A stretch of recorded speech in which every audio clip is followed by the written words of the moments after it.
Chapter 557, Too Naive. Chapter 557, Too Naive. Poof. Poof. Poof. Some of the golden cores who rushed up wanting to seize advantage of the situation were locked by the terrifying power of the phenomenon the moment they closed in. Instantly, their bodies were ripped apart and they died on the spot. Nearby, figures exploded one after another, turning into blood mists like tragic fireworks in a grisly scene. Far away, figures fell from midair one after another with lifeless gazes like raindrops. Their life forces were extinguished as they descended from the skies into their deaths. It was an extremely shocking sight. Mu Dongqing, Bai Yuhan and all the other cultivators that chose to stay out of the affair were all stunned. Their bodies trembled uncontrollably as fear filled their eyes. None of them had the capacity to wonder why two phenomenons would appear behind Zimo. They were stunned right away by the terrifying might released by the two phenomenons. It was way too scary. Although they were golden cores similarly, the power released by that person was so strong that it was unstoppable. Standing in midair, the monster incarnate of Divine Phoenix Island had a divine turtle appear behind him with a domineering aura. His gaze was electric, like an incomparable divine being blazing with flames all over his body. Against him, all the paragons of the North region seemed insignificant. They were like moths lunging towards the divine being only to be turned into ashes in midair. Initially, the paragon of Heaven Motion sect had a remnant golden core phenomenon around him. However, when the divine turtle descended and roared into the skies, his phenomenon shattered with a bang. The next moment, a formidable power of phenomenon surged into his body and destroyed his life force. Heaven Motion sect's paragon spat out a huge mouthful of blood that was black in color. His organs were punctured by the power of phenomenon and had turned into sludge. Life force drained from within him rapidly in an irreversible manner as his gaze dimmed. Another paragon had fallen. The golden core phenomenon of Dark Ghost sect's paragon was still existent with otherworldly soldiers charging from the back. They had bloodshot eyes and their long spears shimmered coldly, as though they could destroy everything before them. However, after the divine turtle descended, all the troops went silent. Lightning flashed and thunder crackled in the skies above as thunderbolts struck the divine turtle's shell one after another, causing sparks to fly everywhere. However, it could not penetrate the shell of the divine turtle and instead made it seem even more godly. On the other hand, those godly thunderbolts were destructive when they descended on the paragon of Dark Ghost sect. The power of thunder was the most righteous and suppressive towards evil and ghosts. Malevolent ghosts would turn into ash when they were struck by the thunderbolts no matter how fierce they were. Snap! Lightning flashed. Dark Ghost sect's paragon cried tragically and fell from midair billowing with black smoke. He was clearly dead after being struck by the thunderbolt. There were initially dazzling stars remaining above the head of Stellar Luna sect's paragon with cold, murderous starlight. The divine turtle roared. Countless stars crashed. The paragon of Stellar Luna sect was dead. In the blink of an eye, only Taba Fong, Blaze Columbus Valley's Wang Yen, Heavenly Piercing Sword sect's paragon, Murong Wushuang and Dugu Jian who had not made his move since the beginning were left alive out of the paragons from the 10 upper sects and 4 gentry clans. There were even more talents that had perished in the palace. The deaths and injuries were tragic. This fight between the paragons was much more devastating than what everyone had initially imagined it to be. It's a primordial divine turtle. Oh! Heavens!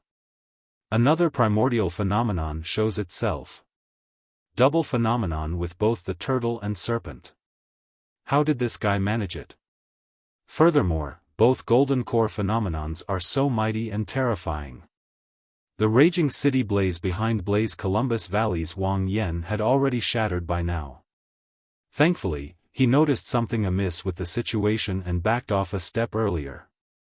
When he saw the firmaments crack, lightning flash, raging currents surge and meteors raining, he realized something. That same scene had tormented him repeatedly in his nightmares for the past month.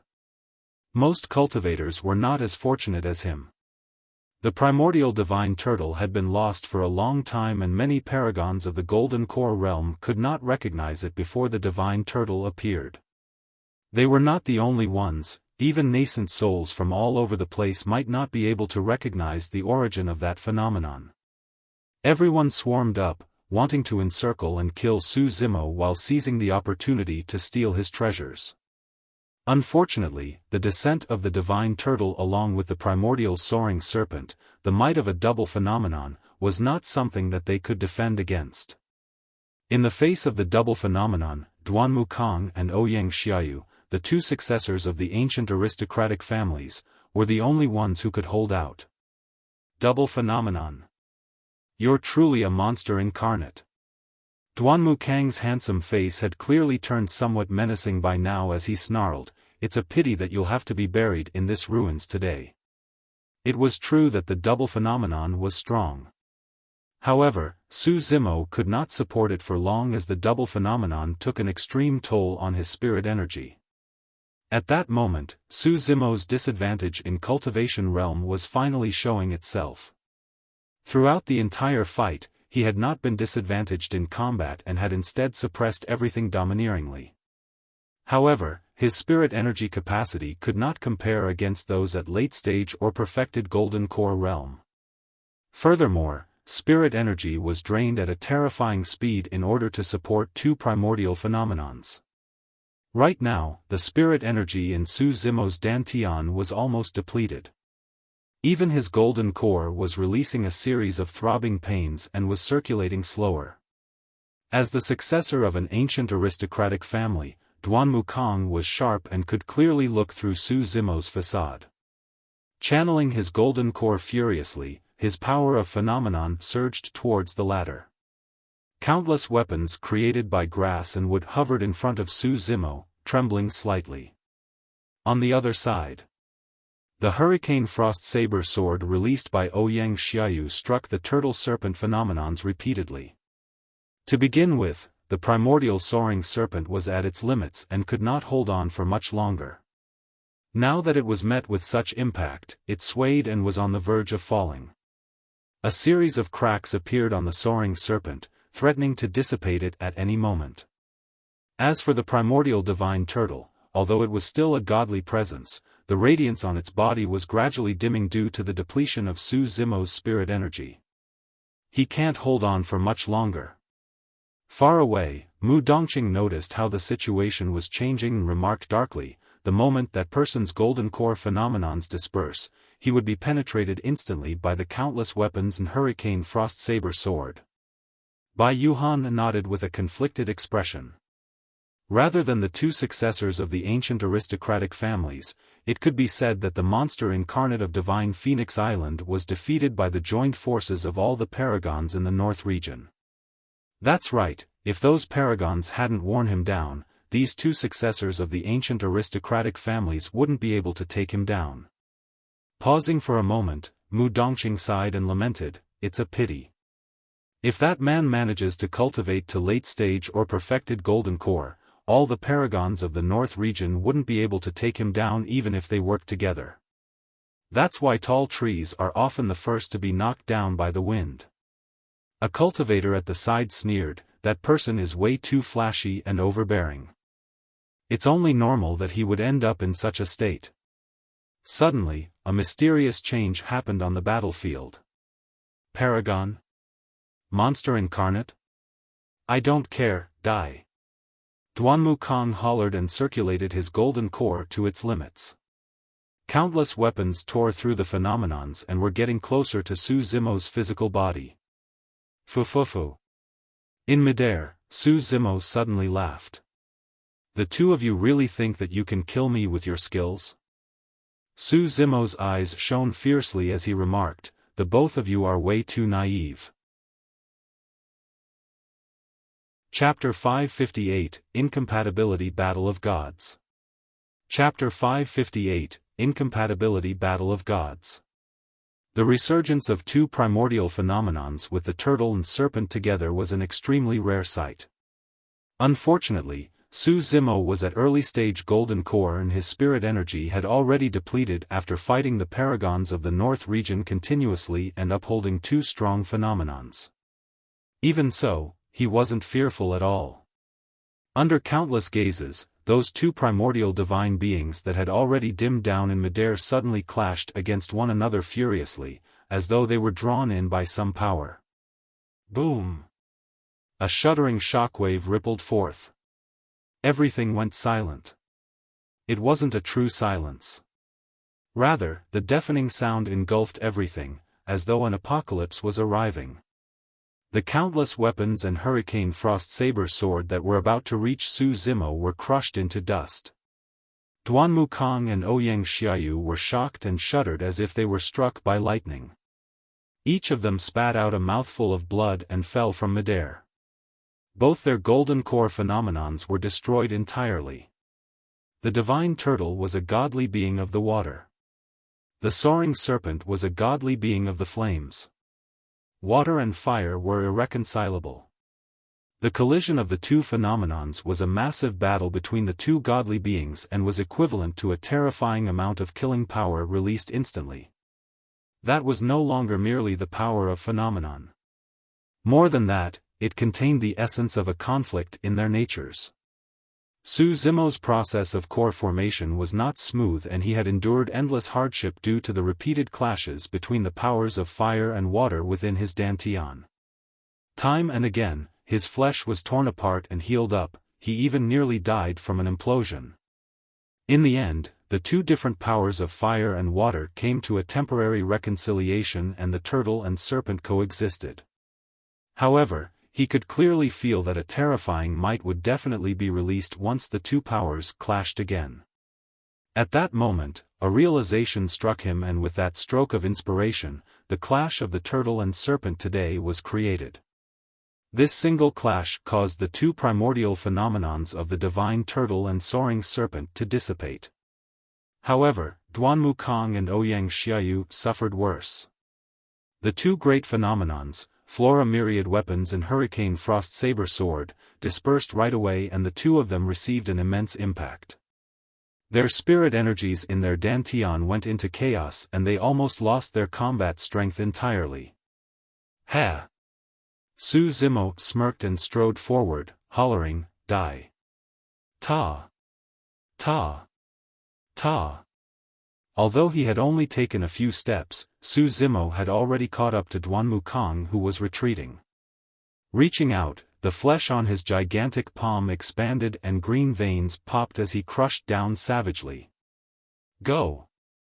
Duan Mukong had a panicked expression and tried his best to compose himself, summoning a flying sword right away.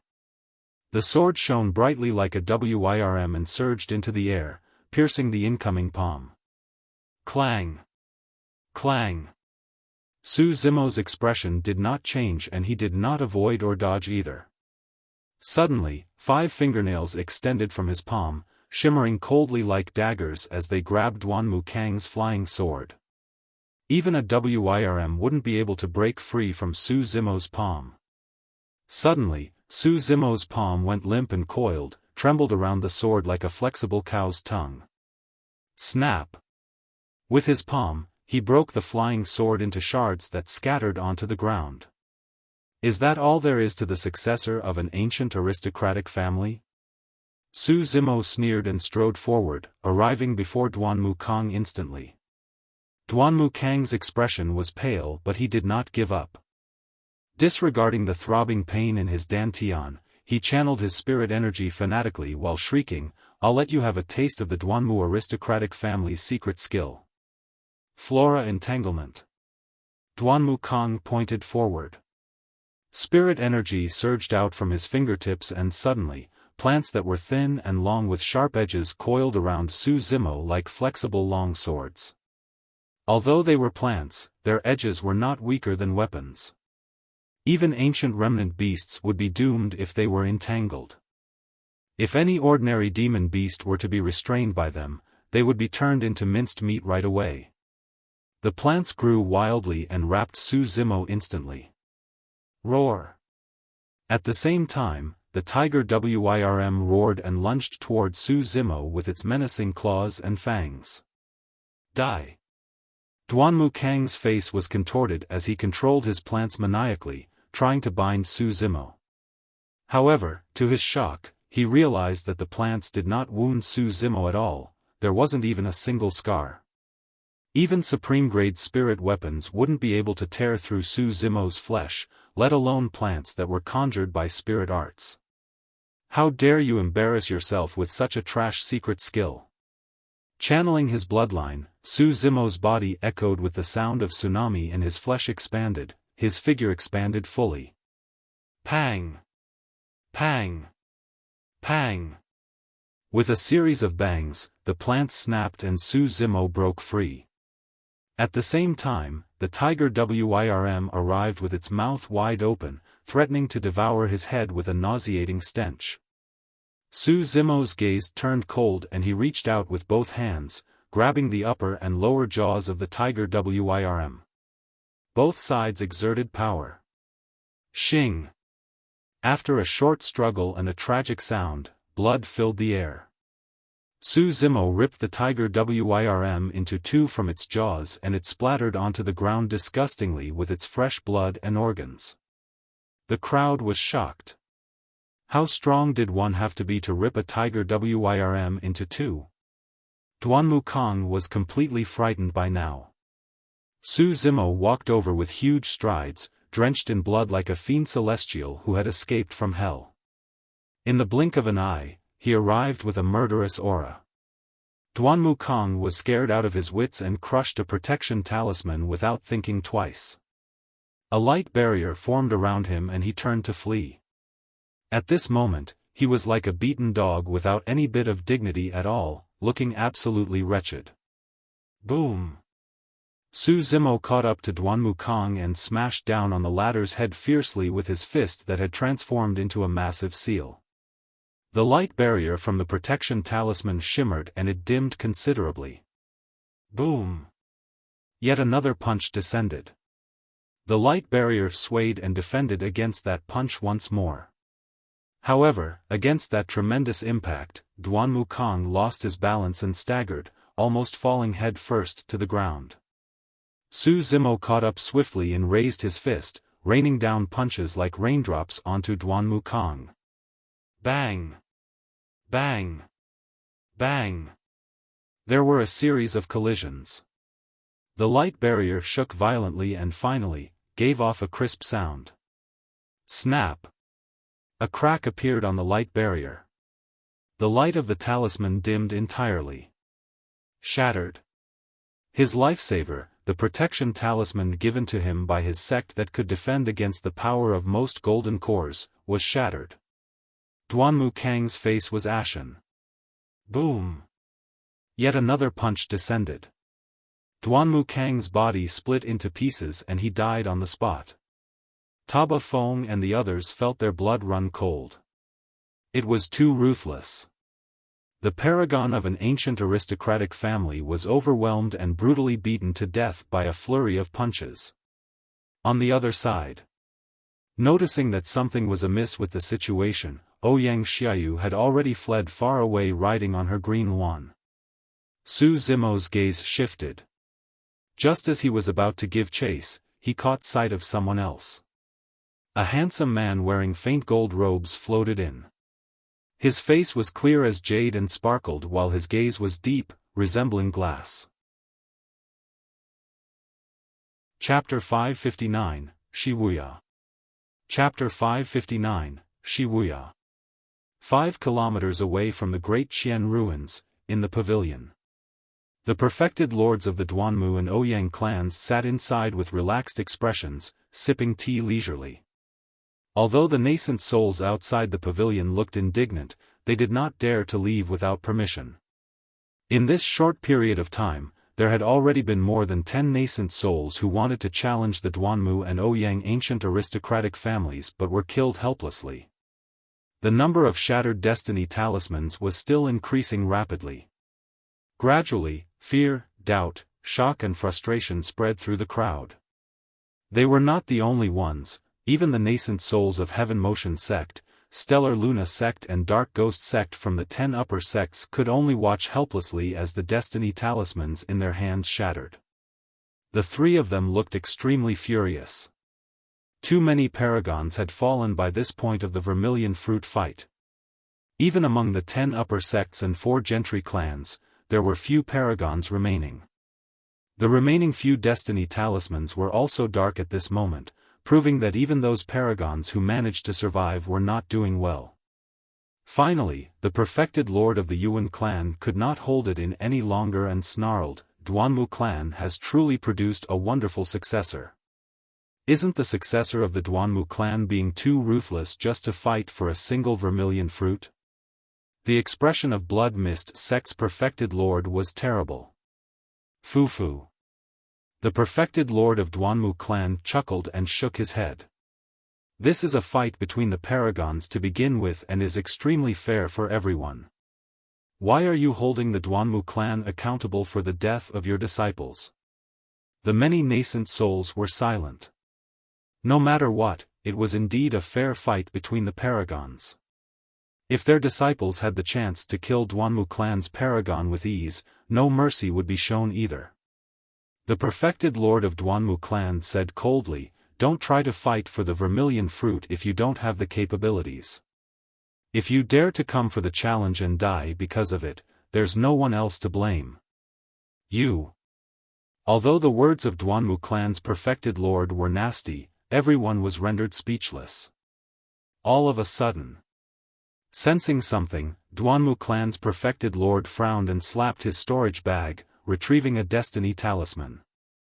The initial radiance of the destiny talisman was rapidly dimming. Duanmu clan's perfected lord was stunned. At the same time, Ouyang clan's perfected lord withdrew a destiny talisman as well. Its radiance was also diminishing rapidly. Something was wrong with the situation. The Duanmu and Ouyang ancient aristocratic families had a close relationship. Although Duanmu Kong and Ouyang Xiaoyu could not be considered as childhood sweethearts, they would definitely not fight one another given their relationship. In other words, a strong foe had managed to threaten the both of them. Although the nascent souls outside the pavilion were silent, all of them were gloating in secret. They seemed to be in trouble. The perfected lord of the Ouyang clan had a grim expression. Duanmu clan's perfected lord frowned deeply. Naturally, he could sense that there was an issue through the feedback of the destiny talisman. However, what he could not understand was who could threaten Duanmu Kong in the Great Xian ruins given the latter's strength. Furthermore, Duanmu Kong was accompanied by Ouyang Xiaoyu and 2 powerful demon beasts as mounts. Xing. Right then, a noise sounded from the destiny talisman in the Duanmu clan's perfected lord's hands. Although it was not loud, it felt like thunder booming in his ears. Instinctively, he looked down. A series of cracks appeared on the destiny talisman that represented Duanmu Kong. This meant that Duanmu Kong was already dead. The perfected lord of the Duanmu clan froze up. He did not even realize when the broken destiny talisman fell through his fingers. Although most of the nascent souls outside the pavilion were gloating at his misfortune, they had conflicted expressions. They were also curious as to what was happening in the depths of the ruins. Who was it that had the capabilities and guts to murder the paragon of an ancient aristocratic family? After a moment of hesitation, Duanmu clan's perfected lord slapped the table and stood up, remarking darkly, "Something strange is happening in the ruins, I must head there and check things out. While there might be paragons in the north region who can defeat my Konger, I don't believe that any of them can kill him." He. A nascent soul from the crowd could not hold it in and snickered, who was the one who said earlier on that no nascent souls are allowed to interfere and enter the Great Xian ruins to ensure that this was a fair fight? That's right. Reneging on your own words right away. How shameless can you get? You guys have a death wish. Triggered, Duanmu clan's perfected lord was enraged and his glabella shone, sending forth his spirit consciousness. Vines started growing endlessly beneath the feet of the 2 nascent souls who spoke and wrapped around them. Almost instantly, the two of them were cut mercilessly by the vines with fresh blood dripping. Ah! Ah! Ah! Both of them let out miserable wails. No matter how they struggled, they could not break free from the vines. Instead, the vines wrapped around them even tighter instead. The vines were already digging into their flesh. Poof! Their bodies could not take it and were sliced into meat lumps by the vines, falling onto the ground with a nauseating stench. Anyone else disagreeable? Duanmu clan's perfected lord surveyed his surroundings with a murderous aura and asked frostily. Foo-foo. Suddenly, a mocking chuckle sounded in the air. An old man with a sloven face and scrawny body had appeared unknowingly. With an ancient stare that seemed to be able to peer through everything, he remarked nonchalantly, "How imposing you are." The perfected lord of the Duanmu clan froze for a moment. Immediately after, his stare shifted onto the old man's waist. When he caught sight of the sect badge, Duanmu clan's perfected lord shuddered with a look of disbelief in his eyes, exclaiming, "Glass Palace." Those two words seemed to be magical. Instantly, silence ensued outside the pavilion. Almost all cultivators who could cultivate to become nascent souls have heard of the 9 immortal sects before.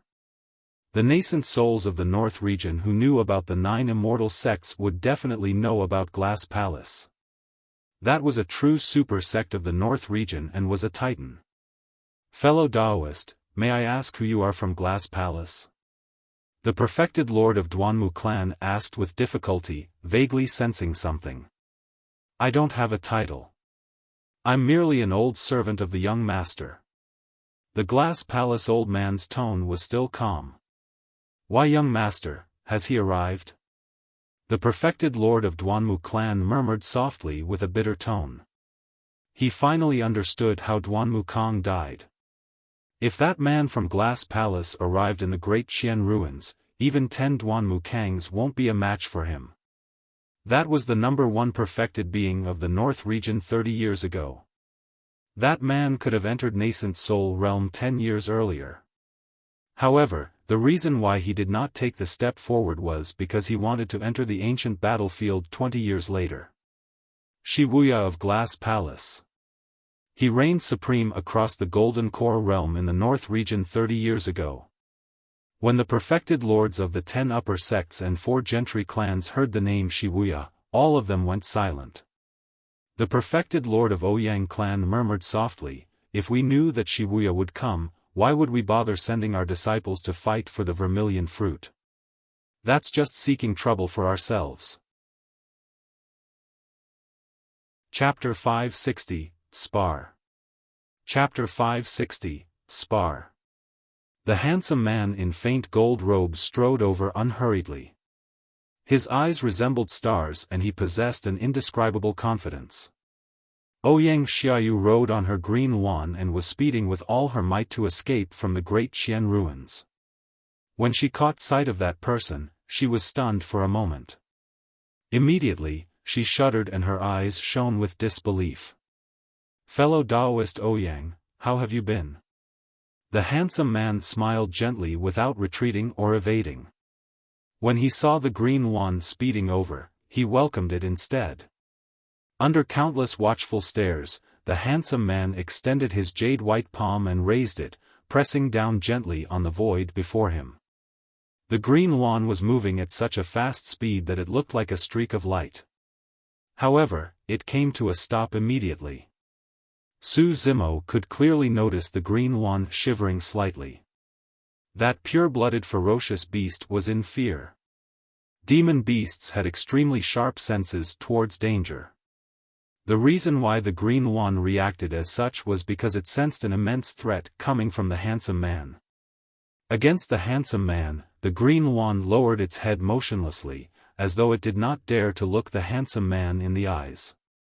All the cultivators were shocked when they saw that. Who was that man who was able to subdue a pure-blooded ferocious beast merely by extending his palm without the use of any weapons? Some cultivators shifted their gazes towards the sect badge on the handsome man's waist. Those who recognized the background of the handsome man could not help but shudder in fear. Taba Feng had a thoughtful expression. Even with his arrogant and overbearing personality, he shook his head at the moment and sighed gently. To think that even he would make a move for the vermilion fruit. The number one perfected being of the North region 30 years ago, Wuya. Murong Wushuang narrowed her gaze and uttered word by word. Enduring her internal injuries, Ouyang Xiaoyu stood up and greeted with cupped fists. Greetings, fellow Taoist Shi. Anyone from the North region who would try and kill fellow Taoist Ouyang is truly someone who doesn't know how to cherish women, Wuya said with a smile. Ouyang Xiaoyu turned around and glared at Su Zimo spitefully. It was only until that moment that Wuya's gaze shifted to Su Zimo. Su Zimo was expressionless and his gaze was deep, staring at Wuya who was not far away peacefully without the slightest hint of fear in his eyes. Smiling, Wuya walked over slowly. At that moment, everyone noticed that there was a strange cultivator who was following Wuya indifferently. That person was only at early-stage golden core and wore luxurious robes with a mask. Any part of his skin that was exposed was covered, revealing only his eyes.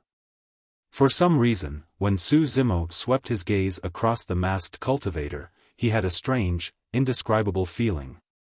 In the blink of an eye, Wuya had already closed in. Su Zimo felt his hairs stand on end. He finally understood how the green one felt. Wuya gave off a terrifying aura that was absolutely chilling. Scanning his surroundings, Wuya asked nonchalantly, "Who plucked the vermilion fruit?" Nobody answered him. Swoosh, swoosh, swoosh. However, everyone fixed their gaze on Su Zimo. "It's me." Su Zimo naturally knew that he wouldn't be able to hide the affair, nor did he want to, so he admitted to it readily. "All right." Wuya nodded. "Hand over the vermilion fruit and commit suicide now. At least, that will ensure you die with a full corpse." "Foo-foo, ha ha ha."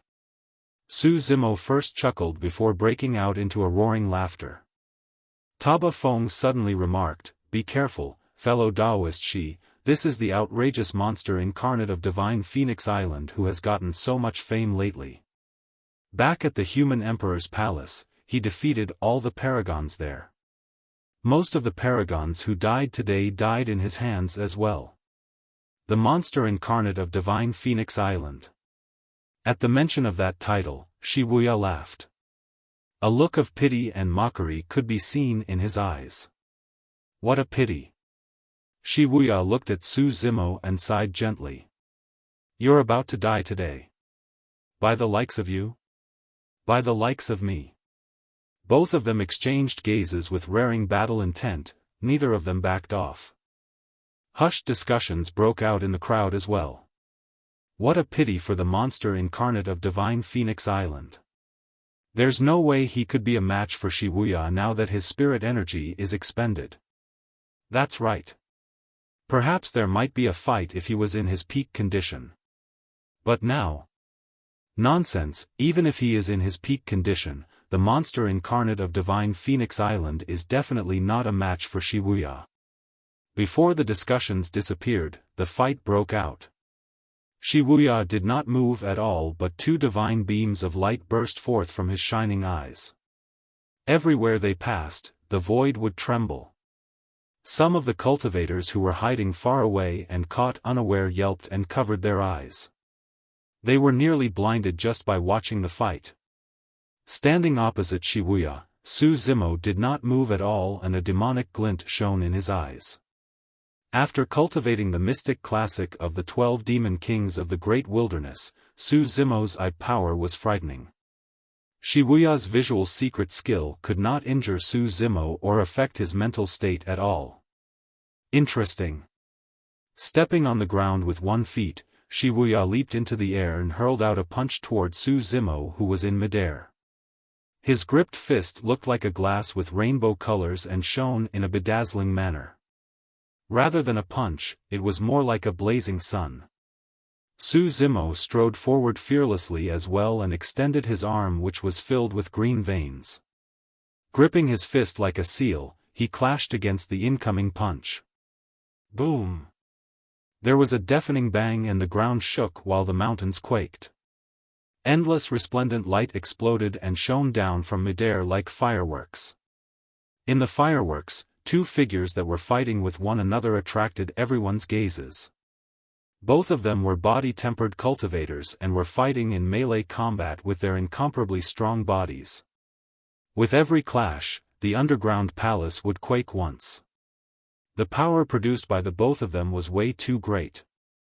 Even just by clashing their bodies and bloodlines, it was enough to send fear in the many cultivators who were watching. That monster incarnate of Divine Phoenix Island is so frightening. That's right. Even after killing countless people in a clash against all the paragons of the North region while killing most of the paragons of the 10 upper sects and 4 gentry clans, he still has the strength remaining to fight against Wuya. Wuya hasn't used his trump card yet, nor has he released his full strength. The moment he does that, this monster incarnate of Divine Phoenix Island is dead for sure. In reality, the toll on Zimo was great indeed. The spirit energy in his dantian had already dried up after fighting all the paragons and releasing 2 great phenomenons. Even without his spirit energy, Zimo was still extremely frightening. The burst of his body alone was something that most golden cores wouldn't be able to withstand. At that moment, Zimo was fighting fiercer and fiercer.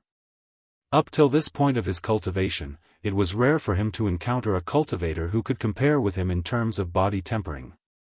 However, at that moment, Wuya had conflicted feelings in his heart.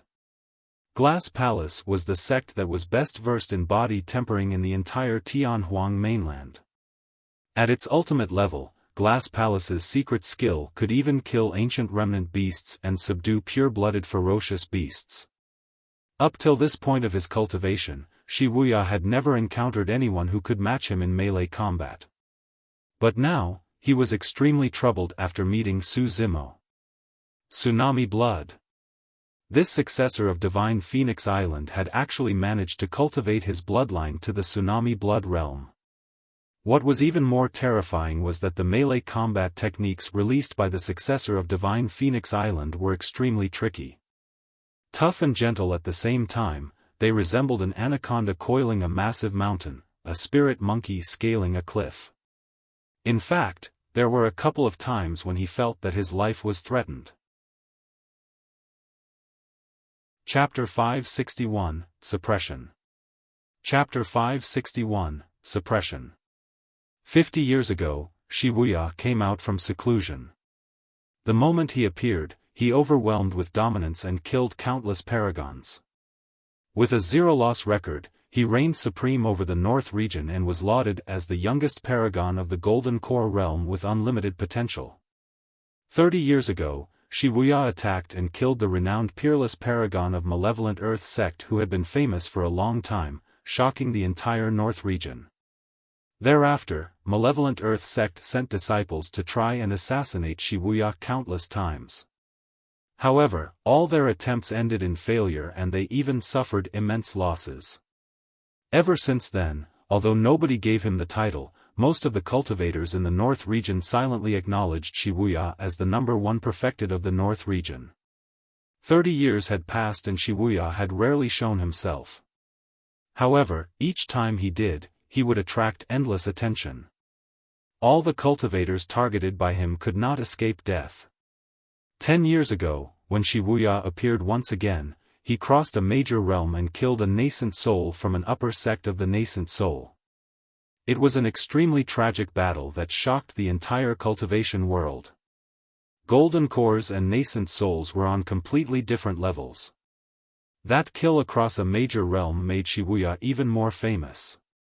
Although he was only a golden core, most cultivators regarded him as someone of a nascent soul level.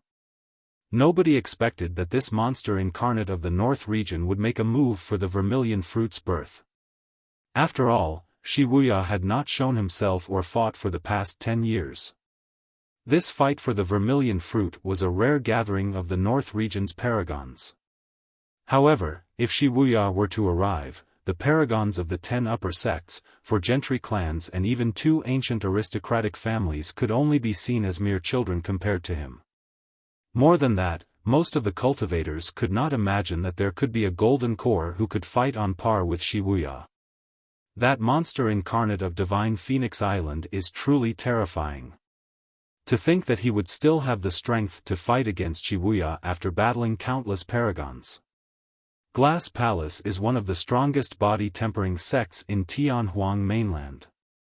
How did that monster incarnate of divine Phoenix Island cultivate such that he's able to stand against Wuya?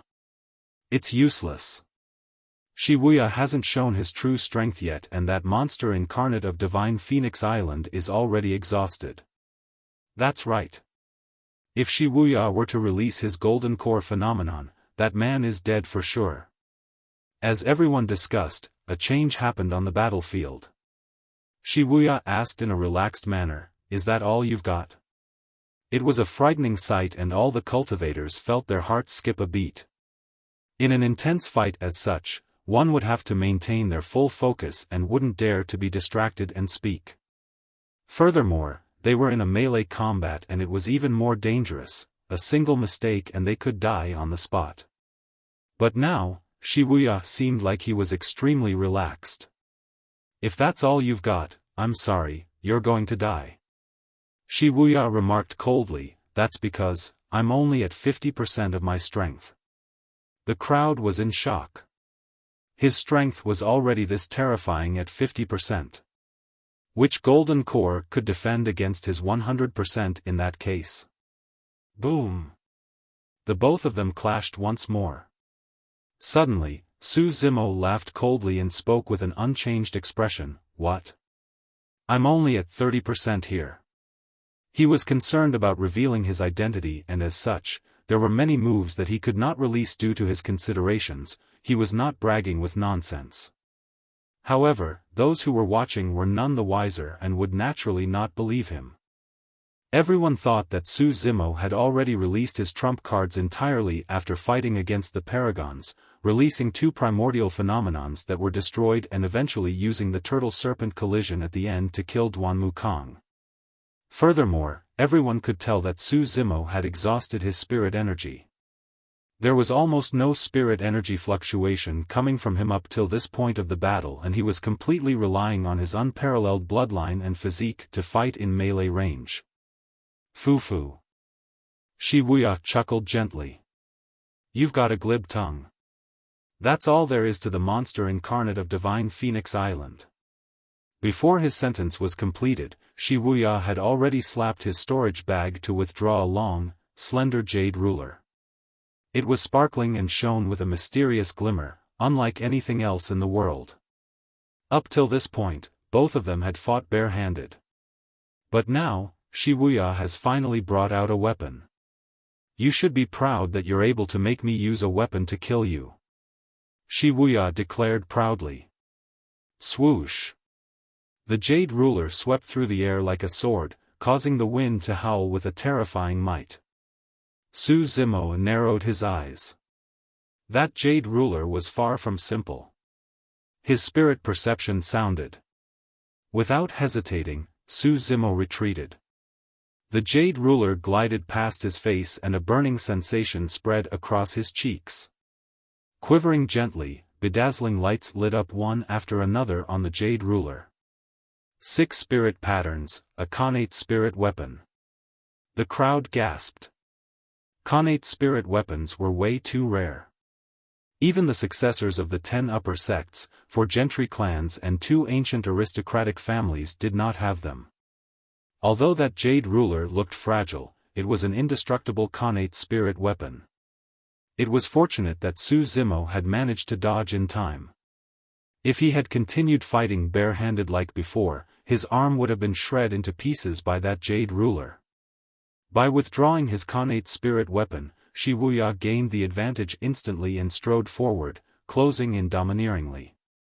Waving his jade ruler, he slashed. A rainbow streak of light extended from the jade ruler, arriving above Su Zimo's head instantaneously as though it could penetrate all things in the universe. Su Zimo had experienced the formidable might of connate spirit weapons before and did not dare to receive the attack barehanded. He withdrew a long saber from his storage bag. Buzz! The blade trembled slightly and shone with 4 spirit patterns. It was a supreme-grade spirit weapon. Su Zimo slashed in reverse against the rainbow light sent by the Jade Ruler. Swoosh! The sound of tides surged. Countercurrent stance. Clang! The Jade Ruler and saber collided, filling the air with a resplendent glow as mist spread. Shatter! Wuya harumphed coldly and the rainbow light on his Jade Ruler shone brightly as he pushed his blood chi. Snap! There was a crisp sound. Instantly, a series of cracks rippled through the blade. Destroyed. A supreme-grade spirit weapon was shattered by Wuya's Jade Ruler directly. Su Zimo retreated once more. Shoo! Shoo! Shoo! Against that powerful clash, Su Zimo's saber broke into shards before transforming into light spots that shot towards him. Su Zimo's pupils constricted instantly. The two of them were way too close. The shards of the saber surged towards him almost immediately after the saber and Jade Ruler collided. There was no time to dodge at all. Suddenly, a series of crackling sounds echoed from Su Zimo's body. Under countless watchful gazes, his tall, burly body actually shrank into a meatball the size of an infant, spinning smoothly in midair. Cling! Clang! Instead of piercing him, the saber shards let off metallic sounds when they struck Su Zimo. Su Zimo took a deep breath of air and his tendons and bones sounded together. In the blink of an eye, he returned to his form of the burly man. Tears could be seen on his green robes but there was no sign of blood. A faint golden glow could be seen through his green robes. Wuya's eyes lit up as he came to a realization. Not bad. So, you were wearing a defensive inner armor. He had sharp eyes and could vaguely tell that Su Zimo's inner armor was of a relatively high grade. There was a chance that it was a perfect grade spirit weapon. The stars are truly aligned. Coincidentally, I've been looking for a defensive spirit weapon and here you are, bringing it for me. Wuya could not help but laugh. I've got to see just how long more you can hold out for. The moment he said that, Wuya's blood chi exploded and his figure flickered. Waving his Jade Ruler, endless rainbow light dispersed downwards onto Su Zimo's head, slashing down once more. Wuya had suppressed Su Zimo perfectly with his connate spirit weapon.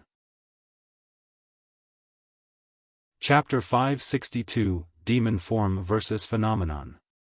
Chapter 562, Demon Form vs. Phenomenon.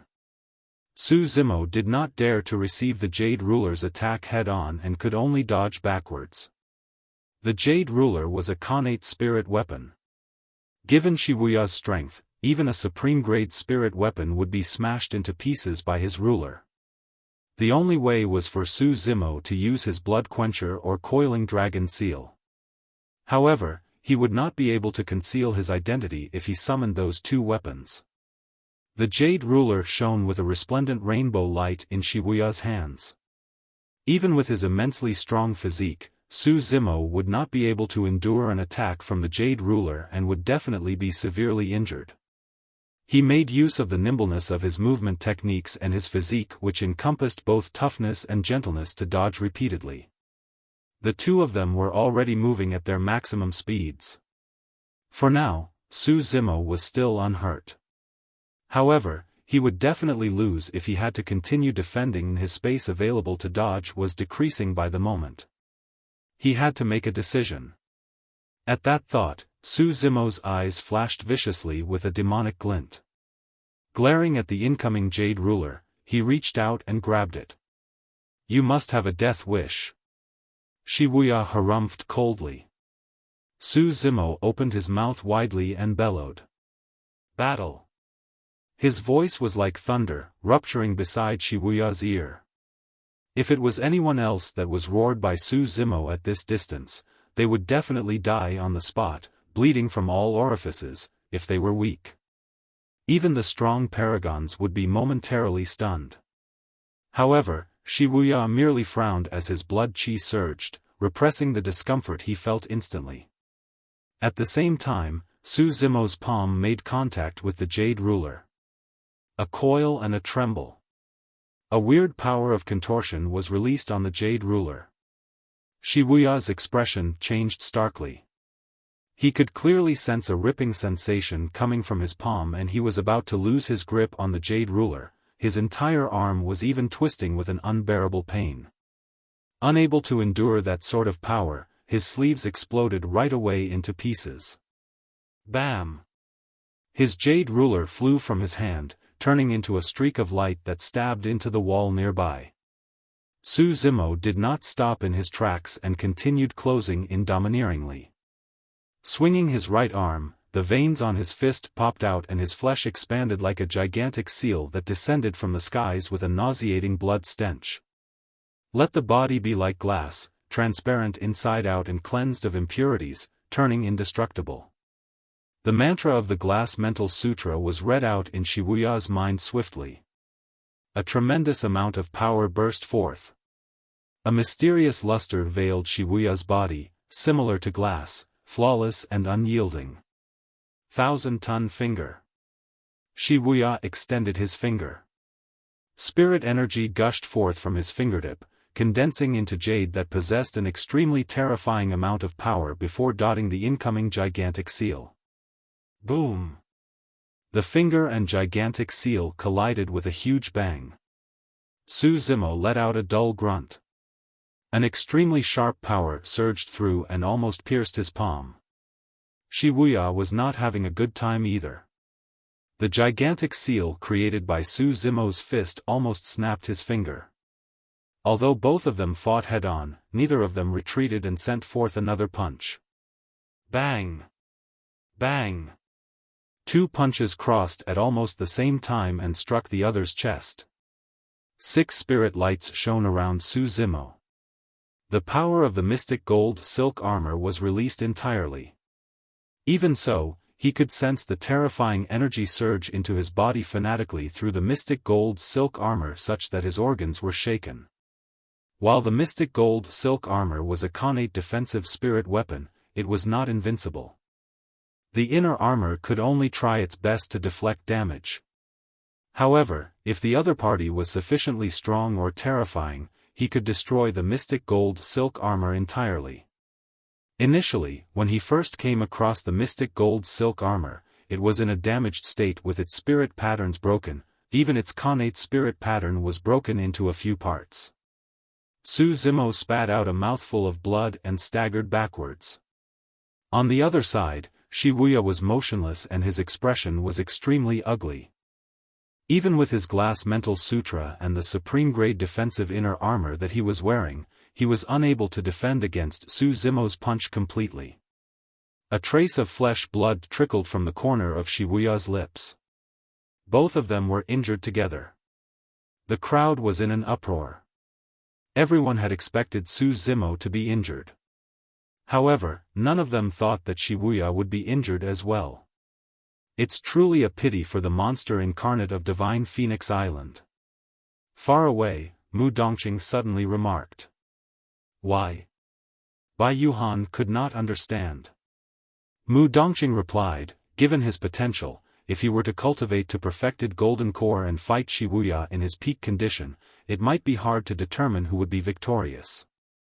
But now that the successor of Divine Phoenix Island has already used up all his trump cards, spirit energy and stamina, he's definitely doomed once Wuya releases his golden core phenomenon. On the battlefield, Wuya had a dark expression and his eyes shone with cold killing intent as he said, almost snarling, "It's been a long time since anyone managed to injure me." Good, very good. He strode slowly toward Zimo and the aura he emanated turned increasingly frightening. I'll let you have a taste of my golden core phenomenon. Glass divine light. The moment Wuya said that, a brilliant and colorful radiance shrouded him in a bedazzling manner. Glass divine light, the 13th spot on the previous phenomenon ranking. This was truly a strong phenomenon passed down from history that managed to get into the top 20 for every single phenomenon ranking. You should feel proud that you can die to glass divine light. Wuya stood in the air and looked down at Zimo with a gaze that seemed like he was looking at an ant. Fufu. Zimo smiled. Many cultivators were stunned, thinking that Zimo had gone mad. If they were in his position, none of them would be able to smile. How do you think I managed to suppress the paragons of the Immortal, Buddhist and Fiend sects beneath the human emperor's palace? Zimo said in a relaxed manner as a scarlet-red inner core spun slowly in his chest. His eyes lit up and his black hair swayed without any wind while a terrifying aura spread from him. Many cultivators were shocked. Demonic chi? Not good, he's a demon. The rumors were real. There were too many rumors regarding the monster incarnate of Divine Phoenix Island, some of it overly ridiculous, such that many cultivators who had not witnessed it personally would not dare to believe. It was only at that moment that everyone realized why he was called a monster incarnate. Crackle. Pang. Pang. Pang. Zimo's tendons and bones sounded at the same time as his flesh expanded. Right in front of everyone, he released his blood chi and his body expanded. In the blink of an eye, he grew more than 100 feet tall, akin to a mighty fiend celestial with a torrential ferocity. The green veins on his body popped and extended like snakes as every single inch of his muscles protruded and knotted together, shimmering with an unyielding, metallic luster. One after another, menacing ancient demons spawned around his terrifying body and surrounded him. The raging bull, stone bear, anaconda, sanguine ape. All of those demons had bloodshot eyes and murderous auras. Roar. When the ancient demons bellowed together, the world shook. All the cultivators shuddered and went dead silent. Standing in the middle of 7 ancient demon kings, Zimo was like a godly being with a bright gaze. His aura was domineering and was not inferior in the face of Wuya's golden core phenomenon. Chapter 563, Defeat, Desperate Situation. Chapter 563, Defeat, Desperate Situation. Heavens, what's that? A wave of shock and astonishment could be heard from the crowd. The paragons of the North region were shocked. None of them had witnessed such a situation up till this point of their cultivation. That figure that was more than 100 feet tall stood in the middle of the battlefield like a towering godly being, exuding its might in all directions with a torrential aura. Against this godly being, Wuya was like an insignificant ant. If not for his ancient phenomenon, Wuya's aura would have been overwhelmed by the monster incarnate of Divine Phoenix Island completely. So, you're just a beast. Wuya circulated his golden core with all his might and the power of his phenomenon surged, the glass divine light glowed brilliantly. Although that ancient phenomenon merely released a rainbow-colored light and did not seem like it had any monumental aura, its might was extremely frightening. Any cultivator that was touched by that rainbow light would have their flesh and blood crystallized, turning into ice-cold figures without any life. A single touch could cause them to shatter into pieces. Most spirit weapons would shatter on the spot if they were engulfed by the rainbow-colored light. Even supreme-grade spirit weapons would not be able to escape that fate. The fact that it was called a divine light was proof of the might of this ancient phenomenon. Its godly authority could purge all ghosts and deities. Normally speaking, even pure-blooded ferocious beasts wouldn't be able to withstand the killing power of glass divine light. However, Zimo cultivated the mystic classic of the 12 demon kings of the great wilderness. That was the foundation left for him by Dayu to establish ground in the cultivation world as well as his stepping stone to enter the cultivation world. That supreme demon classic was the exact reason why Zimo was able to overwhelm so many paragons and fend off the sealers beneath the human emperor's palace before eventually entering it. Although he had only just formed his inner core, the terrifying aspect of the mystic classic of the 12 demon kings of the great wilderness had already been revealed. The 7 ancient demon kings surrounded him, and he was shrouded by a scarlet demonic chi that was extremely thick. Demonic chi made contact and clashed repeatedly against the glass divine light. Buzz! Buzz! A jarring sound echoed from the center of the battlefield. 2 entirely different powers were corroding one another mutually without relenting. A terrifying shockwave started spreading through the void. Taba Feng, Murong Wushuang and everyone else were shocked, retreating hurriedly.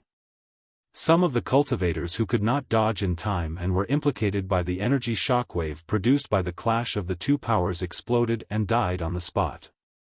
The center of the battlefield had turned into a forbidden area because of the fight between 2 monster incarnates. Roar! The 7 ancient demon kings roared deafeningly at the same time. Some of the cultivators who were closer were stunned by the noise, fainting on the spot. Demonic chi rumbled with a torrential ferocity as the 7 ancient demon kings opened their gigantic mouths. Their teeth were filled with sticky saliva and they bit toward Wuya.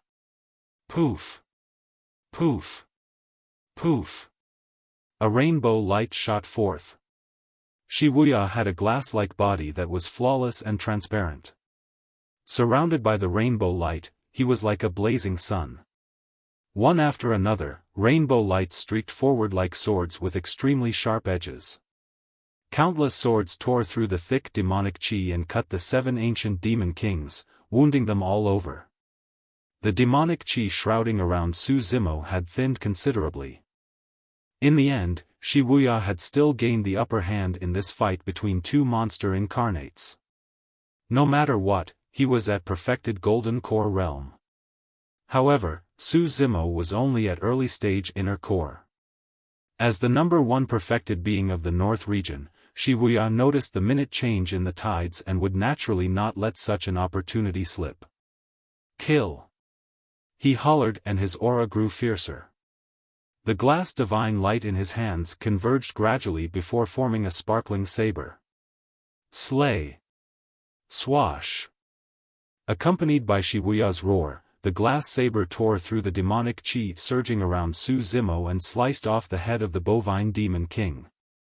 With that, the demonic chi thinned by a portion. Again. Wuya bellowed with an overwhelming aura. The stone bear demon king's body was cut into 2 and dissipated. Once again, the demonic chi thinned. Slay! Slay!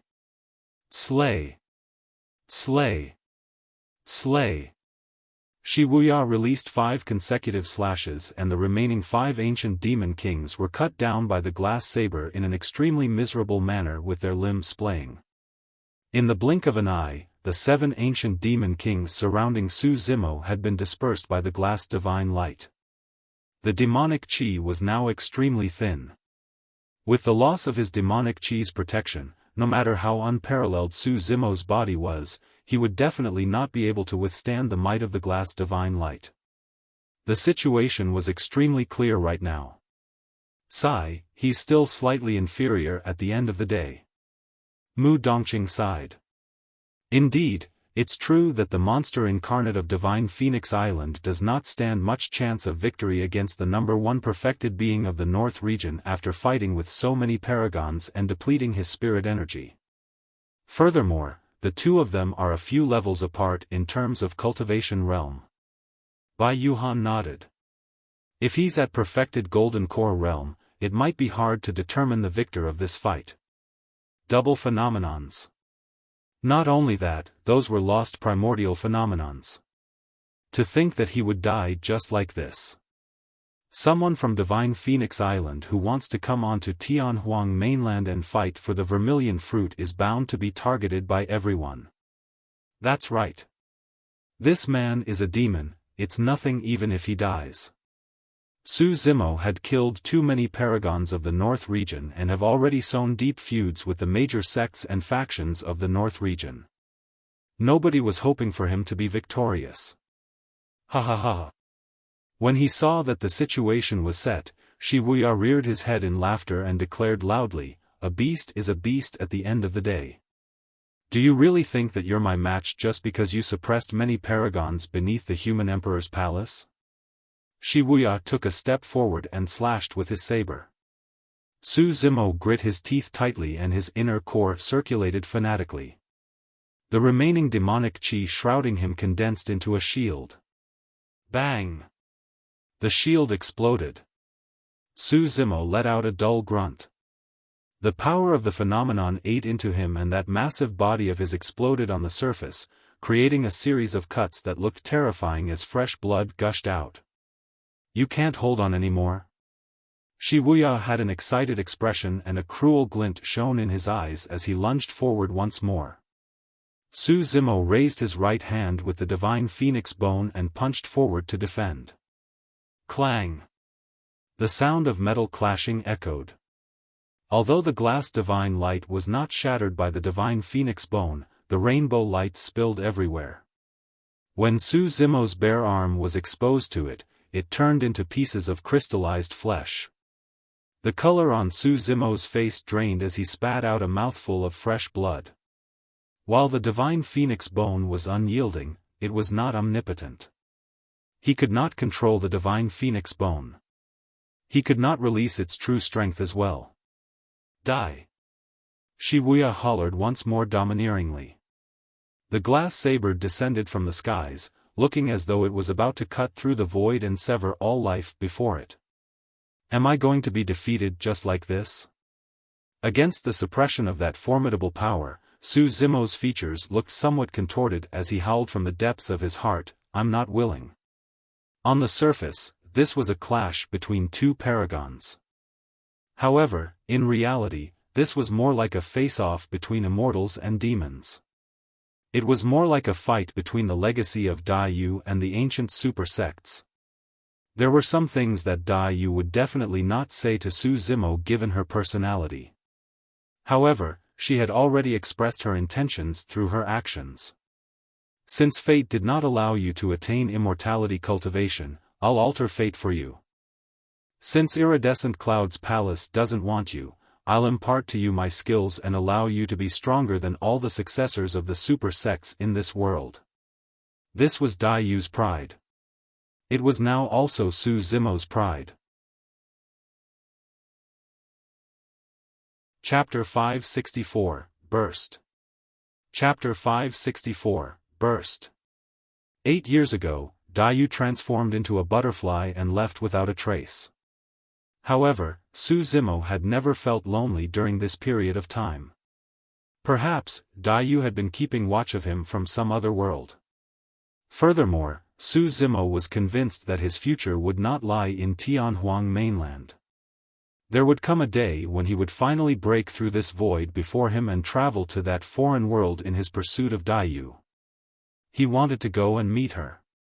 He wanted to arrive before her and tell her, "I'm here."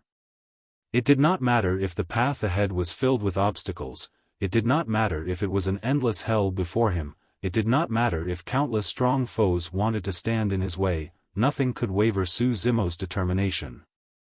At the thought of Dugu, Zimo was filled with a sense of courage.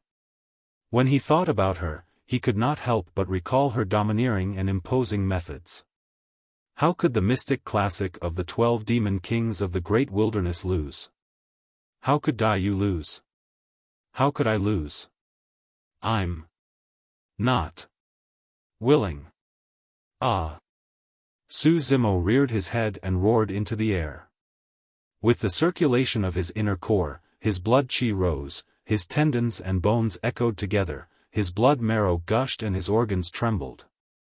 Body tempering, tendons transformation, bones strengthening, marrow cleansing, organs refinement, orifice clearing, core formation. All 7 sutras flowed through his mind. A series of strange sounds came from that body that was 100 feet tall. It seemed as though someone was chanting those sutras relentlessly. With the support of that sound, the turtle-like cracks on Zimo's body healed at a speed visible to the naked eyes. The gradual gathering of the sound seemed to have triggered something and released a shuddering energy. Su Zimo's eyes lit up as he welcomed the incoming glass saber. The demonic chi in his body surged and he charged forward instead of dodging or retreating. "You're asking for death." Wuya's gaze was vicious as he slashed forward savagely, gripping his glass saber with both hands. Boom! Su Zimo threw out a punch. At the same time, a gigantic demon beast could faintly be seen from the rumbling demonic chi behind him. It looked like a blood-colored butterfly that was vaguely discernible. There were two bright, round moons etched on the wings of the butterfly, resembling a pair of indifferent eyes. Su Zimo punched forward. The blood-colored butterfly did not move at all and those moon-like eyes on its wings flashed. An incomparably strong power cruised through Su Zimo's body, bursting instantly along with his fist. Boom! The saber collided against Su Zimo's fist with a resounding bang. Wuya's expression changed once again and from the depths of his eyes, a hint of panic and fear could be seen. Right in front of everyone, the glass saber in Wuya's suddenly exploded. The rainbow light dispersed. Wuya's golden core phenomenon had shattered entirely. Shuddering, Wuya choked and could not help but cough out a mouthful of blood, as though he was struck by thunder. All the paragons of the North region exclaimed.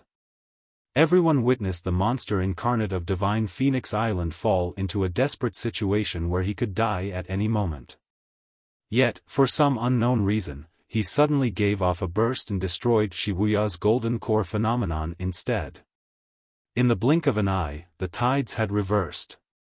The faint blood-colored butterfly behind Su Zimo had disappeared by now. However, without the protection of his golden core phenomenon, Wuya was definitely not a match for Su Zimo in his demon form. Boom! Su Zimo strode forward and extended his massive palm, crushing down in an encompassing manner. Wuya did not have time to dodge and could only raise his arm to defend reluctantly. Bang! A dull sound of defeat echoed as the two of them clashed. Wuya merely felt a sharp pain run through his arm and instantly, he was drenched in cold sweat. Su Zimo did not give him a chance to catch his breath at all. Both of them were rare prodigies in terms of melee combat and would naturally not give up on such an opportunity. He threw yet another punch down. It seemed like a supreme gigantic seal that was smashing down from the heavens, about to quake the mountains and ground. Boom! Wuya could only prop up both arms to receive the blow. Shuddering, he retreated once more. Yet again, he coughed out a mouthful of blood that was now already blackish. His organs were shaken. Otherwise, his blood would have definitely been red. At that moment, Wuya could no longer feel pain in both arms, they were numb by now. Su Zimo was extremely precise in his timing such that Wuya did not even have the time to withdraw weapons, talismans, or elixirs. If this continued, both of Wuya's arms would be snapped by Su Zimo within a few rounds. The two of them were extremely close. Wuya could clearly sense that Su Zimo's breath also carried a hint of blood stench. This meant that Su Zimo was already significantly injured through this battle. Right now, both of them were at their limits. If he were to fight to the end, he might still be able to win. However, Su Zimo's aura was way too overwhelming and sharp at the moment.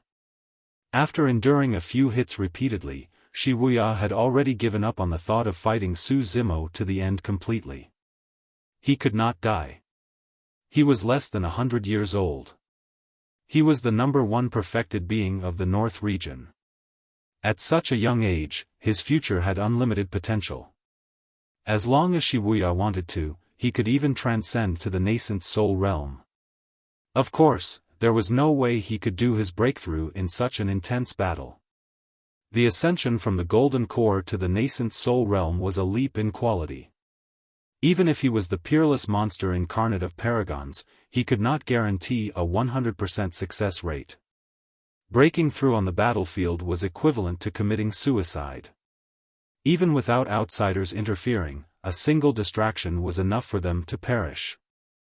Suddenly, Wuya hollered, "What are you guys waiting for?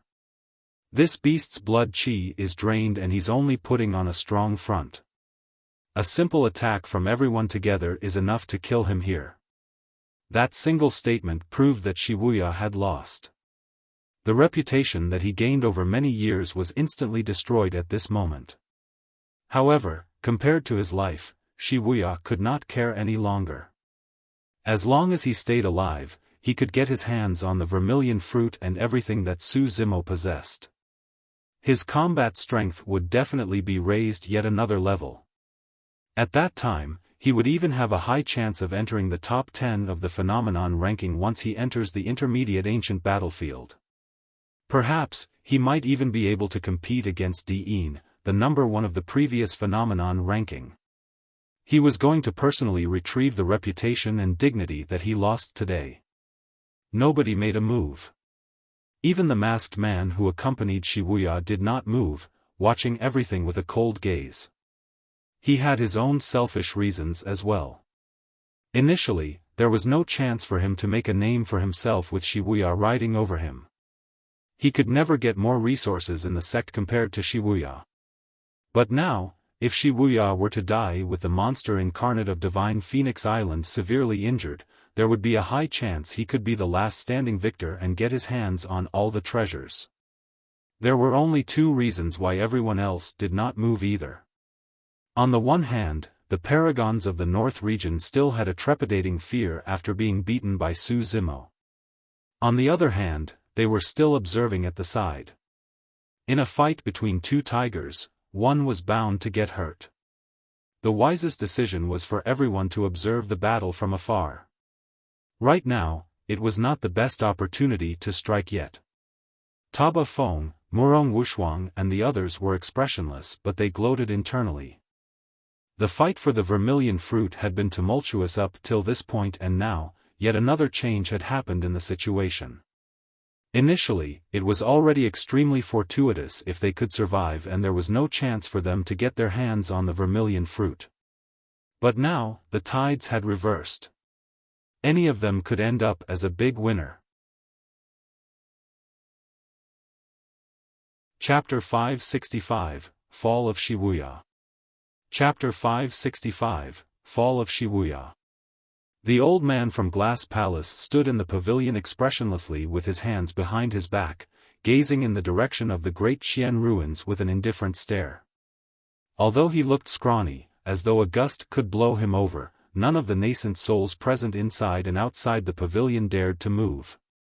There was no longer any meaning to the vermilion fruit fight with Wuya's appearance. In everyone's opinions, the lives of the paragons of the North region were now decided by fate. The astute and sharp cultivators who chose to leave and give up on the vermilion fruit fight would be considered logical. If anyone wanted to challenge Wuya because of the vermilion fruit, they would be committing suicide. The nascent soul of Duanmu clan had a grim expression. Duanmu Kong was the golden core with the greatest potential in the Duanmu clan in 500 years, overwhelming all over cultivators of the same realm. To think that he would be killed by Wuya. Suddenly, the entire fight for the vermilion fruit seemed meaningless after knowing that Wuya had arrived. That was because everyone knew the outcome of the fight. It was no wonder why the paragons of the North region would suffer such an immense defeat. It was no wonder why even paragons of the 10 upper sects and 4 gentry clans fell one after another. It was no wonder why the situation could not be contained even with the appearance of the successors of the 2 ancient aristocratic families. Right now, everything was clear. It was all because of Wuya. The many nascent souls remained silently, awaiting the final outcome. All of a sudden, the old man from Glass Palace, who was initially standing with his hands behind his back, frowned.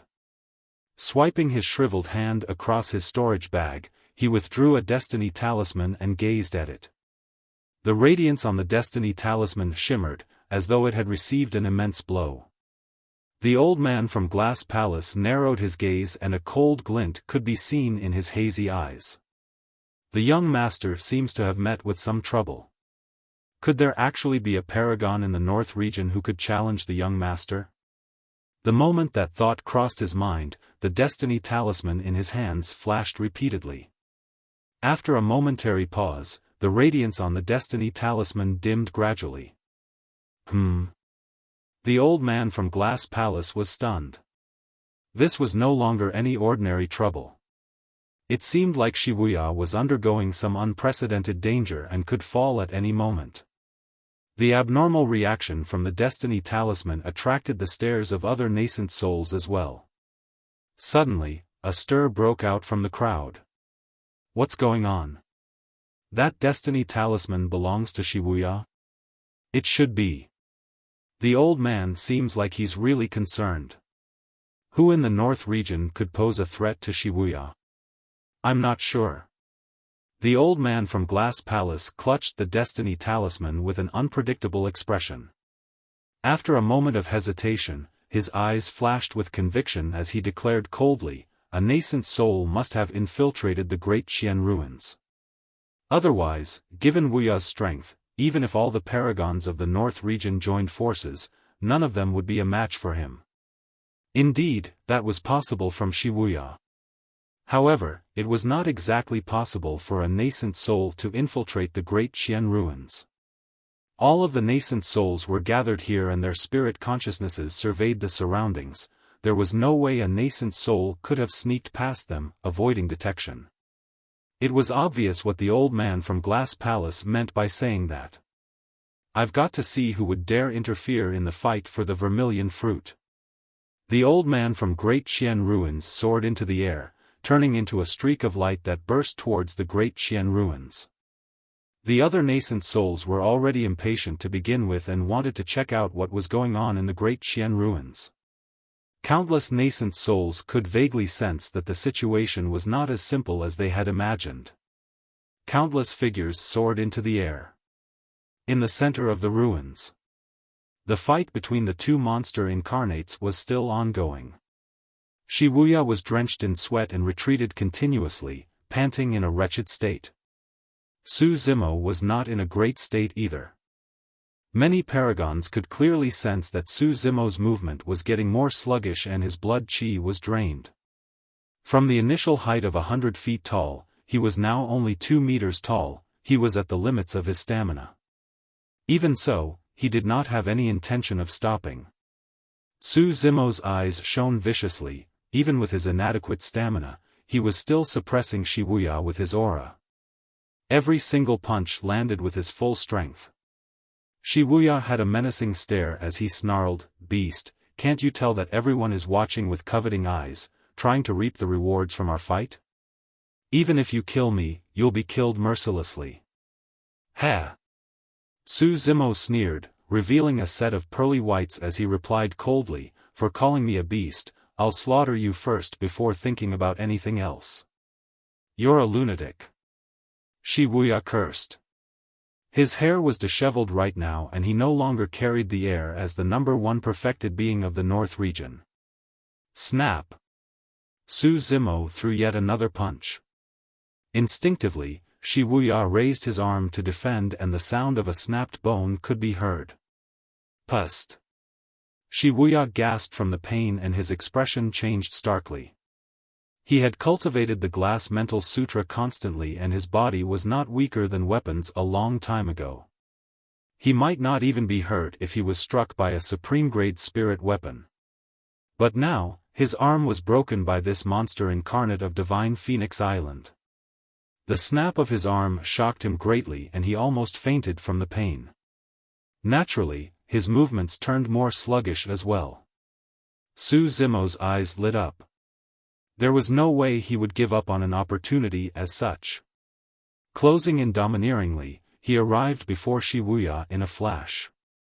Ah! Wuya howled and exerted the last of his strength, thrusting the only elbow that was left fiercely towards Zimo like a gigantic spear. Wuya could sense the aura of death. This was his final gamble before his death. Throughout history, there had been countless cultivators who gained the advantage the entire time only to be murdered in retaliation at a critical moment. Even with his stamina exhausted, that single elbow thrust was definitely enough to create a gigantic hole in Su Zimo's body. At that time, both of them would stand an equal chance at victory. Unfortunately, Su Zimo seemed to have predicted it. The moment he arrived before Wuya, with a distance of less than a feet, Su Zimo's body suddenly turned flexible. Like an anaconda, he wrapped himself around Wuya's body. That move was extremely unexpected. Right from the beginning, Su Zimo's attacks had always been tough and unyielding. But now, with that sudden change, Wuya's final gamble missed. At that moment, Su Zimo took a deep breath with his body wrapped around Wuya. To the many paragons, it seemed like there was truly an anaconda that was coiling itself around Wuya's body. It breathed in and its body expanded as it reared its head and hissed, as though it wanted to devour the sun and moon. Anaconda coil. That was a killing move from the mystic classic of the 12 demon kings of the great wilderness. It was a move that exemplified the limits of the flexibility of one's tendons. Pang! Pang! Pang! Su Zimo's body sounded as though an ancient god of war was strumming a bow. Unable to move at all, Wuya opened his mouth and a weird ee sound echoed from the depths of his throat, as though he was trying to breathe. One of the reasons why Anaconda Coil was a killing move was because it could suffocate someone. Wuya's eyeballs were bloodshot and bulged out as his face turned a frightening shade of purple due to the prolonged asphyxiation. Crack! Crack! Crack! The sound of bones cracking echoed. Wuya's tendons and bones were snapped by Su Zimo's Anaconda Coil. That body which could be described as perfect was now contorted in an indescribable state, looking absolutely miserable with completely smashed tendons and bones without any trace of life. Wuya's gaze dimmed and his head tilted to the side, dying on the spot. Chapter 566, Pass Through My Sword.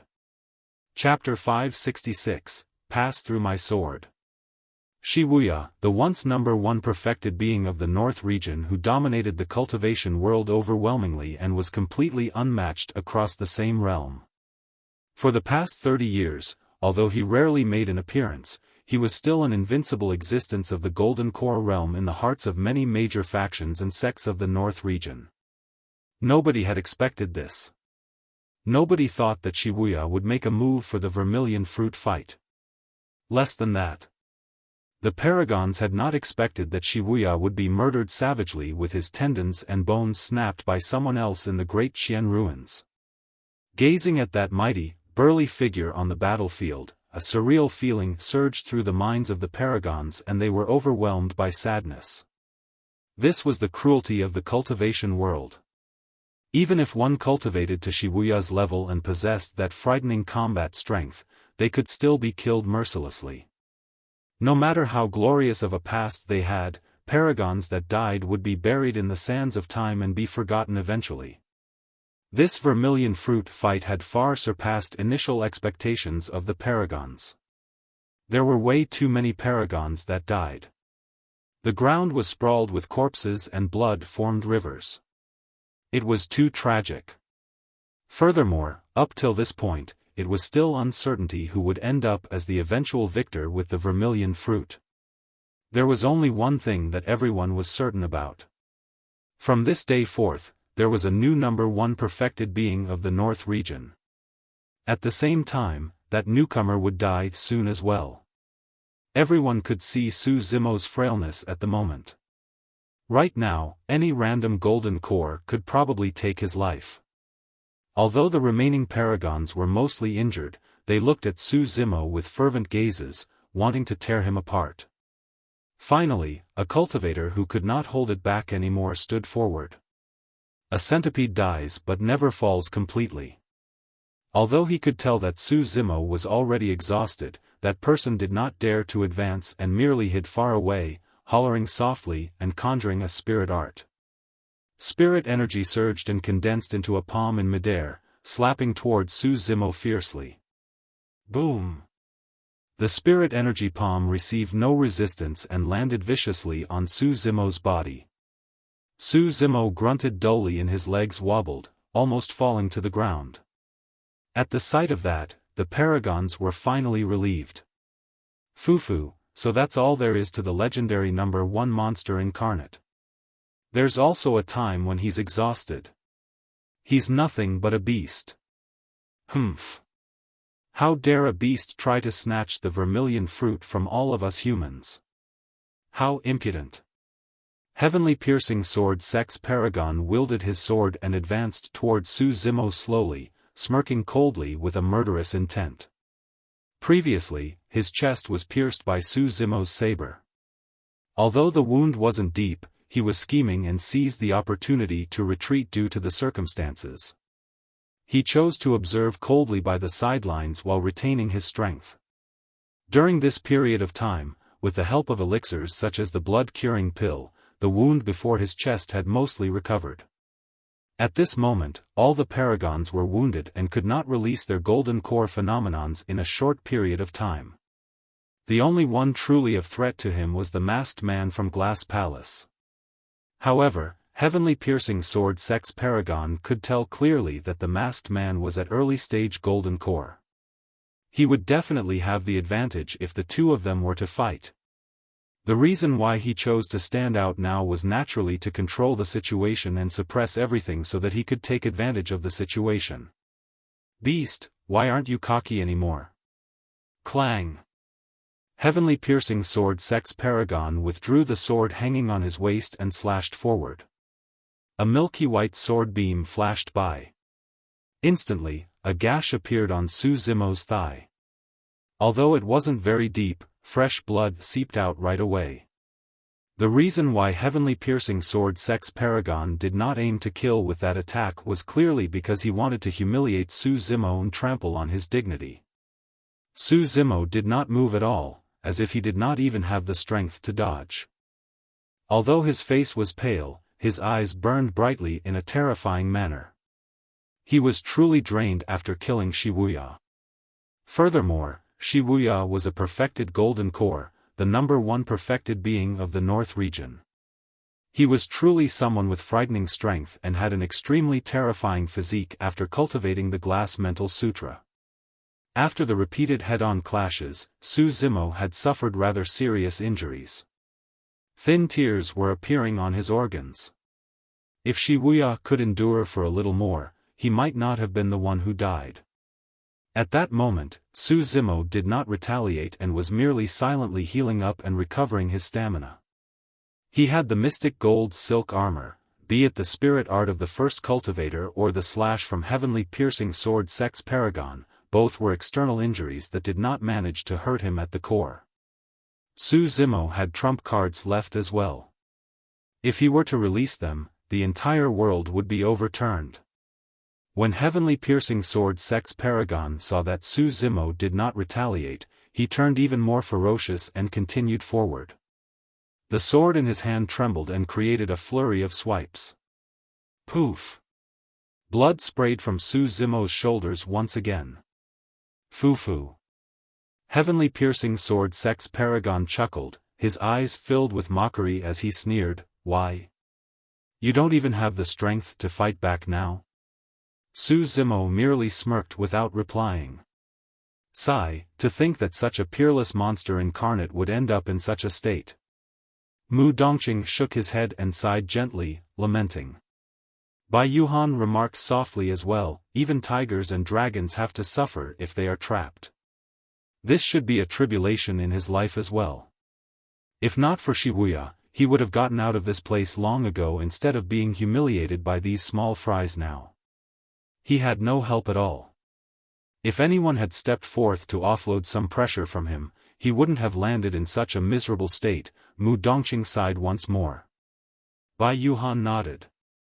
That's right. Who would have the guts to stand beside him now and go against the entire North region? What kind of a monster incarnate is this? Just die. Heavenly Piercing Sword Sex Paragon felt uneasy and did not want to drag things out further.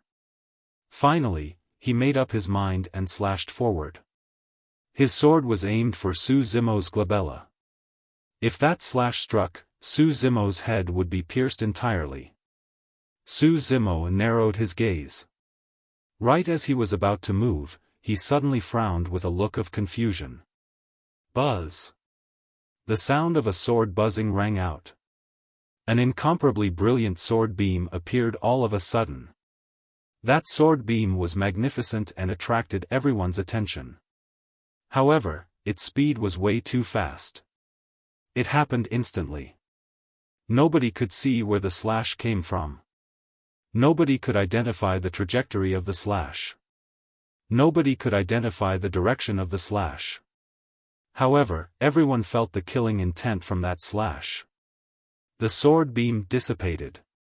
Suddenly, the battlefield went silent.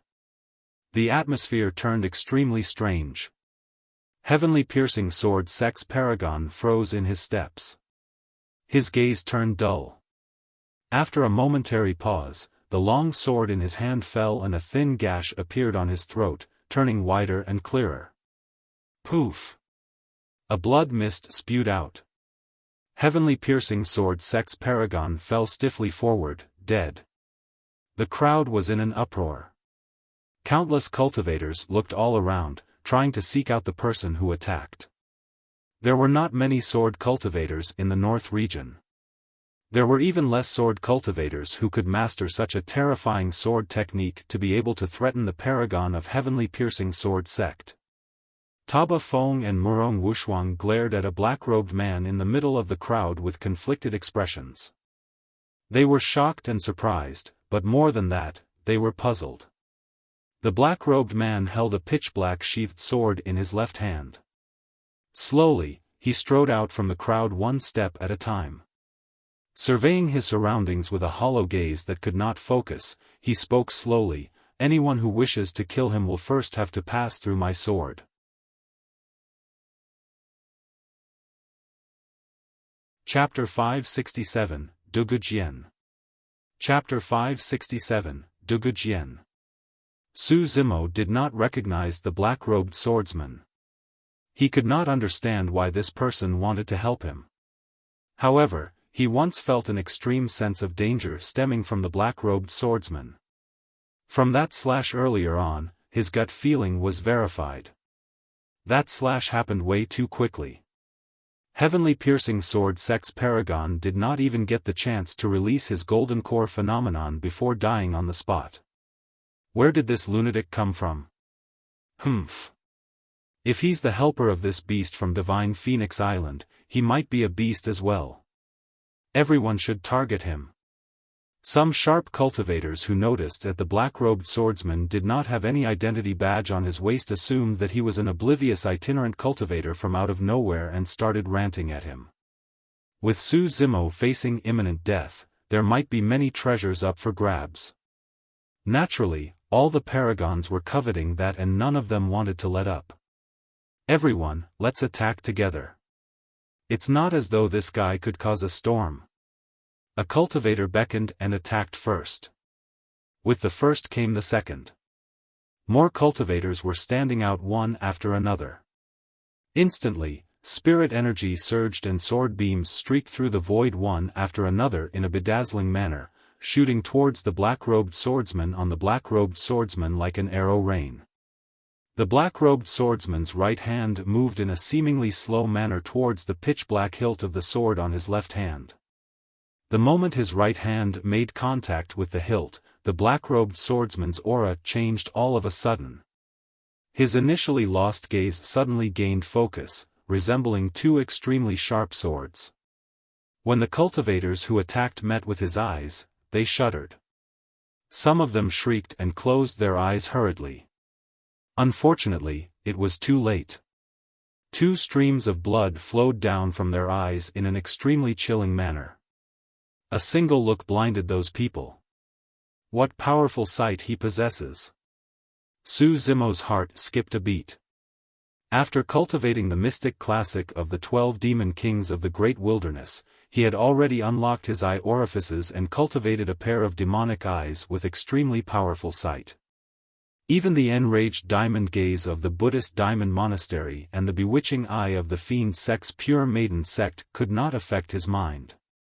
However, Zimo's demonic eyes had yet to reach the level of releasing such a terrifying killing power with just a single look. He lamented internally, I wonder how that person managed to cultivate such a frightening pair of sword eyes. The black-robed swordsman's gaze had always been lost and unfocused, looking listless. Yet, the moment he held his sword, nobody could ignore his killing intent and the edge in his gaze. Buzz.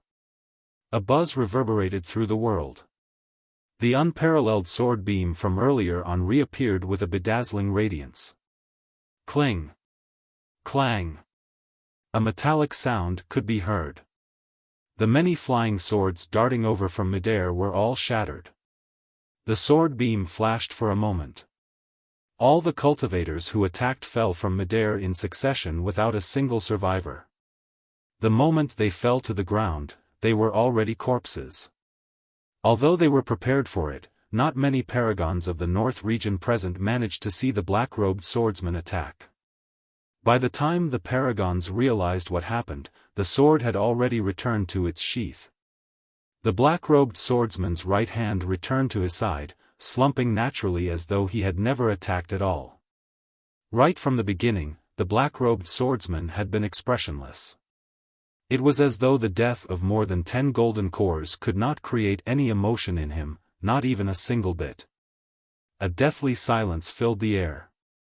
Nobody expected that after the appearance of the monster incarnate of Divine Phoenix Island and Wuya in the Paragon fight, there was still another cultivator that was this frightening that had not attacked the entire time. Who could defend against such a terrifying existence? Dugu Jian, you've gone mad. Taba Feng glared with widened eyes and hollered. Dugu Jian. At the mention of that name, Zimo came to a realization. There were truly not many cultivators with that surname in the North region. Among them, the most famous was the Dugu clan of the 4 gentry clans. However, the cultivator named Dugu Jian before him was way too unlike Taba Feng and the others. Notwithstanding the fact that he did not have an identity badge on his waist, he was not accompanied by a single clansman at all. From Dugu Jian, Zimo sensed a sort of loneliness and desolation, a feeling that he could not fit in with this world at all. It seemed as though Dugu Jian had nothing else in his world apart from that sword. He required nothing but his sword. That mental fortitude was the only thing capable of cultivating such a pair of sharp sword eyes and a sword technique that was this terrifying and lethal. Dugu Jian, that monster incarnate of Dugu Jian is a beast and isn't human. Are you going to represent the Dugu clan and stand on his side? Ouyang Xiaoyu of the ancient aristocratic family asked coldly. I am me. What does it have to do with the Dugu clan? Dugu Jian's voice was calm as he turned around to look at Ouyang Xiaoyu. He was still expressionless as ever. However, there seemed to be a hint of mockery in that hollow gaze of his. He was mocking Ouyang Xiaoyu's inability to understand such a simple concept. I am me. What does it have to do with others? Instantly, Ouyang Xiaoyu was speechless. Murong Wushuang frowned slightly. Looking at Dugu Jian not far away, she could not help but ask, why? Just can't stand it. Dugu Jian replied indifferently. Most of the paragons of the North region were confused. What couldn't he stand? Who provoked him? Murong Wushuang was the only one who sighed gently internally with a conflicted expression. She knew the type of hardships Dugu Jian had experienced as well as the pride in this man's heart. Zimo's current predicament must have struck a chord in that man's heart. He was once abandoned by this world as well. Mocked by countless, attacked by countless, bullied by countless and scolded by countless. At that time, nobody helped nor stood by him.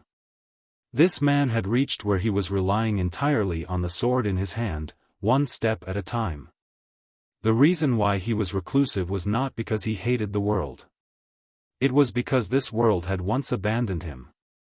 The only thing that stayed by his side the entire time and had not abandoned him was that black sheathed sword in his hands. That was the reason why he couldn't stand it and attacked. He would be equally fearless if he had to make enemies with the entire world, let alone the paragons of the North region. Zimo did not move a single inch. This was an extremely rare opportunity. He had to seize the chance to recover his stamina so that he could escape from this place. There was already nobody in the great Xian ruins who could threaten him with the death of Wuya. However, Zimo could still clearly sense that danger was approaching. He did not have time to waste. The masked man from Glass Palace seemed to have read Zimo's intentions and strode slowly forward. Since when are those from the Dugu clan allowed to be this cocky? The masked man had a nasty hoarse voice, as though he had suffered immense impact that damaged his windpipe. Scram or die. The masked man glared coldly at Dugu Jian and spat venomously. Dugu Jian was expressionless and silently, merely shifting his gaze slightly. His right hand moved slowly towards the hilt of the black sword on his left hand. Narrowing his gaze, the masked man's hairs stood on end instantly. Buzz. A sword beam flashed. Dugu Jian did not say anything and merely replied with the sword in his hand.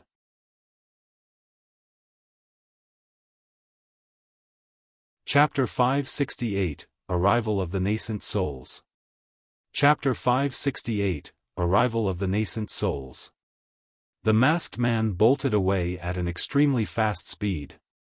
He had already vanished from his original position almost at the same time as the arrival of the sword beam.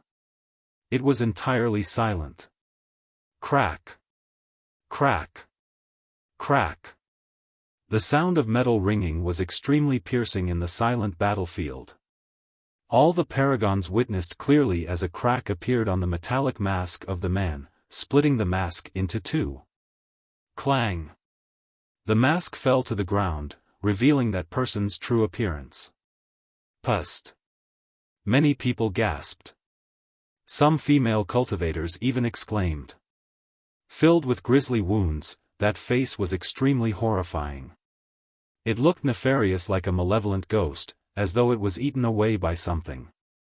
For some unknown reason, Zimo felt an indescribably strange feeling when he saw that face. Sensing the weird stares all around, the masked man had a venomous expression as he howled deeply with an endless hatred surging in his eyes. I'm going to kill you. The masked man strode forward with a torrential aura. Boom. One after another, streaks of rainbow-colored lights appeared behind the masked man with a frightening energy fluctuation that threatened to destroy everything in the world. Ancient phenomenon, glass divine light. Although the masked man's glass divine light was clearly not as terrifying as Wuya's, it was nothing to scoff at as well. After all, that was Glass Palace's legacy phenomenon. Heavenly encompassing swords. Clang. Clang. The sound of swords buzzing reverberated relentlessly through the world. A series of sword chis appeared behind Dugu Jian once after another, encompassing the entire firmament as they streaked over with a daunting might. Glass Divine Light was ranked 13 on the previous phenomenon ranking. Heavenly Encompassing Swords was ranked 40 on the previous phenomenon ranking. But now that the two phenomenons clashed, they were on even ground. On the one hand, the masked man's cultivation realm was only at early stage golden core. On the other hand, the might of heavenly encompassing swords was truly pushed to its limits in the hands of Dugu Jian. In the hands of different people, the same golden core phenomenon would also release a different level of might. Fellow Taoists, if we don't strike now, all of you guys are going to be hunted once that beast recovers. Ouyang Xiaoyu surveyed the surroundings and declared coldly. She had already noticed that Zimo was recovering his stamina and channeling qi to heal himself. The paragons present looked hesitant. However, after exchanging glances, most of them were decided. If they did not give it their all now, it would be hard for a similar opportunity to present itself in the future. Kill. Someone strode forward and growled deeply. Kill! Kill! Kill! Many cultivators roared in unison with a mighty aura, as though they were bolstering their own courage as well. Flying swords and spirit arts filled the air. There was only a single target, Zimo, who was in the center of the battlefield. Zimo's eyes gradually narrowed with a vicious glint. Clang! Clang! Before Zimo made a move, Dugu Jian waved his palm and directed a portion of the heavenly encompassing sword qi in the air to form a barrier that wrapped around Zimo. Bang! Bang! Bang! The flying swords that struck the barrier of sword qi were repelled instantly. Spirit arts that rammed onto it dissipated right away. In terms of combat strength, the only one who could match Dugu Jian right now was the masked man from Glass Palace. Buzz! A sword beam flashed. Dugu Jian had attacked once more. That slash seemed to transcend the void and arrived before Ouyang Xiaoyu instantly. The Green Yuan was the first to sense the killing intent and burst in retreat with Ouyang Xiaoyu on it instantly. Poof! The sword beam shot into the Green Yuan. It let out a tragic howl.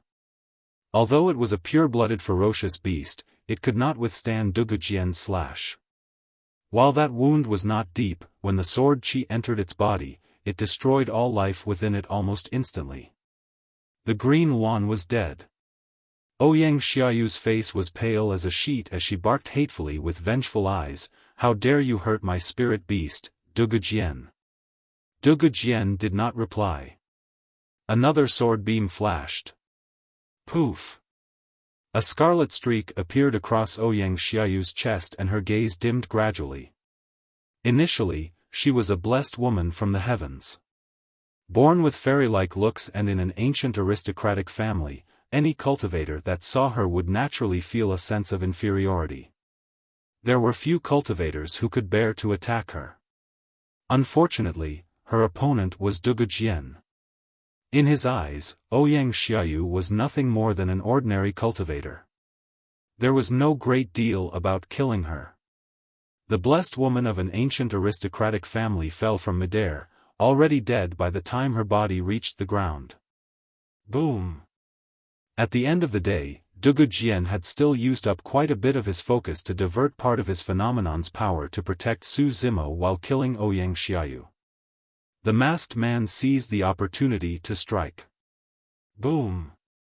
An arm flawless as jade tore through the air with a fist that resembled a steel hammer, bursting forth with an extremely alarming might instantly. Dugu Jian's expression did not change. Unable to raise his sword in time, he could only punch in retaliation. Bang! The two fists collided. Snap! The sound of bones cracking could be heard. Dugu Jian's wrist was snapped by the masked man, twisting to an unbelievable degree. Glass Palace was the best versed in body tempering in the cultivation world. Glass Palace disciples, even if they were not Wuya, had extremely strong physiques and frightening melee combat strength that ordinary cultivators could not imagine. However, what everyone truly felt terrified about was Dugu Jian. Even with his snapped wrist, Dugu Jian was still emotionless as ever, as though that was not his hand and he did not feel any pain at all. He was way too calm. Dugu Jian was so calm that nobody could sense any trace of panic coming from him. Despite his snapped wrist, Dugu Jian did not stop at all and instead, raised his sword in reverse without giving the masked man a chance to follow up at all. The masked man retreated slightly slower and instantly, a bloody gash appeared on his chest. Poof! Once again, the masked man's expression changed as he spat out a mouthful of fresh blood. He could clearly sense an endlessly sharp sword qi surging into his body, trying to cut up his flesh, bones, tendons and organs. Hurriedly, he channeled his blood qi to suppress it. After spitting out a mouthful of blood, he managed to contain the wound and purge out the sword qi. Although it seemed like he gained the advantage in that exchange of blows, in reality, they were on even ground. The only difference for Dugu Jian with his snapped left wrist was that he wouldn't be able to hold onto his sword sheath with his left hand. However, Dugu Jian's sword technique was completely unaffected and turned even more intimidating instead. A paragon was bound to die with every single attack of his. Both sides continued in the stalemate. All of a sudden, the sound of clothes fluttering through the air could be heard from the distant horizon. A series of incomparably strong auras surged forward, tearing through the air.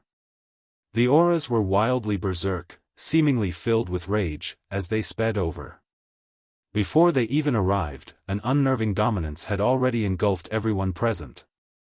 This aura. Nascent souls. Even nascent souls are alarmed, and there's so many of them. Instantly, the crowd went wild. Everyone knew that they would definitely fade into the background the moment nascent souls interfered. It was unknown who the vermilion fruit would end up with eventually, that would still depend on the capabilities of the nascent souls. However, there was only one thing everyone was certain of: somebody was about to die.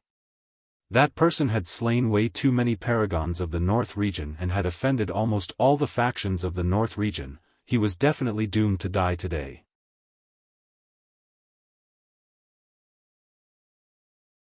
Chapter 569, Exposed. Chapter 569, Exposed.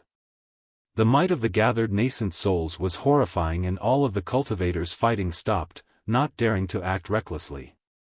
The old man from Glass Palace was the first to arrive, and his expression was terribly dark. Although he had already rushed over with all his might after noticing that something was amiss, it was still too late. Wuya's destiny talisman was already shattered on his way here. Who was the person who could kill Wuya? There was definitely no golden core in the North region who could be a match for Wuya. Even if a nascent soul managed to avoid them and infiltrate the great Qian ruins, wasn't there a chance for Wuya to escape if he could not defeat his foe? That was impossible. In the blink of an eye, the various nascent souls have already arrived. Their eyes were filled with endless shock as they looked at the corpses sprawled on the ground. They had expected this vermilion fruit fight to be a cruel test for the paragons of the North region. However, none of them expected it to be this tragic. Wuya's body laid limply on the ground with its tendons and bones snapped. It was already a meat sludge. His eyes were widened, as if even till the moment of his death, he could not believe that he would be buried in these ruins. Duanmu Kang's body was torn into pieces, and his original appearance could not even be seen any longer. Ouyang Xiaoyu's corpse had a gash on her chest that was evidently created by an expert of the Tao of the Sword. There were way too many paragons that could no longer speak at this point either, as they laid on the ground as ice-cold corpses. The old man from Glass Palace's gaze turned extremely sharp as he surveyed his surroundings, scanning everyone present. When he came across Zimo, he paused slightly.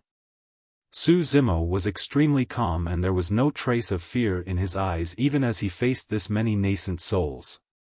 When he sensed the stare from the old man of Glass Palace, Zimo smirked and glared back in return with the same intensity. What happened here? The perfected lord of Taba clan could not help but holler loudly, asking. Taba Feng pointed at Zimo and shouted, "It's all because of him. He's the monster incarnate of Divine Phoenix Island from the ancient battlefield." That's right. He was the one who killed most of the fallen fellow Taoists of the Golden Core realm. The expressions of the nascent souls changed slightly. The monster incarnate of Divine Phoenix Island. To think that the monster incarnate of Divine Phoenix Island would actually arrive in the North region after leaving the ancient battlefield. It was no wonder. It was no wonder why the paragons of the North region met with such a great calamity. This monster incarnate of Divine Phoenix Island was truly scary. Even just at early stage Golden Core realm, he was able to kill the #1 perfected being of the North region, Wuya. Who else could be a match for him? The many nascent souls stared at Zimo with somewhat weird gazes. Apart from hatred, there seemed to be something else. It was more like greed. Their gazes resembled the way the golden cores looked at the vermilion fruit.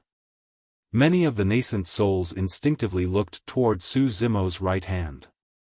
There was a rumor in the cultivation world that the monster incarnate of Divine Phoenix Island's right hand contained a supreme treasure, the Divine Phoenix Bone. That was the bone of a divine being. Even void reversions and dharma characteristics would be tempted to get their hands on a treasure as such, let alone nascent souls. The gaze of the old man from Glass Palace flashed. In his eyes, there was far more than the Divine Phoenix Bone to Su Zimo. This man possessed way too many secrets in his body. There was everything concerning Divine Phoenix Island. The legacy of the Saber Emperor. The secrets within the human emperor's palace. Also, was this monster incarnate a human or demon? How could immortals and demons coexist? The only way to find out about those unknowns was by capturing this monster incarnate. Monster incarnate of Divine Phoenix Island. Great, great. The old man from Glass Palace had a cold tone. Withdrawing an antiquated mirror from his storage bag, he said, "Let's see what the true form of this monster incarnate is." When he heard that, Su Zimo's heart sank. Before he could react, the old man from Glass Palace flung the mirror in his hands in the air.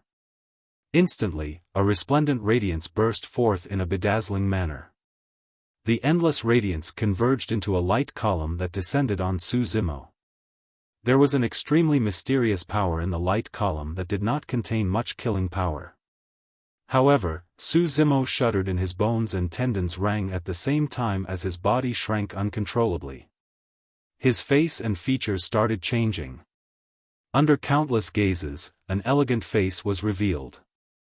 The burly man with rough features earlier on had vanished entirely. Who is this? Is he the monster incarnate of Divine Phoenix Island? So, the monster incarnate of Divine Phoenix Island is a human. He looks rather refined, like a scholar. To think that such a frail and refined scholar would be so domineering.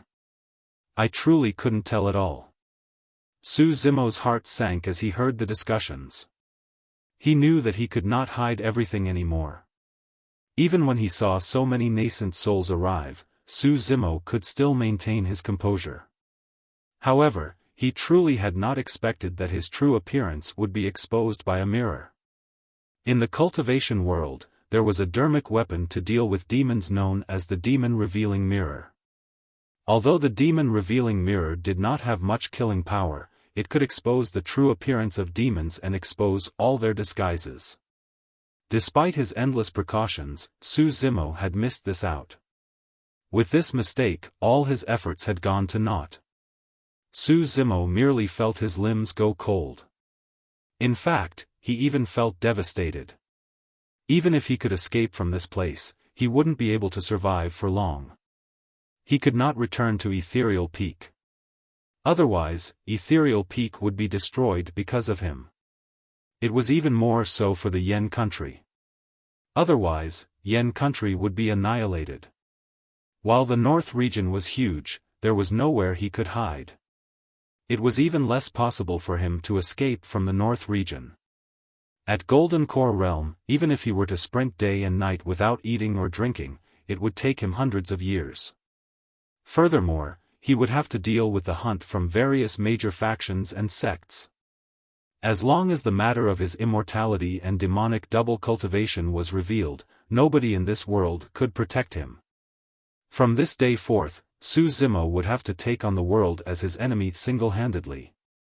Most of the cultivators present had not seen Su Zimo personally before. However, in the vast crowd, there were some cultivators who shuddered with looks of disbelief. They were so shocked that they nearly exclaimed, "It's him! To think that it's him!" Mu Dongqing was astounded and could not help but murmur to himself. Bai Yuhan clutched her cherry lips with a disbelieving expression, unable to speak at all. At that moment, both of them finally understood something. It was no wonder why Su Zimo was able to cultivate to the legendary Extreme Foundation Establishment realm, the second person after the human emperor to do so. That was because he was the monster incarnate of divine Phoenix Island and had entered the human emperor's palace. So, it's you. Blaze Columbus Valley's Wang Yan's eyes lit up as he recognized Su Zimo immediately. A month ago, this was the refined scholar that wiped out most of the cultivators from Blaze Columbus Valley, Stellar Luna sect and Shadowless sect, causing them to suffer a massive defeat. It was no wonder why this person also had the divine turtle phenomenon. It was because he was the same person from a month ago. Since this person had a double phenomenon, it meant that he did not fight with his full strength a month ago. Today's battle was the example of this man's full strength without holding back. Wait, something isn't right. Suddenly, Wang Yan's expression changed. This man did not fight without holding back today either. A month ago, he had a gigantic seal that was a connate spirit weapon. However, that weapon did not show itself today. A month ago, he also had a quasi-connate spirit weapon that he used to shoot Qian Sinew of Stellar Luna sect to death, that wasn't shown today either. Just how many more secrets are there to this man? What else does he have up his sleeves? That thought sent shivers down Wang Yan's spine.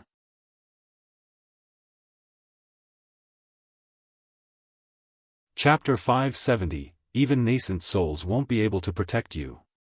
Chapter 570, Even Nascent Souls Won't Be Able to Protect You. After the masked man from Glass Palace caught sight of Su Zimo's true appearance, his first reaction was to freeze up. Thereafter, an endless hatred filled his eyes as he burst into laughter menacingly. Fu. Ha ha ha ha ha. His hoarse voice was deep like a baleful ghost from hell. So, it's you. The masked man had a venomous expression as he snarled with grit teeth, "Do you recognize me, Su Zimo?" Su Zimo? I seem to have heard that name before somewhere. It's a little familiar. A commotion broke out among the crowd. I heard that a disciple from a major sect within the territories of Great Zhou cultivated to the Extreme Foundation establishment realm and is called the Second Human Emperor. His name is Su Zimo. Oh, that's him. I've heard of him before. I heard that this man was outrageous in the ancient battlefield and obtained the Saber Emperor's legacy. He wiped out Poison Sect single-handedly before killing cultivators of Glass Palace and Malevolent Earth Sect. At that time, the sudden appearance of Divine Phoenix Island's monster incarnate drowned his reputation in the ancient battlefield. To think that they're both the same person. Now that things had come to this, Su Zimo calmed down instead. With a cool gaze, he looked at the masked man slowly, as though he was trying to discover something. Why? You can't recognize me? The masked man laughed, his initially ugly face turned even more frightening. Pei Chunyu? Su Zimo raised his brow. Any Glass Palace cultivator that could recognize him had already perished in the ancient battlefield. There was only a single person whose whereabouts and life and death was unknown, Pei Chunyu. That's right, it's me. Pei Chunyu ground his teeth and spat hatefully. It's all because of you that I'm in this state right now. Luckily, the heavens took pity on me and I finally found you. Every single word from Pei Chunyu was filled with an endless hatred, as though he wanted to tear Su Zimo apart. Back in the fog valley of the ancient battlefield, he managed to survive after taking a huge risk and hiding inside the abdomen of a cloud-seeking leopard. At the same time, he was corroded by the strong digestive fluids of the cloud-seeking leopard which distorted his features. During this period of time, there were countless times when he jolted awake from his dreams because of that elegant face, shivering in fear and drenched in sweat. That face and figure had already turned into his nightmare. He could not erase it. Su Zimo, you were domineering and invincible across the same level in the ancient battlefield. I'm sure you've never imagined that this day would come, have you? Pei Chunyu barked coldly, I've sworn countless times to return everything I've suffered 100 times more to you. I'm going to let you suffer a fate worse than death, tormenting you day and night till without allowing you to die or rest. The many paragons felt chills run down their spines when they heard that. Those words could have only been spoken with immense hatred. Su Zimo did not say anything, merely healing up in silence as he recovered his stamina. When he heard Pei Chunyu's words, Su Zimo's lips curled with a mocking expression. He looked at Pei Chunyu like a pitiful insect. That gaze triggered Pei Chunyu once again. Su Zimo. Pei Chunyu bellowed with a menacing expression, gripping his fists so tightly that they cracked. Don't get cocky. I'm not only going to torment you, I'll capture your kin and torture them viciously right before you. I'll let you witness and experience that pain personally. The paragons were secretly shocked. Pei Chunyu had gone insane. The only way to purge his mental demon was if he could kill Su Zimo. Otherwise, he would definitely die from his own demons before long. When he heard that, Su Zimo's expression suddenly turned cold. He did not have much kin left. Be it Su Hong or Xiaoning, they were his Achilles' heel and neither could be touched. Expressionlessly, Su Zimo said slowly, Pei Chunyu, you were lucky to have escaped the last time. You will definitely die today. Ha ha ha. Pei Chunyu reared his head in laughter, as though he heard the greatest joke in the world. Because of what? You?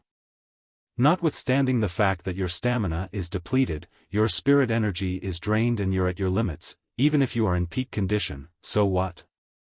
Pei Chunyu pointed to the many nascent souls nearby and shouted, there are so many nascent soul seniors around. There's no room for you to be brazen. Monster incarnate? In the eyes of nascent souls, you're nothing but an ant that can be squashed at any moment. Su Zimo smiled as well. Lowering his head, he twirled his fingers and said leisurely, do you think that I won't be able to kill you with these nascent souls around? Insolent. The old man from Glass Palace suddenly roared. It was a rich sound that boomed like thunder. Many golden cores shuddered with frozen gazes and fell limply. Su Zimo's expression did not change and his body merely swayed slightly. With his double immortality and demonic cultivation, he had a strong physique and he had even cultivated a powerful vocal secret skill before. Although the sound released by the old man from Glass Palace was powerful, it was not enough to affect Su Zimo's mind. More than half the paragons of the North region died in Su Zimo's hands in this vermilion fruit fight. At this moment, there were countless nascent souls staring at Su Zimo. It was truly ridiculous if he wanted to kill Pei Chunyu right under everyone's eyes. However, Pei Chunyu had to die no matter what. Su Zimo was extremely clear about that. He knew that if he allowed Pei Chunyu to survive, it would bring about unimaginable trouble for him, Su Hong and Xiaoning. For other people, this short period of rest would not amount to much difference. However, for Su Zimo, this was enough for him to stabilize his wounds and recover some stamina. Pei Chunyu, let me tell you one last thing. Su Zimo had a cold, murderous gaze as he said coolly, even nascent souls won't be able to protect anyone that I want to kill. Swiping his palm across his storage bag, a gigantic, shiny golden seal appeared in his palm. The Khanate spirit weapon, Coiling Dragon Seal. In just this short period of time, Su Zimo had already recovered some spirit energy. His dantian circulated and spirit energy surged into the Coiling Dragon Seal. Go! Su Zimo flung his arm and the 6 bedazzling spirit patterns on the Coiling Dragon Seal shone as it descended fiercely onto Pei Chunyu. It was frightening, like a blazing sun. Pei Chunyu's expression changed starkly. He had not expected Su Zimo to be this decisive and attack him even under the watchful gazes of nascent souls. More than that, he thought that Su Zimo was clearly exhausted earlier on. And yet, Su Zimo had already recovered to this extent in this short period of time. How strong were his regeneration capabilities? The gigantic seal crushed down, engulfing Pei Chunyu and almost sealing every possible escape path for him. How dare you!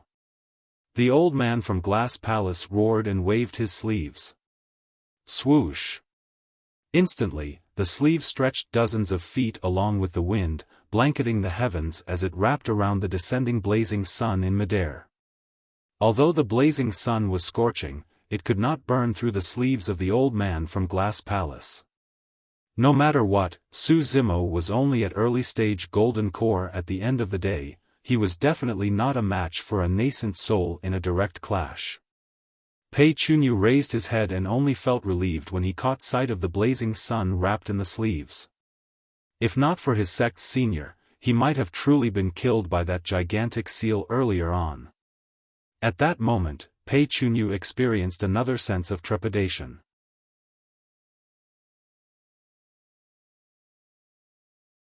Chapter 571, Kill. Chapter 571, Kill. Something isn't right. Pei Chunyu's heart sank. Given Zimo's determination to kill him, how could his attack be this simple? Could Zimo truly be naive enough to think that he could kill him with just a connate gigantic seal under the watch of so many nascent souls? That was impossible. Zimo must still have tricks up his sleeves. Instinctively, Pei Chunyu turned his gaze toward Zimo. His pupils could not help but constrict violently right away. Unknowingly, a milky-white gigantic bow had already appeared in Zimo's hands. The bowstring was already drawn. 5 spirit patterns shone on the gigantic bow. If one were to pay attention, they might even vaguely catch sight of a 6th spirit pattern that, although illusory, was extremely blinding. To Pei Chunyu, it seemed like Zimo was hugging a round moon in his embrace at that moment. That round moon was pierced by an ice-cold arrow. Dark black in color, the arrow shimmered with a faint golden glow. Behind that black gold arrow, Pei Chunyu caught sight of a firm wrist and a pair of brilliant eyes. Those eyes seemed like they were looking at a dead man. The next moment, Pei Chunyu truly sensed the feeling of death. The black gold arrow was getting closer and closer to him. Pei Chunyu could clearly see the chilling glow on the arrow tip. By now, the elegant face behind the arrow had already turned blurry. The black gold arrow arrived in the blink of an eye. Although Pei Chunyu had clearly seen it, he realized that he was rooted to the spot, unable to budge at all. Save me. His eyes were filled with fright as he howled from the depths of his throat. It was too fast. The arrow was fired almost the same time as when the old man from Glass Palace wrapped his sleeves around the coiling dragon seal. Such guts! The old man from Glass Palace bellowed in rage. He had not expected Zimo to still have such a terrifying move left after releasing a connate spirit weapon. Initially, the black gold arrow only shone with a single gold streak. However, the moment it left the bow, 6 spirit patterns appeared on its body. The light was blinding. Pust! The paragons in the crowd gasped. An early-stage golden core had actually summoned 2 connate spirit weapons. Wuya only had 1. Even the nascent souls of the North region were shocked. A connate spirit weapon. That was a true killing weapon. The burst-killing power from a connate-grade arrow fired from a quasi-connate gigantic bow was more than enough to kill most of the golden cores present instantaneously. Even a cultivator of Wuya's level might not be able to escape unscathed. Furthermore, Pei Chunyu was only at early-stage golden core. He was more than a single realm weaker than Wuya in terms of strength. Everywhere the black gold arrow passed, the surrounding spirit chi would be drawn into the arrow, leaving a streak of forbidden area made of spirit chi that propagated the black gold arrow to an even faster speed. The old man of Glass Palace wanted to step in and stop things, but he was already too late. Turning into a cold streak of light, the black gold arrow arrived instantly. All of a sudden, the jade pendant on Pei Chunyu's waist seemed to sense something and shone brightly, releasing a mysterious power. An almost transparent barrier was formed around Pei Chunyu. Boom! When the black gold arrow struck this barrier, a deafening bang reverberated through the entire place. Crack! Crack! Crack! Instantly, a series of cracks rippled through the jade pendant.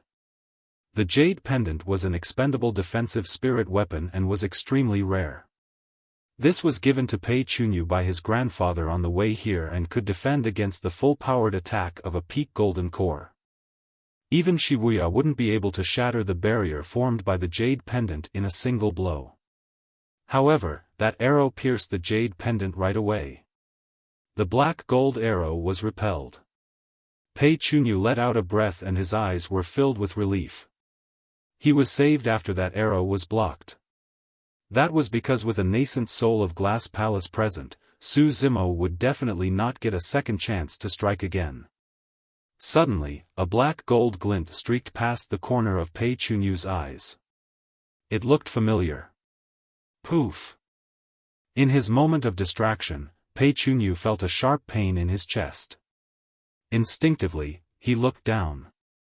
His chest was already punctured with a grisly wound and blood spurting out like a fountain. Bam! The sound of a bowstring quivering only reached Pei Chunyu's ears by then. That strike was way too fast. Before the sound of the bowstring arrived, he was already shot by the black gold arrow. When he heard the trembling sound of the bowstring, Pei Chunyu instinctively thought of something. Earlier on, Zimo did not shoot a black gold arrow. He shot two. The two black gold arrows stuck close to one another, front and back. Because the arrows were so fast that they transformed into a chilling streak of light, everyone mistook that it was only a single black gold arrow. The first arrow tore through Pei Chunyu's barrier. The second arrow was to take his life. The combination of the quasi-connate gigantic bow and connate black gold arrow rendered Pei Chunyu's supreme-grade defensive spirit weapon to paper. That single arrow swept away every trace of life within Pei Chunyu's body. Zimo lowered his arm and put away the moon concealment bow into his storage bag with a calm expression without any emotions in his eyes. That was a display of extreme confidence. If I want to kill you, you will definitely die. It was dead silent on the battlefield such that a pin drop could be heard. It wasn't just the golden core paragons of the North region, even the nascent souls had not expected an early-stage golden core to kill a cultivator of Glass Palace right before their very eyes. The process seemed simple and instantaneous. However, the read of the situation, attention to detail and precision of timing were all perfect. Any single delay and this monster incarnate of Divine Phoenix Island wouldn't have gotten the chance. The end result was the death of Pei Chunyu. It was exactly as the monster incarnate had said, even nascent souls won't be able to protect anyone that I want to kill. Taba Feng, Murong Wushuang and everyone else were even more shocked. It was only at that moment when they realized that there was nothing exaggerated about how Zimo single-handedly defeated the paragons of the Immortal, Buddhist and Fiend sects beneath the human emperor's palace, nor was it due to luck. This man had way too many tricks up his sleeves. They seemed to be endless. Suddenly, a ridiculous thought flashed through the minds of some people. Could this monster incarnate manage to escape alive? Impossible. Those cultivators denied the thought. There were so many nascent souls here that have long sealed every single escape path of Zimo. No matter if he wanted to fly up above or burrow down beneath, there was no way that man would be able to escape alive. More than 5 kilometers away from the great Jian ruins, a middle-aged man stood in the air. The man's complexion was a faint golden color and his hands were behind his back, exuding a shuddering aura. Gazing in the direction of the great Zhou dynasty, his eyes shimmered, seemingly in deep thought. All of a sudden, the middle-aged man's expression changed as he slapped his storage bag and withdrew a destiny talisman before looking at it intently. The destiny talisman was already shattered. Like dust, the fragments slipped through his fingers and dispersed. At? The middle-aged man hollered with widened eyes spewing with killing intent. Whoever killed my grandson, I'll make sure you are torn into pieces and burned into ashes. Spinning around, the middle-aged man sped towards the direction of the great Jian ruins in a flash, vanishing at the edge of the horizon before long.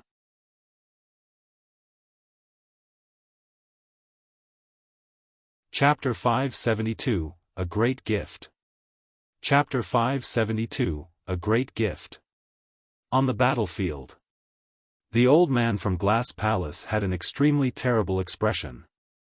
For this trip, Glass Palace sent 2 golden cores. Notwithstanding Wuya's death, even Pei Chunyu was murdered, and it happened right in front of him. Although Wuya was a golden core, his status in the sect and in the hearts of the elders was much more important than ordinary nascent souls. The sect had raised Wuya as a titular disciple. Naturally, he would be punished when he returned to the sect with news of Wuya's death. Right now, the only thing he could do was to try and make up for it by bringing Zimo back to the sect. That way, he might have a chance of avoiding punishment. Little beast, let's see how much longer you can maintain your cockiness. The old man from Glass Palace hollered and strode forward, extending his arm to capture Zimo alive. Hee. Suddenly, the perfected Lord of Dark Ghost Sect sneered sinisterly, "This little beast slewed my disciple. I'm going to take his arm as compensation." Swash! Dark Ghost Sect's perfected Lord's spirit consciousness shifted and turned into a sinister saber that cut toward Zimo's right arm. His intent to sever the right arm was an excuse for his true motive of getting the divine phoenix bone. Of the nascent souls present, the old man from Glass Palace was not the only one targeting Zimo. All the other nascent souls of decent capabilities wanted to fight for the divine phoenix bone. There was no reason for them to give up an opportunity as such. "How dare you!" The old man from Glass Palace shouted with rage. Hee. Suddenly, Duanmu clan's perfected lord laughed. "This little beast is ruthless and murdered my Konger. I'm going to kill him and take his corpse back so that I can account to my clansmen. Our Ouyang aristocratic family is not going to let that little beast off either." Ouyang clan's perfected lord remarked coldly. "Bullshit." Taba clan's perfected lord cursed, "That weakling from your clan was clearly killed by a sword rather than this lad. What rights do you have? In that case, you've got even less rights since your Taba Fong is still alive and well." All the nascent souls moved one after another. All of them wanted to take their share of the loot by getting Zimo's right hand. Bang! Bang! Bang! The power of nascent souls collided with a rampant might, filling the skies with resplendent light in a terrifying manner. The frightening power extended and all the golden cores in the vicinity retreated hurriedly in shock, afraid that they might be embroiled in the fight. Zimo stood firmly in the center of the battlefield, looking at everything with a faint mockery in his eyes. "Everyone, listen to me, there's no need for us to fight with our lives here." Murong clan's perfected lord suddenly said, "How about splitting that lad's divine phoenix bone into pieces and divide it evenly?" "That's good." "I agree." Some nascent souls agreed readily. "No." The old man from Glass Palace stroked his beard fiercely and an intimidating power exuded from his seemingly scrawny body. With every single move of his, a rainbow light would glow blindingly. Even dermic weapons wouldn't be able to get close to him. He remarked coldly, "I'll see who dares to try and challenge Glass Palace for a treasure today." At that moment, a series of cool sighs could be heard coming from the center of the battlefield. Many nascent souls stopped instinctively and turned their gazes over. Scanning his surroundings, Zimo said slowly with a calm expression, "I've expected all of you to come and I've prepared a great gift. Please kindly accept it." "Humph." Stellar Luna Sect's perfected lord sneered, "Little beast, you won't be able to escape today even if you've got wings.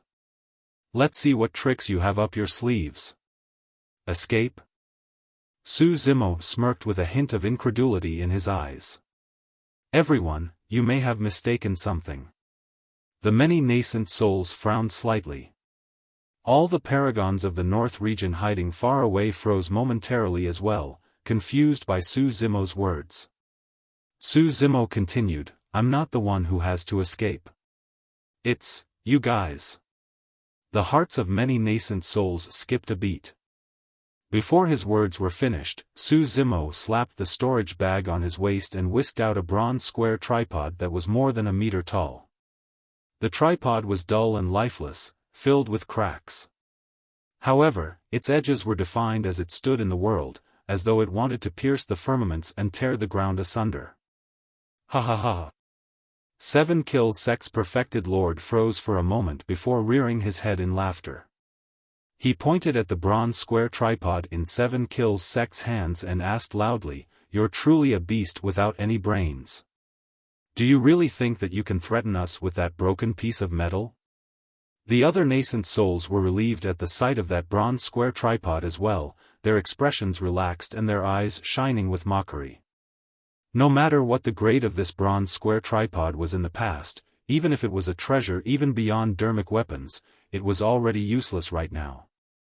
If it could not release dermic powers, what was the difference between this tripod and scrap metal? Foo-foo. Zimo smiled as well. Indeed, that bronze square tripod was of no threat to nascent souls. However, that might not be the case for the golden lava inside. After it was contained in the bronze square tripod, the golden lava seemed like it was sealed by some power and was calm as water without emitting any heat. Gripping the hind legs of the bronze square tripod with both hands, Zimo raised it and spun, swinging it at the nascent souls all around him. Swoosh! The golden lava gushed out, blanketing the skies. When the lava splashed through the void, it burst forth with a shuddering heat that was enough to annihilate everything and incinerate all living beings. At this moment, the nascent souls who coveted the divine phoenix bone were all in the vicinity and none of them could escape from the radius of the golden lava. Contact with the golden lava, even if it was only a single drop, would immediately ignite a shiny golden flame. It burned in the void relentlessly. Given the bodies of nascent souls, they would be burned into ashes within dozens of breaths in the golden flames. If they were drenched by the golden lava, they would be engulfed immediately with no corpse left. The scariest thing was that once the nascent souls were touched by the golden flames, they would not be able to extinguish it no matter how they struggled. Ah! Ah! Ah! Tragic cries reverberated through the world. In midair, countless figures engulfed in flames streaked through the air. They did not manage to fly far before they fell as a pile of ashes. The battlefield had instantly transformed into a burning hell. None of the nascent souls could avoid this calamity. Even the old man from Glass Palace who was well versed in body tempering only managed to hang on for dozens of breaths before falling to the ground without any trace of life. Only the golden cores who hid far away managed to survive. The golden flames burned furiously. All the stone pillars in the underground palace were incinerated. The underground palace collapsed with countless rocks crashing down and dust billowing. Everywhere the golden lava reached, a massive pit would be burned in its place. The flames surged into the air, illuminating the dark night like day. Against the scarlet golden flares, the monster incarnate's figure was faintly visible, looking like a divine being scrutinizing everything from the flames. It was over. Everything was over. The flames burned through the entire skies. Even the clouds shone tragically beautiful with a scarlet golden shade. The world has changed. From this day forth, the cultivation world of the North region was going to be overturned.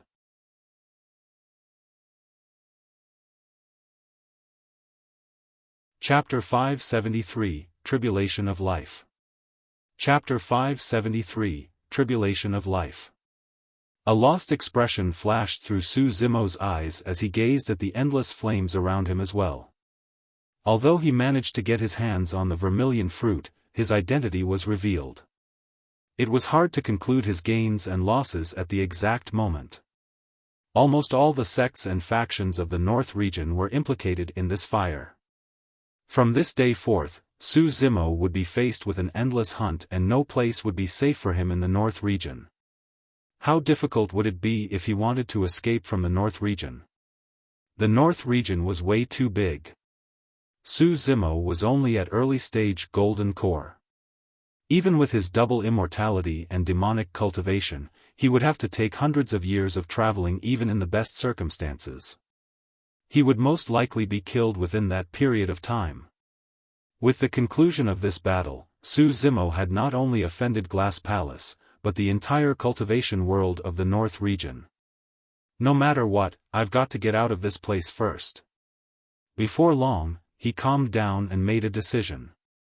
Picking up the coiling dragon seal on the ground, he put it away in his storage bag before donning on new green robes.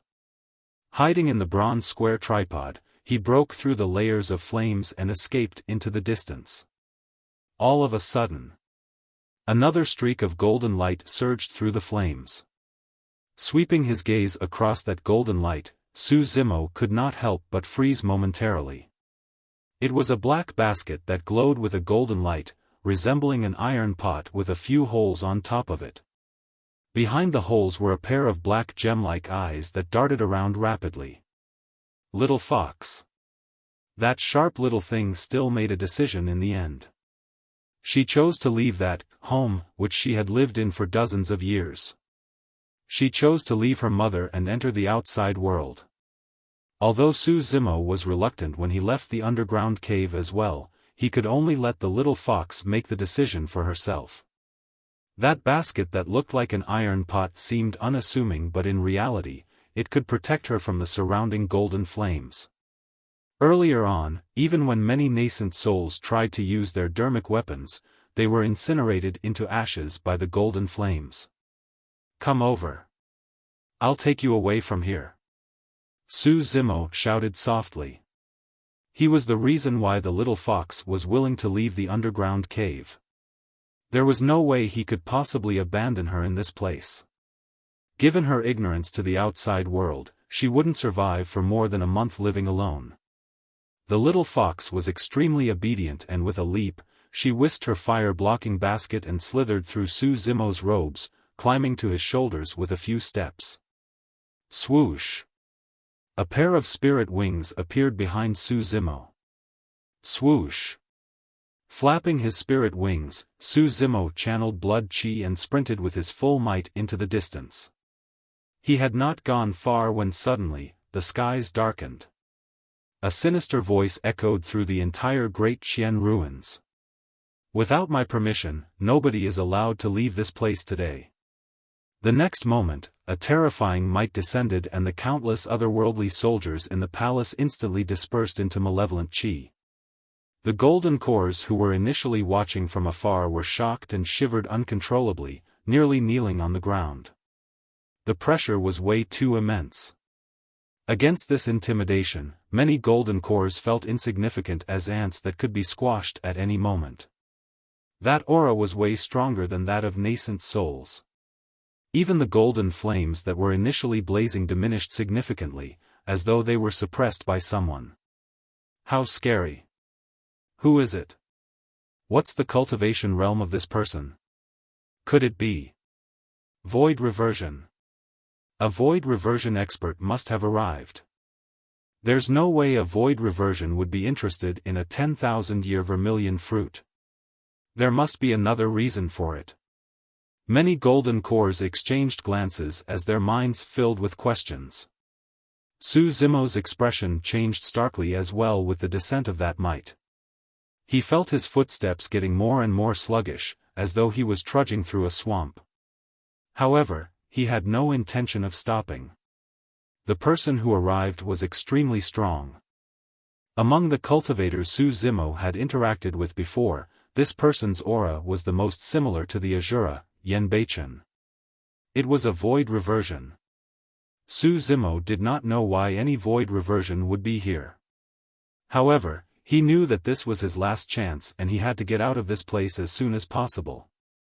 A middle-aged man in luxurious robes descended from the sky with a grim gaze, scanning his surroundings. A wary look flashed through his eyes when he caught sight of the blazing golden flames in midair.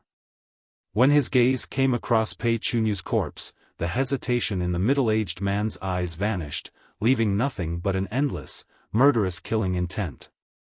Some cultivators could not endure the pressure and recounted the earlier events vaguely. Shifting his gaze, the middle-aged man caught sight of Su Zimo, who was escaping, and could not help but bark coldly with a dark expression, "Little beast, how dare you try to escape in front of me, Dao being Xian Yu?" Boom! Dao being Xian Yu's spirit consciousness moved. A horrifying might descended immediately. With a bang, Su Zimo's body crashed and slammed onto the ground harshly. The tremendous shock caused the flesh on the surface of his body to rip apart, spurting with blood and adding injuries on top of his original injuries. In the blink of an eye, Su Zimo transformed into a bloodied person. He could not help but grunt dully and his knees wobbled, almost falling. The difference was too great. This was not merely a difference in terms of strength. It was the difference between two different levels, and it was worlds apart. Dao being Xian Yu did not have to make a move at all. Su Zimo could not even withstand his pressure as a void reversion alone.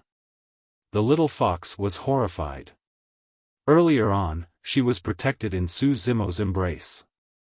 Su Zimo had defended her from all damage using his body. With his back against Dao being Xian Yu, Su Zimo continued to escape, panting with a hint of blood in his breath and blood frothing from his mouth. However, his gaze was unusually resolute and immensely fierce. With his hands behind his back, Dao being Xian Yu traveled through the air and looked down at Su Zimo, who was escaping down on the ground. Those eyes were filled with mockery and cruelty, as though he was looking at an ant that was struggling to survive. "Mr. Mo, he..." When he saw that, Mu Dongqing wanted to say something but hesitated. Nobody expected that the #1 weapon refinement master of Great Zhou would possess such an identity and frightening combat strength. A few years ago, Su Zimo helped him refine a supreme-grade spirit weapon in the capital of Great Zhou. At that time, he was still a little amateurish. But now, that seemingly frail scholar had already grown to such an extent. Yet, unfortunately, that scholar was about to die. What a pity, sigh. After a long silence, Mu Dongqing gave a long sigh of sadness. No matter what, Su Zimo had once helped him. Mu Dongqing felt pained when he saw the state Su Zimo had ended up in. Bai Yuhan seemed to have recalled something and whispered with a conflicted expression, "If the third princess hears the news about young Master Su's death, she is going to be extremely sad." Mu Dongqing lamented, "At the end of the day, humans can't fight against fate with their own strength. Even a void reversion has shown himself at this point. This should be a fated tribulation in his life such that he can't avoid death." In midair, Dao being Xian Yu seemed to have lost his patience and interest in toying around. Harumphing coldly, he suddenly descended and blocked Su Zimo's path forward. Right then, something weird happened.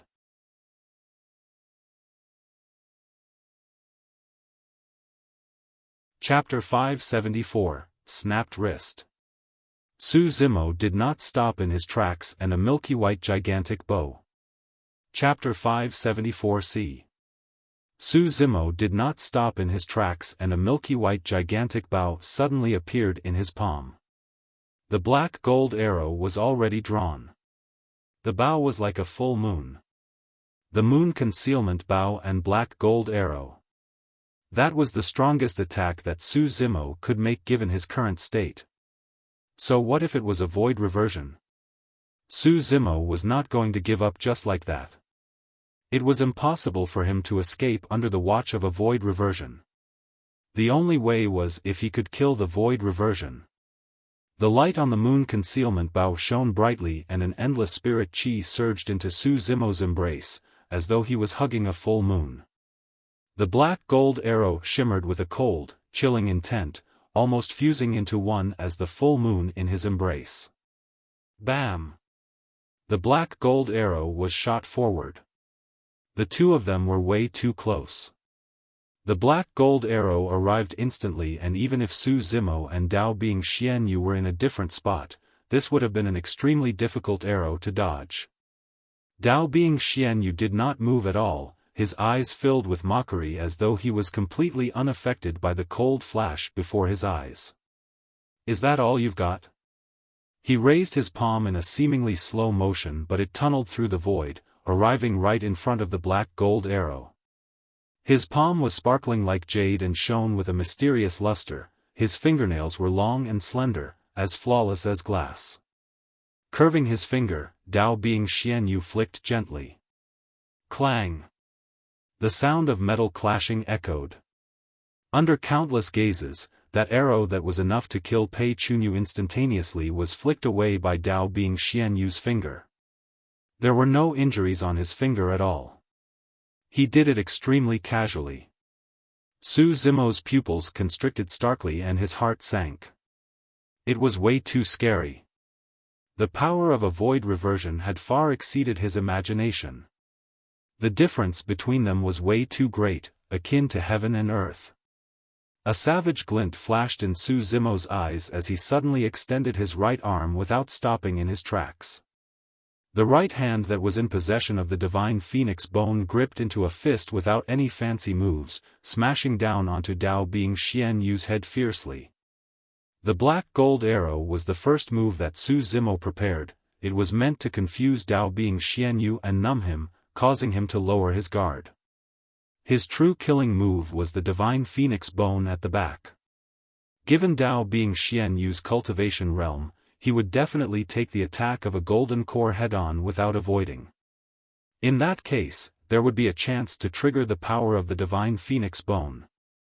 Su Zimo believed that once the power of the divine phoenix bone was triggered, it would be enough to injure Dao Bing Xianyu even if it was unable to kill him.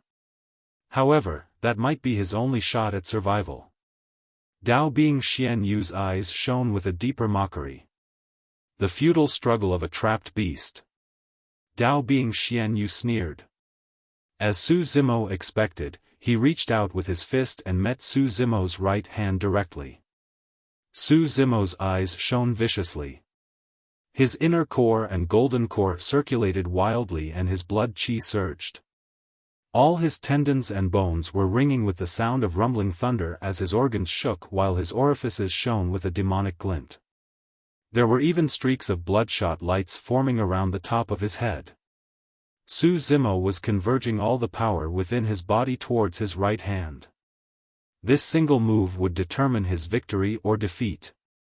Right as their fists were about to collide, Dao Bing Xianyu smirked and suddenly converted his fist to a palm, choosing not to engage Su Zimo head-on. Dao Bing Xianyu's palm glided upwards gently and avoided the incoming fist, arriving at Su Zimo's right wrist area before gripping suddenly. Su Zimo froze in his tracks. A tremendous repulsion force surged into his body and he felt like his bones were all going to shatter. Ugh! Su Zimo's expression changed as he grunted. Dao Bing Xianyu's palm gripped his wrist tightly like an iron hoop. The immense power almost crushed his right wrist. It was way too painful. Su Zimo shuddered from head to toe and clenched his teeth, bead-sized sweat droplets rolled down from his cheeks instantly. With a cold expression, Dao Bing Xianyu raised his chin slightly and looked down at Su Zimo, sneering, "Trying to kill me with your divine phoenix bone? Foo-foo." Dao Bing Xianyu chuckled gently and shook his head. "You're way too naive." The difference between the two of them was not merely limited to their cultivation realms and strength. In terms of experience and psychology, Su Zimo was even more disadvantaged. Dao Bing Xianyu had already guessed Su Zimo's intentions and did not choose to take the divine phoenix bone head-on, gripping the latter's wrist instead. Su Zimo's right hand had the indestructible divine phoenix bone. However, his wrist was incomparably fragile against the power of a void reversion. Dao Bing Xianyu's change in movement had severed Su Zimo's final hope. Enduring the immense pain on his wrist, Su Zimo glared at Dao Bing Xianyu indignantly with clenched teeth. "Divine phoenix bone." Dao Bing Xianyu lamented, "An ant like you isn't befitting of possessing such a divinely object." From this day forth, the divine phoenix bone belongs to me. Before he finished his sentence, Tao being Xianyu exerted slight strength into his palm. Snap! The jarring sound of bones snapping echoed. Zimo's wrist was snapped directly by Tao being Xianyu.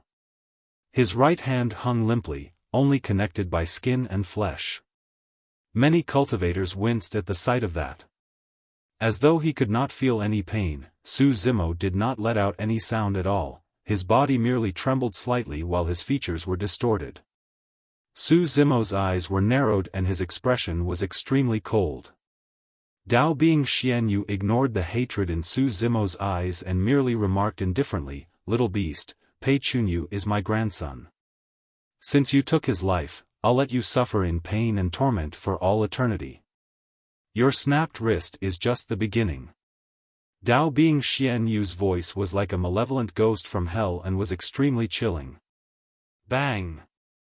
Suddenly, Tao being Xianyu extended his feet and tapped Zimo in the dantian gently. His kick was way too fast. Even if Zimo was at his peak condition, he wouldn't be able to dodge it, let alone the fact that he was now severely injured with his spirit energy drained and blood qi exhausted. Furthermore, Tao being Xianyu's palm was locked on Zimo's injured right wrist the entire time. Zimo could not escape at all. Although that kick seemed like it was slow and gentle, it let out a frightening amount of power on Zimo's dantian. It was like a gigantic spear that thrust into Zimo's dantian. Zimo shuddered and felt a sharp pain pierce through his abdomen, almost fainting from it. A bloodied hole appeared on his dantian, muddied by flesh and blood. Destroyed. Zimo could clearly feel that his golden core was shattered by that single kick from Tao being Xianyu. His spirit energy drained rapidly. In the blink of an eye, his dantian turned into an empty spot without any spirit energy at all. Zimo's body convulsed slightly and he almost could not stand straight. His face was pale, his eyes went dim and his breathing turned faint. His cultivation was crippled. The core of a golden core perfected being was their golden core, it could not be recovered once it was destroyed. Dozens of years of tough cultivation was destroyed overnight. For cultivators, there was nothing more cruel than having their golden cores destroyed and their cultivations crippled. It was dead silent all around. The golden cores had various expressions, some of them gloated, some sighed to themselves while others revealed pained looks. Mu Dongqing and Bai Yuhan had some ties with Zimo in the past. At this moment, none of them could bear to continue watching. Dugu Jian lowered his sword eyes and shook his head gently with a look of pity on his face. No matter how much of a monster incarnate Zimo was, how amazing, or even if he had once cultivated to the legendary Extreme Foundation establishment realm with double phenomenons, all of that had now vanished with the destruction of his golden core.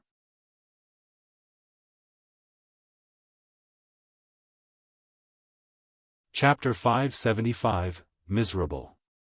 Chapter 575, Miserable. Zimo was long drenched in head and his head was slumped with his black hair raining down, the only thing that could faintly be seen were a pair of frightening eyes. Even with his golden core destroyed and his cultivation crippled, Zimo did not despair. He would definitely take revenge for this as long as he could walk out alive today. He had his inner core despite his shattered golden core.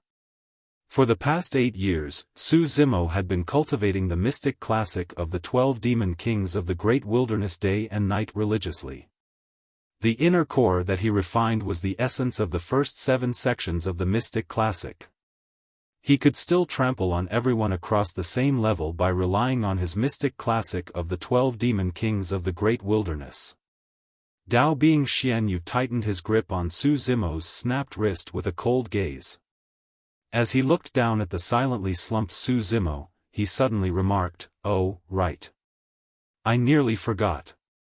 You're half a demon as well and you've also cultivated an inner core." The existence of the inner core could not be hidden from Tao being Xianyu's spirit consciousness. "Is that what you're relying on?" Dao Bing Xianyu laughed, somewhat menacing, before saying slowly, even though you're a golden core, I'm not going to leave you any chances. I will let you experience the true meaning of despair. The moment he said that, Dao Bing Xianyu extended his right fist. Bang! Dao Bing Xianyu punched his right fist savagely through Su Zimo's chest. When the tremendous power surged wildly into Su Zimo's body, the first to receive the impact was the mystic gold silk armor. Unable to withstand the burst power of Dao Bing Xianyu, a hole appeared through the connate spirit weapon and all 6 spirit patterns dissipated. After breaking through the defensive connate spirit weapon, the remaining power cruised through into Su Zimo's body. Crack! Crack! Crack! The sound of bones cracking could be heard. Blood drained from Su Zimo's face as he was lifted up before crashing down heavily once more. A series of tears appeared on his inner core. Su Zimo could no longer feel the existence of demonic power within him. He had lost complete control of his inner core as well. Once again, Su Zimo's expression turned paler. Even if his inner core was not completely crippled after receiving such an immense blow, the chances of it recovering in the future were extremely slim. In reality, Dao Bing Xianyu had intended to shatter Su Zimo's completely with that punch. However, the mystic gold silk armor blocked a large part of the power. Furthermore, Su Zimo's tendons, bones, blood and flesh were extremely frightening to begin with, and he possessed a shocking defense. That was the only reason why the inner core was not pierced entirely with that single punch. Prior to this, Dao Bing Xianyu maintained his grip on Su Zimo's right wrist the entire time. It was only at this moment when he sensed that the situation was deadlocked that he felt relieved enough to release his grip. Dao Bing Xianyu had been cultivating for thousands of years up till now, and he was no fool. He would definitely not make a mistake, nor would he leave Su Zimo with any chances. The little fox was nearly scared out of her wits throughout the entire process. She had never witnessed such cruelty and remained hidden behind Su Zimo the entire time. It was up till this moment that the little fox realized something and shrieked.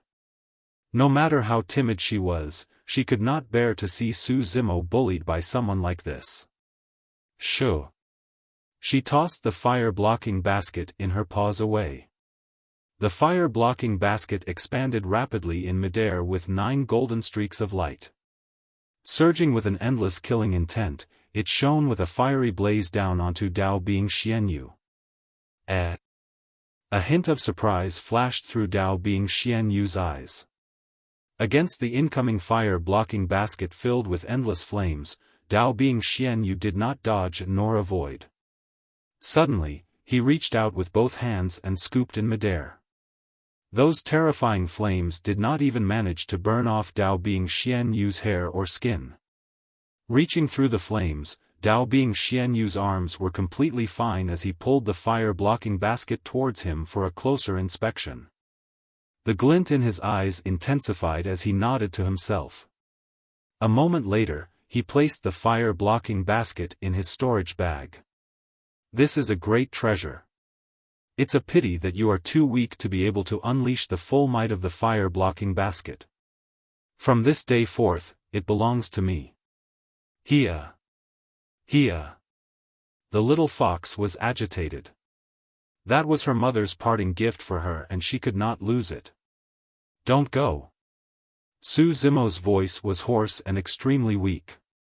Unfortunately, the little fox was flustered over her fire-blocking basket and it was too late even if she heard Su Zimo's call. The little fox dashed forward. Initially, Dao Bing Xianyu wanted to slap her to death. However, a thought crossed his mind. Fox race? A hint of lust could be seen flashing through Dao Bing Xianyu's eyes as he changed his mind and swept his hand. Bang! The little fox was repelled and fell into the mud, spitting out a huge mouthful of blood with a stricken expression. She had not formed a core and could not even change her appearance yet. Naturally, she was not a match for Dao Bing Xianyu. Little thing, it will be extremely easy for me to kill you. It will take nothing more than a single thought. Dao being Xianyu remarked coldly, "From this day forth, you are my slave. If you dare to go against me, I'll make sure you suffer." The fox race gave birth to natural seductresses. If he could capture someone from the fox race as a slave to do whatever he wanted with her, he would definitely live his days in bliss like an immortal. The little fox was seriously injured to begin with and was uneasy internally. With Dao being Xianyu's words right now, she knew of her impending fate and was so agitated that she fainted. Dao being Xianyu did not care at all. He had loads of time in the future to train up this fox. Dao being Xianyu's gaze shifted towards the blood-stained cultivator not far away. Their gazes met. Dao being Xianyu frowned slightly. He had to acknowledge that there was still no sign of defeat in Su Zimo's eyes despite the circumstances. There were way too many powers in the world that could defeat Su Zimo. However, there was nothing that could make him bow down. Dao being Xianyu frowned slightly. Su Zimo's gaze made him feel uncomfortable. It felt as if something was not within his control. That's impossible. Dao being Xianyu lamented, "That kid's golden core is crippled and his inner core is shattered. By now, he's a complete cripple and there shouldn't be any accidents. Little beast, why aren't you escaping anymore, Dao being Xianyu sneered. Su Zimo remained silent. With an unpredictable tone, Dao being Xianyu continued slowly, "Don't worry, I won't let you die that easily. I'm going to imprison you and slowly torment you while interrogating you about the secrets of your divine phoenix bone and double immortality and demonic cultivation. There's way too many secrets that you are keeping." Su Zimo smiled as well. "I'm afraid you won't get the chance to discover the secrets I'm hiding." A series of sinister sutras flowed through Su Zimo's mind. Poof! His heart nearly ripped apart and his bloodline surged, blazing in flames. In the blink of an eye, almost a third of his bloodline was burned up. That was the blood escape technique of the fiend sects.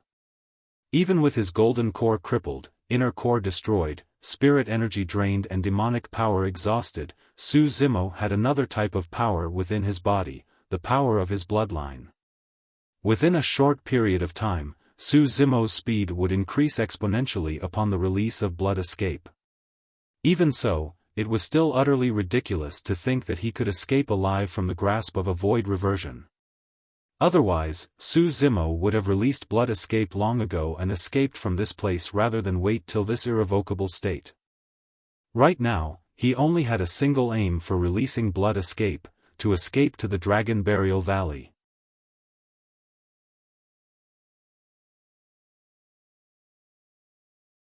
Chapter 576, Leap. Chapter 576, Leap. After releasing blood escape, Su Zimo turned to flee without hesitation. When he passed by the little fox who fainted, he scooped her up into his embrace and continued sprinting with all his might. Su Zimo did not dare to imagine what would happen to the little fox if he abandoned her here. That would be a fate worse than death. His figure transformed into a streak of blood light and sped outside. All the paragons were stunned. They saw that Su Zimo was a cripple on his last breath, someone who could not even stand steadily. In the blink of an eye, that cripple released such a terrifying speed. Even Dao being Xianyu froze momentarily, let alone the golden cores who were watching. Although he was a void reversion, a full 2 major realms above Su Zimo, he was extremely cautious. He only relented his grip on Su Zimo's wrist after crushing the latter's golden core and inner core. However, Dao being Xianyu truly had not expected Su Zimo to still have energy left to escape. Blood escape? His eyes flashed as he recognized the origin of that secret skill immediately. Blood escape was a secret skill from Azura sect of the fiend sects and was extremely famous in the cultivation world. It provided a frightening burst power that was far beyond the other escape techniques of the 5 elements. Trying to escape in front of me? You're truly way too naive. Dao being Xianyu sneered, "Let's see how long more you're intending to run for." Before his sentence was finished, Dao being Xianyu gave chase. His speed was even slightly faster than Su Zimo, who was bursting with blood escape. Su Zimo might have truly been able to escape alive with blood escape if he was hunted by nascent souls. Unfortunately, he was facing a void reversion. Furthermore, it was a supreme expert of the void reversion realm, a cultivator of Glass Palace. Right now, in Dao being Xianyu's eyes, Su Zimo's escape was nothing more than an ant struggling on the brink of death.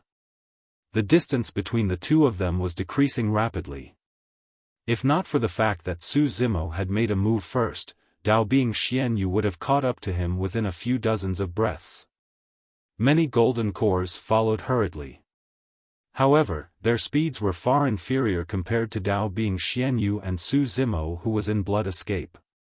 Thankfully, there were not many obstructions before them and the path was clear. The paragons chased while gazing the entire time. By the looks of it, Dao being Xianyu will be able to catch up to Su Zimo in less than 100 breaths. That's right. Even with blood escape, that man is only grasping at straws. His death is inevitable. I guess he's just trying to stay alive for every single second possible for now. Mu Dongqing and Bai Yuhan had conflicted expressions when they heard the discussions. No matter what, Su Zimo was a cultivator of Great Zhou. They even had ties with him previously. In the end, neither of them were as relaxed as everyone else when they saw the state he was in. After a slight chase, Mu Dongqing suddenly exclaimed softly and frowned, murmuring to himself, "This direction doesn't seem right. It seems to be. Could it be the Dragon Burial Valley?" Some cultivators in the crowd noticed something strange and exclaimed. The Dragon Burial Valley was an extremely unlucky place. In the catastrophe 10,000 years ago, the blood of emperors was spilled, patriarchs were killed and a divine dragon was buried there. In the past 10,000 years, countless experts have made their way into the Dragon Burial Valley to check things out. Eventually, there was no news of any of them and neither did they return. It was said that even Dharma characteristics and conjoint bodies wouldn't be able to make it out alive. Among them, there were some renowned and famous monster incarnates and supreme experts.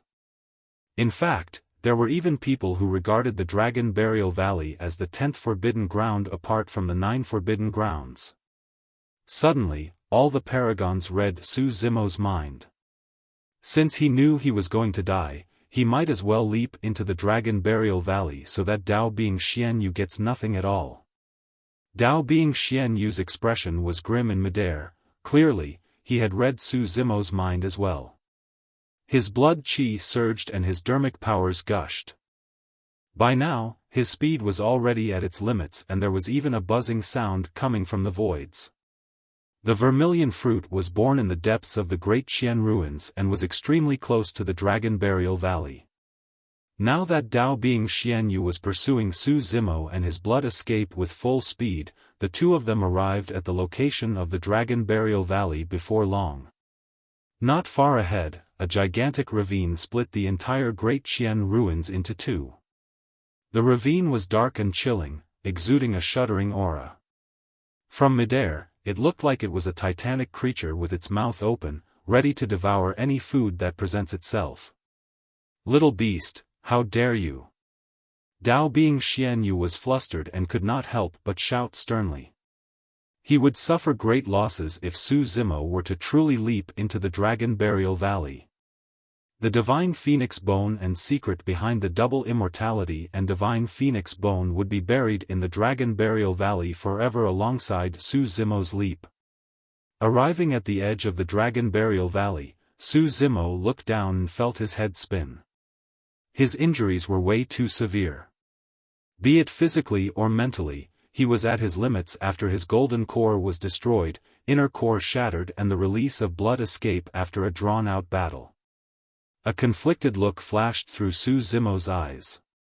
He was indignant at the end of the day to die just like this. However, if he were to end up in Dao being Xianyu's hands and endure endless torment, he'd rather jump down here and end things once and for all. Forget it. Su Zimo sighed internally. Little beast. Su Zimo. Dao being Xian Yu changed his manner of address hurriedly.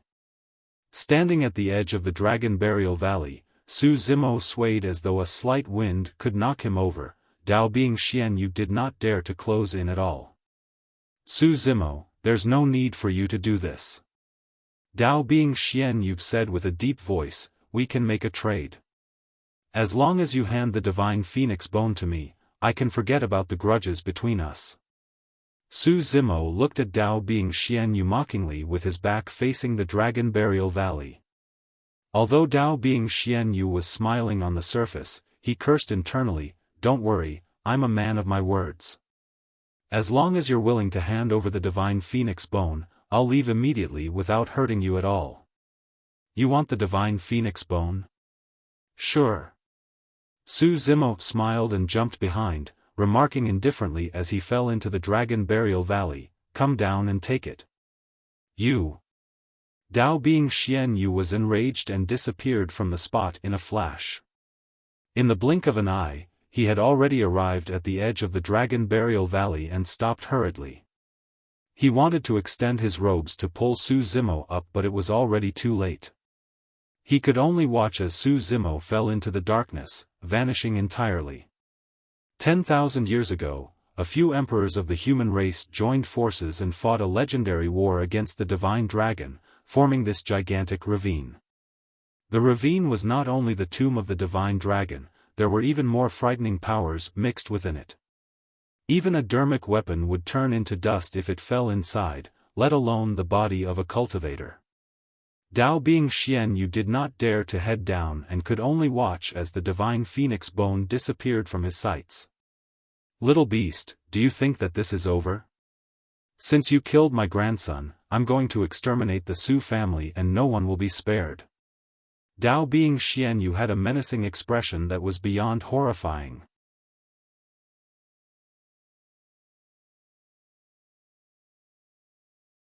Chapter 577, Shock of the North Region. Chapter 577, Shock of the North Region. Su Zimo leaped down. His body disappeared completely into the Dragon Burial Valley. That was what the Paragons saw when they rushed to the edge of the Dragon Burial Valley. They could barely contain their shock and all of them had conflicted expressions. That leap meant that the monster incarnate of Divine Phoenix Island was now a thing of the past. All geniuses that fall would eventually be forgotten. That was the case even if that man was the cream of geniuses. That man possessed way too many secrets. In fact, he even broke through the restrictions between humans and demons and managed to cultivate both at the same time. This man had once single-handedly killed sealers and paragons of the Immortal, Buddhist and Fiend sects in the elementary ancient battlefield and entered the human emperor's palace. This man was the second after the human emperor to unlock 9 spirit meridians and cultivate to the extreme foundation establishment realm. This man cultivated the extremely rare double phenomenon and they were even primordial phenomenons that were lost. This man managed to obtain the vermilion fruit in the great Jian ruins domineeringly against the barrage of all the paragons of the North region, even killing many of them along with the number 1 perfected being of the North region, Wuya. This man incinerated hundreds of nascent souls and stained the skies with their blood. This man managed to escape a void reversion's hunt to leap into the Dragon Burial Valley even with his golden core destroyed and his inner core shattered, leaving nothing but legends that almost seemed impossible. Su Zimo, the number 1 monster incarnate throughout history, had died in the Dragon Burial Valley just like that. Everything was over. Nobody expected that the fight between the paragons for the vermilion fruit would end in such a manner. The Dragon Burial Valley is an unlucky place. Could it be the reason for that man's death as well? It's not just him. There were way too many paragons of the North region who died in this battle. It should be because of how unlucky the Dragon Burial Valley is. I guess we've escaped a calamity and survived. The paragons discussed in hushed whispers with trepidation, none of them dared to get close to the Dragon Burial Valley. Mu Dongqing and Bai Yuhan left the crowd silently.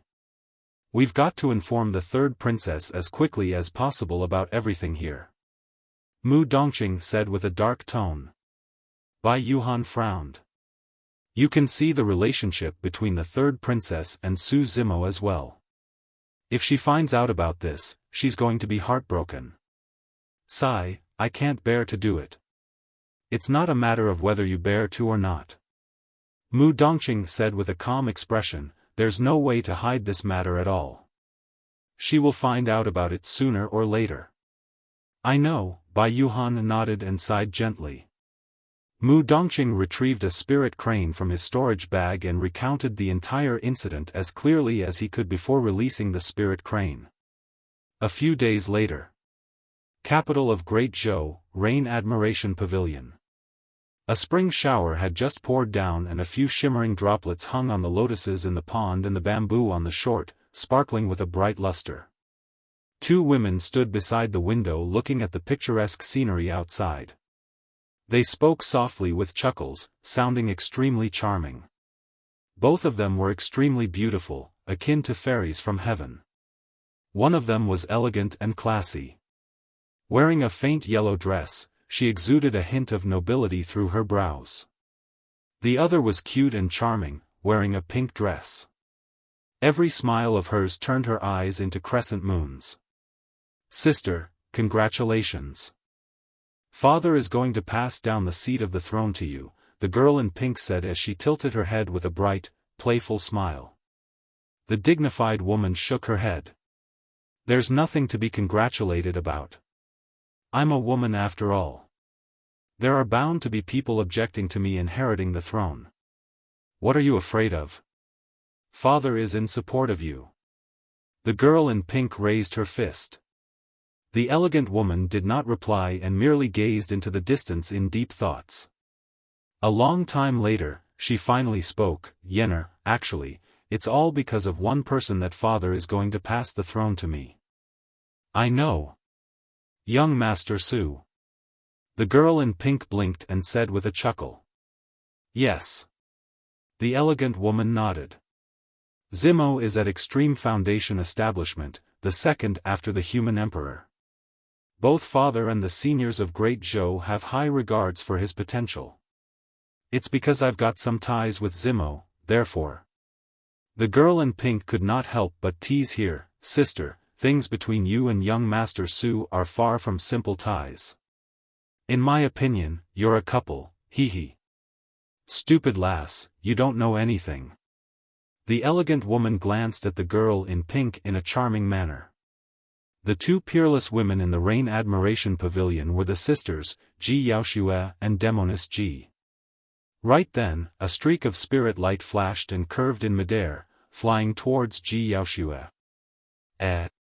Ji Yaoxue frowned slightly and murmured, "It's a spirit crane." What happened?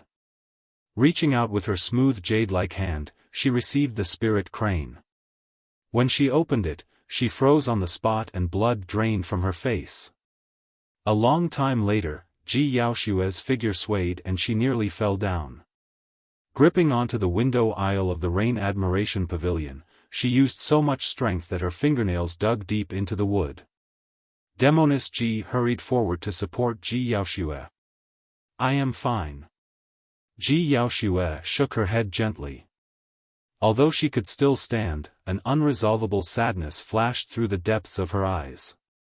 Sister, don't get worked up. Demoness Ji inched forward to take a look out of curiosity.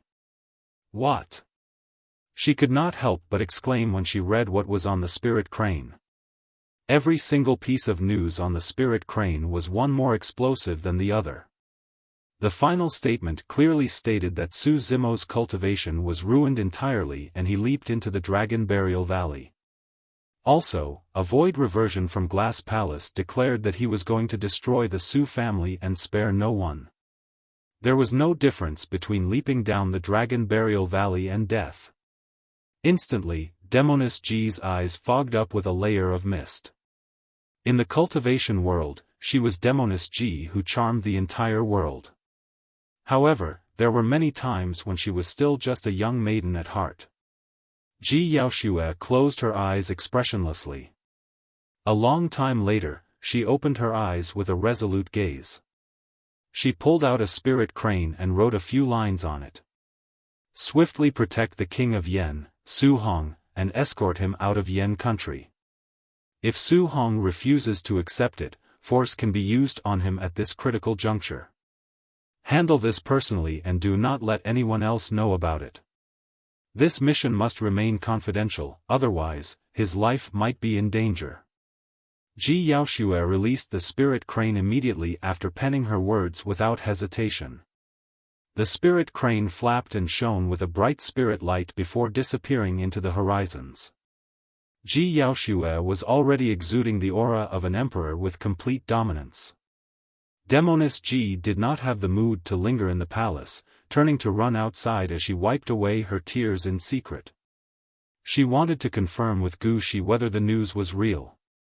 A few days later, one after another, news arrived from the great Jian ruins. The fight for the vermilion fruit, the battle between the paragons, the monster incarnate of divine Phoenix Island, Su Zimo, the entire north region was shaken. The cultivation world of Tianhuang mainland was in quite a stir. Instantly, almost all the cultivators were discussing the battle at the great Jian ruins, about the number one monster incarnate of history who was now dead and had turned into a thing of the past.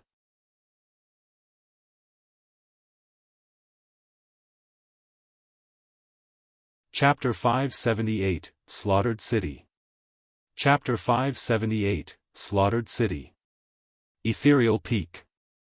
The sect went silent after news of Su Zimo's death in the Dragon Burial Valley. Xian Yi and the other two had parted ways with Su Zimo for slightly more than a month. None of them expected that it would be an eternal parting. It did not matter how external cultivators viewed Su Zimo, how they said that he was a demon with an innately feral personality, that he was a fiend who loved to kill. In the hearts of Xian Yi and the others, Su Zimo would always be a disciple of Ethereal Peak. In order to protect his sect mates, he sacrificed himself as bait in the battle at Dongling Valley and lured away everyone from Blood Crow Palace while undertaking the immense risk of dying. In the sect competition, he was outstanding and ascended beyond everyone with a domineering aura, shutting the mouths of all sects and cultivators that mocked Ethereal Peak forever. In the great Jian ruins, he single-handedly forced back 3 strong sects and protected the safeties of Xian Yi and the other 2, allowing them to return with rewards while curing the disheveled old man's injuries at the same time. He was the number 1 weapon refinement master of Great Zhou. He was at Extreme Foundation Establishment, the second after the human emperor. He had unlimited potential such that even the emperor of Great Zhou had high regards for him. He was the pride of Ethereal Peak, but all of that had now disappeared along with Su Zimo's leap. Lu Hui sighed gently. Dao Bing Xian Yu declared that he wanted to annihilate the Su family. Given his cultivation realm as a void reversion and the background of Glass Palace, it's probably over for the Su family. Mortals should not be implicated in grudges between cultivators. To think that even an immortal sect like Glass Palace would resort to something so despicable. Immortal sects. They're nothing but shameless. The disheveled old man cursed hatefully. Xian Yi remarked deeply, I'm guessing that Dao Bing Xian Yu is not going to take action personally against a mortal in light of his status. Although that was the case, no sect or faction in the North region dared to protect the Su family. It was not only because of Dao Bing Xian Yu or Glass Palace. Rather, Su Zimo's identity was way too sensitive. He even killed too many paragons of the North region for the vermilion fruit fight while incinerating hundreds of nascent souls. He had offended almost all the major sects and factions of the North region. Anyone that dared protect the Su family would be pitting themselves against the entire North region. The great Zhou dynasty did not dare to do it. Ethereal Peak did not dare to either. A failure would instantly result in a calamity befalling them. To be fair, against the current circumstances, Ethereal Peak was already enduring immense pressure for not severing their ties with Zimo. Sect Master Ling Yun released his spirit consciousness and surveyed his surroundings before whispering, "Senior Crane has already left the sect to head for Yen country. I hope that she'll be able to make it in time. This is an extremely serious matter that must not be leaked or the sect will be met with impending annihilation." Xian Yi and the others nodded hurriedly.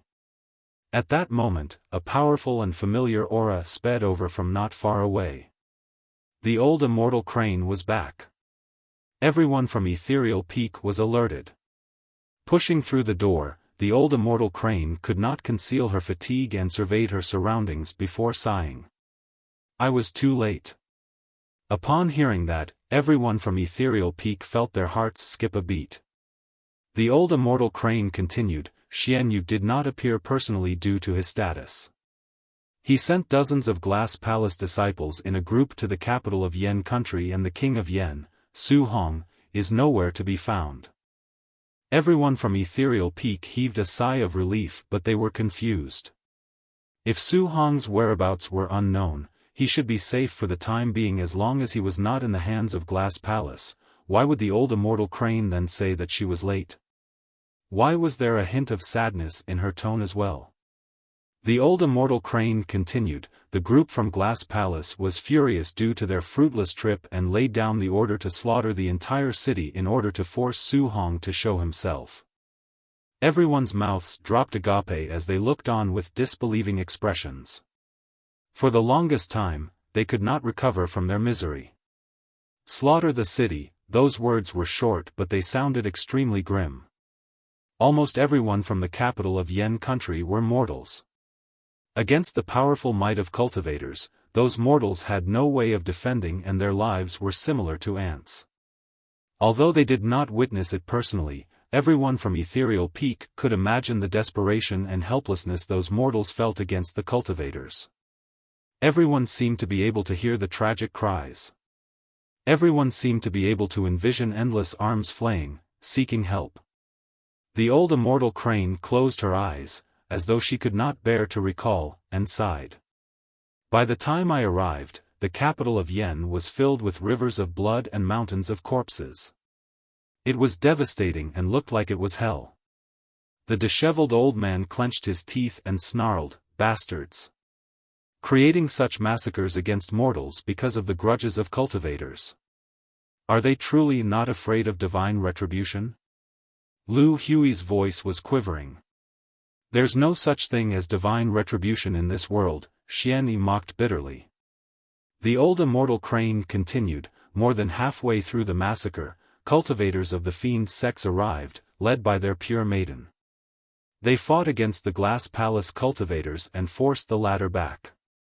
In that case, there's an extremely high chance that Su Hong was rescued by pure maiden sect. That should be the case. It was lucky that the fiend sects arrived. Otherwise, all the mortals in the capital of Yen." Everyone from Ethereal Peak suddenly went quiet as they discussed. Silence overwhelmed them. Those that killed were from the immortal sects while those that rescued were from the fiend sections. It had to be said that this was truly a great irony.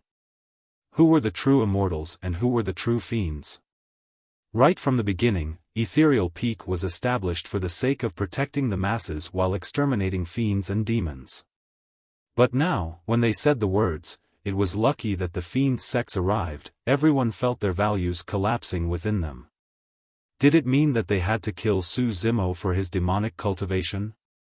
Were they still going to continue hunting down the fiend sects despite the fact that the latter saved the masses? An ex-disciple of Ethereal Peak, Yen Beichen, was now a fiend as well.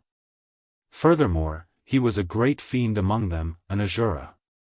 However, Yen Beichen had once said that although he had killed plenty of people in his lifetime, he had never laid his hands on mortals.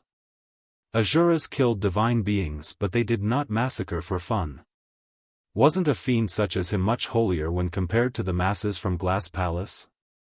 After a moment of silence, just as everyone thought that everything was over, the old Immortal Crane pursed her lips and took a deep breath before continuing, after the group from Glass Palace left, they were still indignant and went on to massacre 13 other cities on their way back to vent their frustrations. What? Everyone from Ethereal Peak was shocked. Within a single day, countless people in the territory of the Yen country lost everything with their families broken apart. The death toll alone has already crossed 30 million. No natural catastrophe would be this scary. The true catastrophes were often made by men.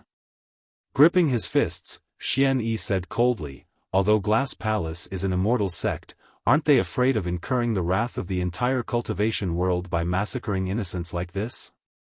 They've got the reason to back it up. The old immortal crane shook her head with a look of irony in her eyes. Glass Palace stated that because pure maiden sect of the fiend sects appeared in Yen country, it meant that Yen country was in cahoots with the fiend sections. In that case, because the mortals of Yen country have long fallen into the path of the fiends, Glass Palace was upholding justice by slaying fiends and demons. Everyone from Ethereal Peak felt a sense of helplessness and their hearts felt stuffy. That reasoning sounded absurd and hilarious. Everyone knew that Glass Palace merely massacred the mortals just to vent their frustrations.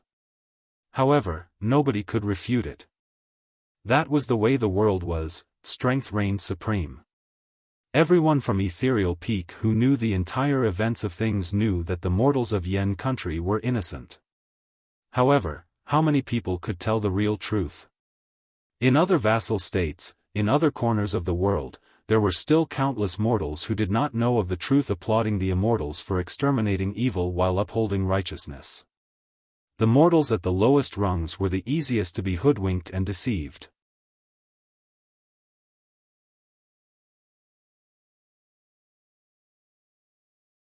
Chapter 579, Bottom of Dragon Burial Valley.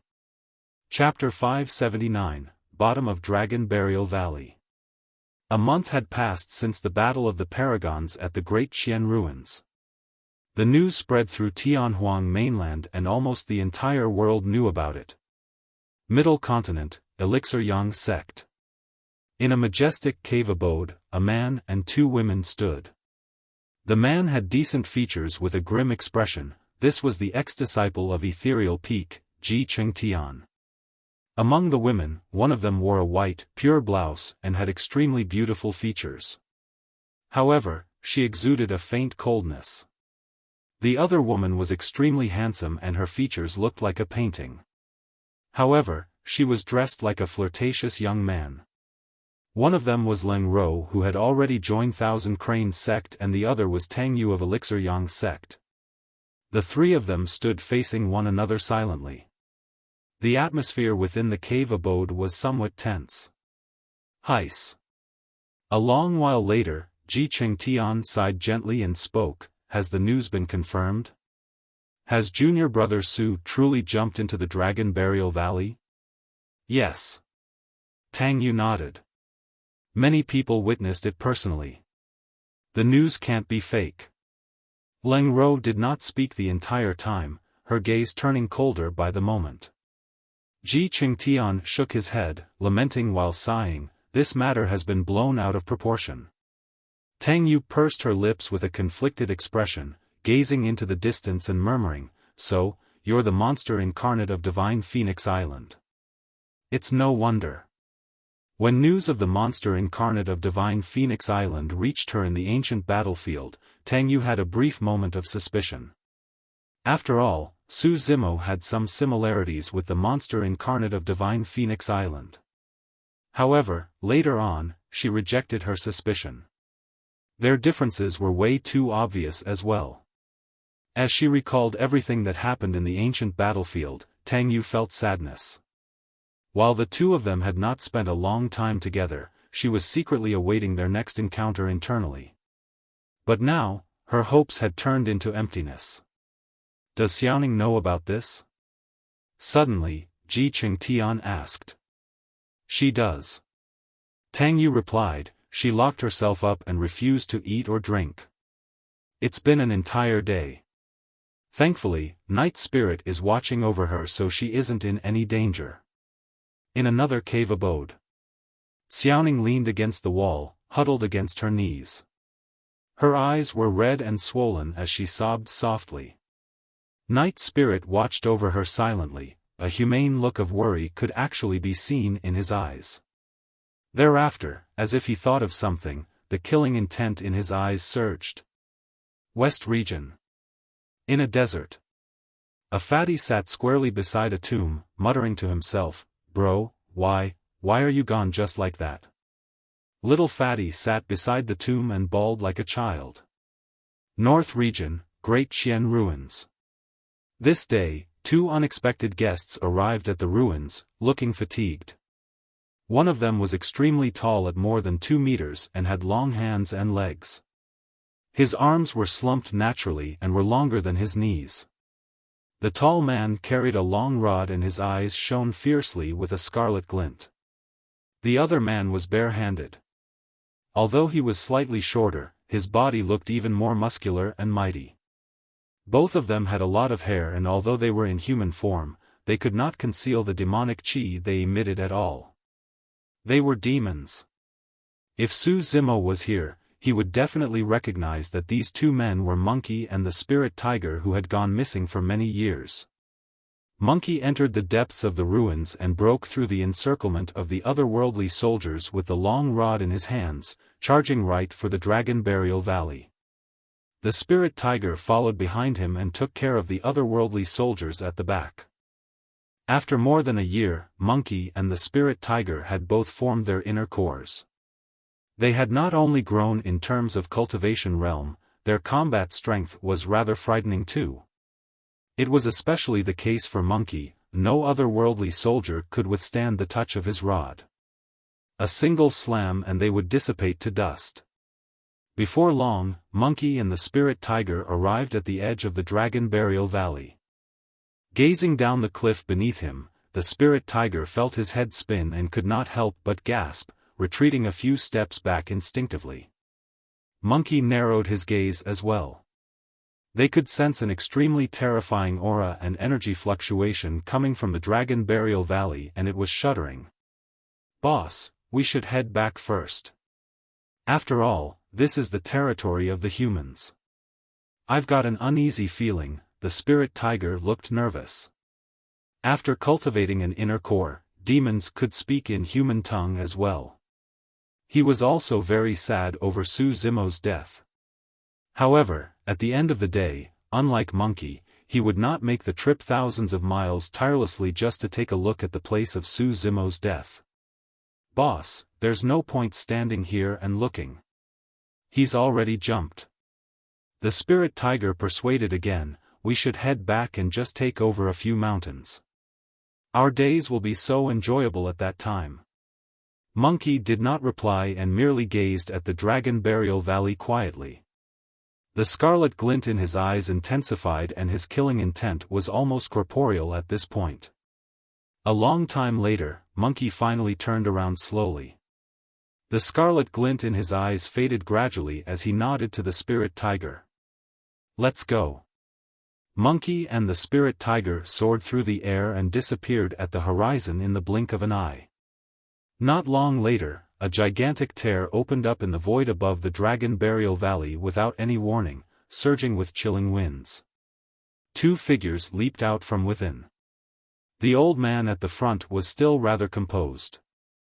However, the same could not be said for the other person as he fell out staggering with a pale expression. His legs were wobbly and he could barely stand. The old man wore a Confucian crown and long robes. His cheeks were rosy and his tall beard swayed gently with the wind. If a desk appeared and he held a wooden block with his left hand and a folding fan with his right, the old man would completely resemble a storyteller that made his way around the world. The man that came out later on was slightly rotund with a pale expression without any beard. This was Lin Xuanji, the man who had once entered the Dragon Bone Valley, one of the 9 forbidden grounds, along with Zimo. Arriving at the edge of the Dragon Burial Valley, the old man looked down in silence. Lin Xuanji let out a slow breath and could not help but ask, "Old man, what's down there in the Dragon Burial Valley? What do you think?" The old man turned to look at Lin Xuanji, asking in reverse. Nothing more than a pile of corpses. As Lin Xuanji spoke, he caught sight of the strange expression on the old man's face and a thought flashed through his mind and he was frightened by that possibility. Old man, there can't be people alive down there, right? Ha! The old man chuckled oddly as a silent acknowledgement. Rubbing his chin, Lin Xuanji said deeply, in that case, there's a chance that lad is still alive. He revealed a joyful expression and laughed. Like I said, his fate is extremely unyielding. How can someone who can be so energetic after eating a dragon egg in the Dragon Bone Valley die so easily? The old man shook his head with an indifferent expression. You're missing the main point. Huh? Lin Xuanji was confused. The old man continued, the main point is that even if Zimo isn't dead, he's no different from being dead. Lin Xuanji seemed to be in deep thought. However, he heard the old man continue once more, don't forget, his golden core was destroyed and his inner core was crushed. That's equivalent to a loss of his lifetime's cultivation. Even if he's alive, he's no different from a dead man. Lin Xuanji was enlightened. The old man was right, Zimo would no longer be the #1 monster incarnate in history with his crushed golden core and shattered inner core. What did it matter even if he was alive? He would never get the chance to take revenge for that massive feud. The old man lamented and sighed gently, back then, that lad's fate was changed after much effort from an expert. Unfortunately, he still couldn't win against fate at the end of the day.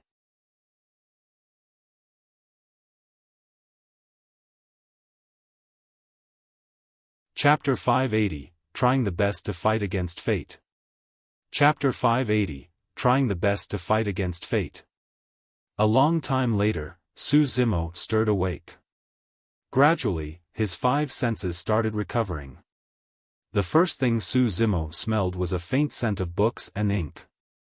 It was old, emitted from ancient books that had been kept for a long time, but it smelled good. Thereafter, his vision gradually cleared up. His surroundings were dark and countless dust specks floated before him. Struggling to sit up, Zimo found that 2 wooden slabs were attached to his right wrist, stabilizing his wounds. His muscles were still sore and painful. Am I not dead? Zimo looked around. A series of wooden bookshelves stood all around and each of them were filled with many ancient books. Most of them were filled with dust and should not have been used for a long time. On the surface, this looked like an old study that was extremely spacious. There were at least a few thousand ancient books here.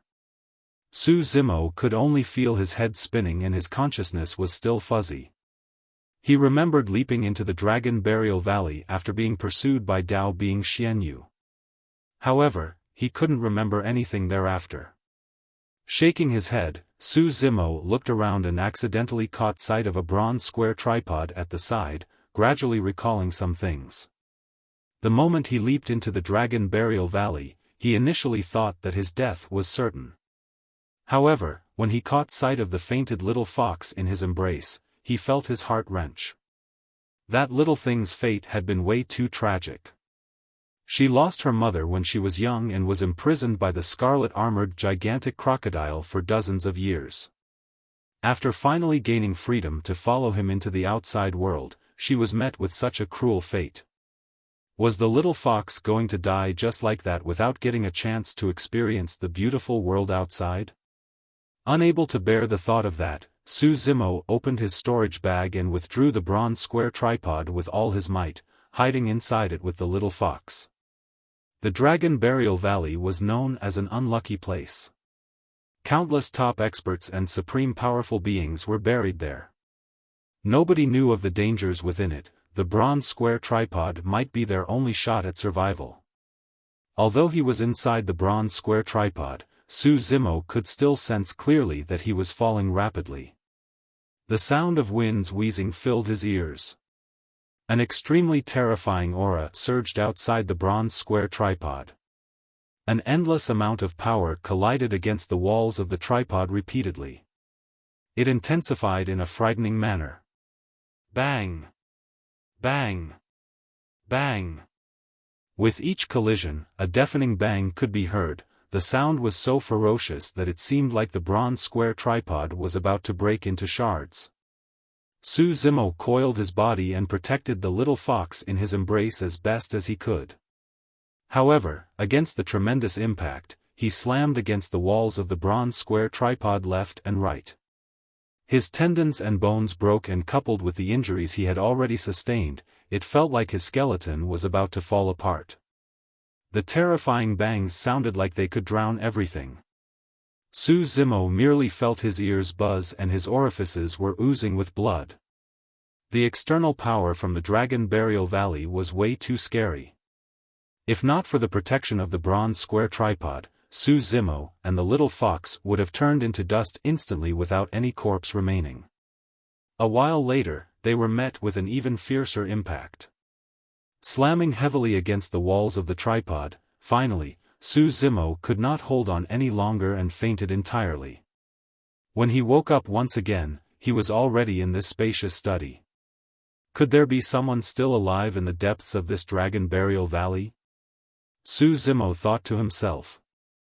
Suddenly, he felt as though something was rubbing against his leg. Zimo looked over. A furry little thing looked at him with large, watery eyes that were equal parts filled with concern and joy. The little thing was filled fur that was scarlet like flames and seemed like a blanket. Its eyes were bright and shiny like black gemstones. It was the little fox who had fallen into the Dragon Burial Valley with him. Previously, the little fox was injured by Dao being Xianyu. But now, she looked like she had already recovered. Zimo felt slightly consoled. I am fine. Zimo smiled when he sensed the worry coming from the little fox. Although my injuries are more serious this time round, I'll be fine after recuperating for a while. As he said that, he tried to stand up. He grabbed the bronze square tripod with one hand, wanting to put it away in his storage bag. Zimo's expression changed slightly. The bronze square tripod did not budge at all. Although the bronze square tripod was extremely heavy, Zimo was able to lift it effortlessly prior to this. And yet, suddenly, he realized something.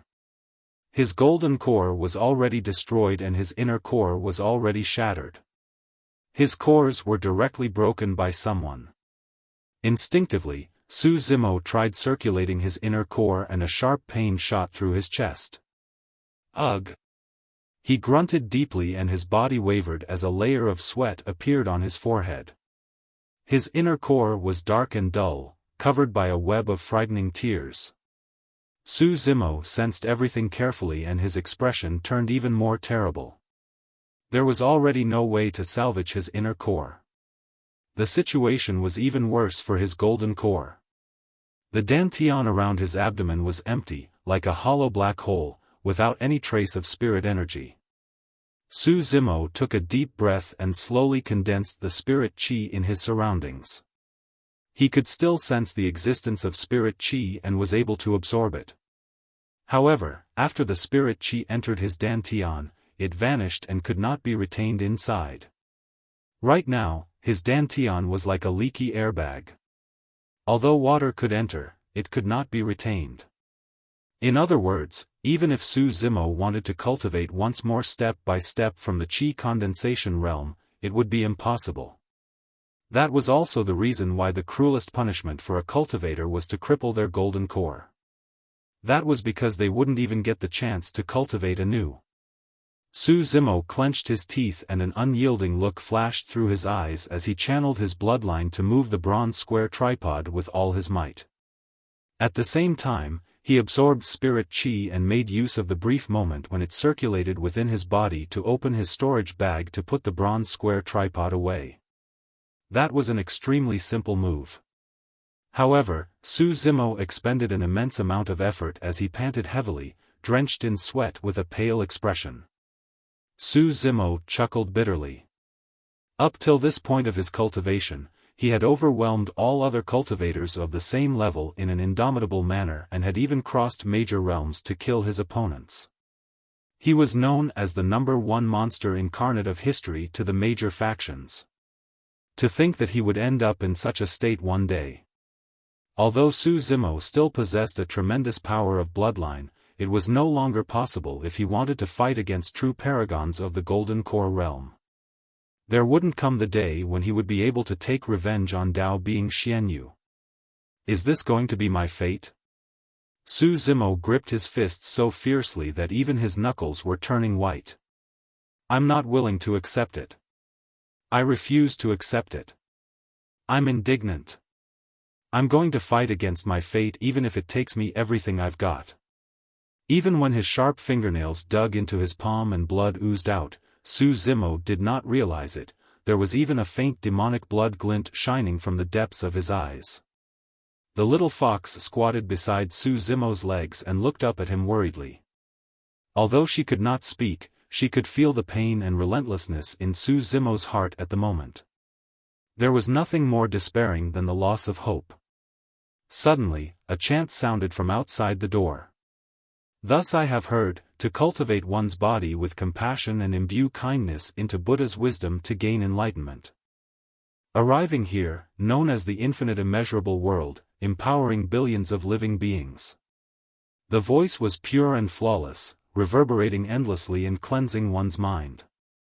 Someone was chanting a sutra outside.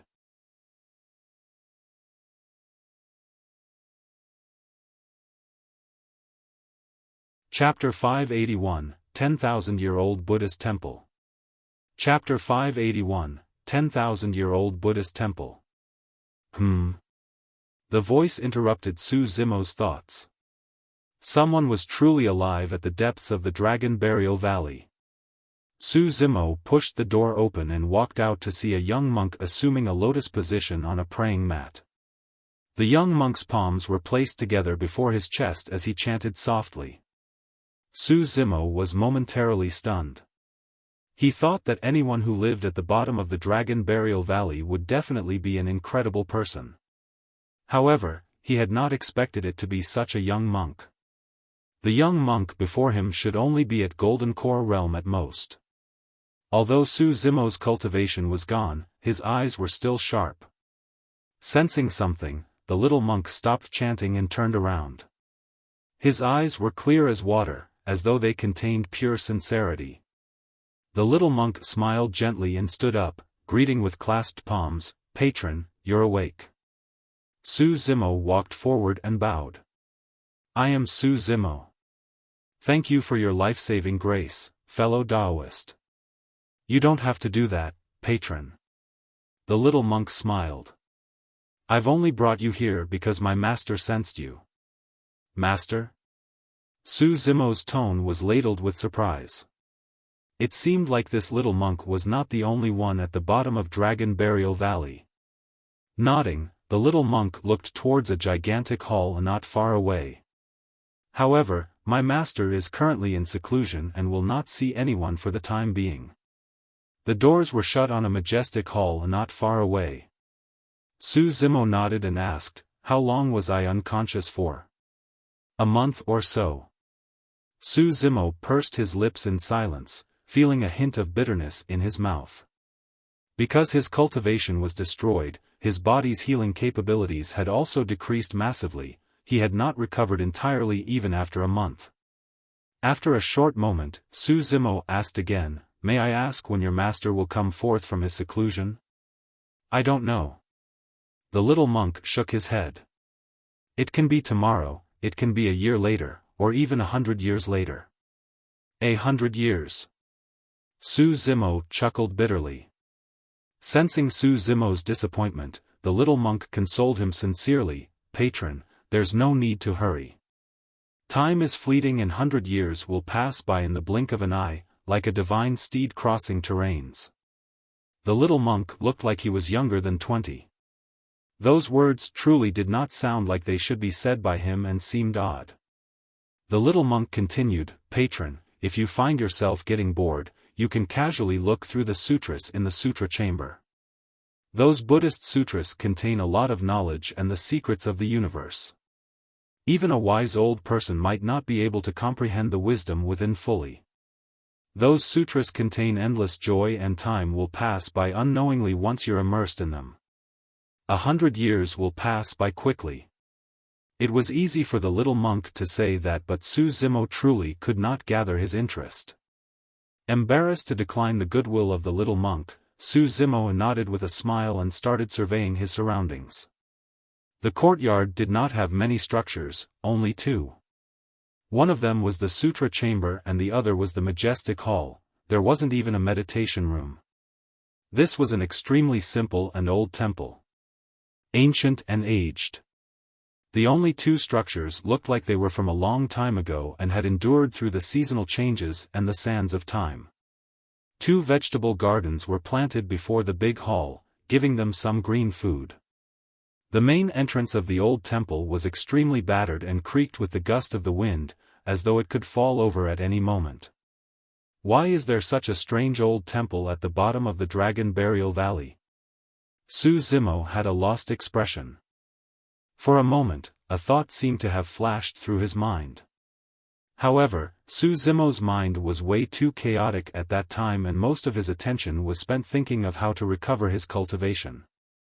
As such, he did not think much about that thought. After a moment of standing still, Zimo turned around towards the entrance of the old temple. There was truly nothing to be seen around the old temple. Zimo wanted to head outside and check out what was at the bottom of the Dragon Burial Valley. The little monk had a worried expression and could not help but remark, "Patron, you have yet to recover from your serious injuries. Don't head too far out, it's dangerous out there." "Thank you for your kind reminder, fellow Taoist. I'll be careful."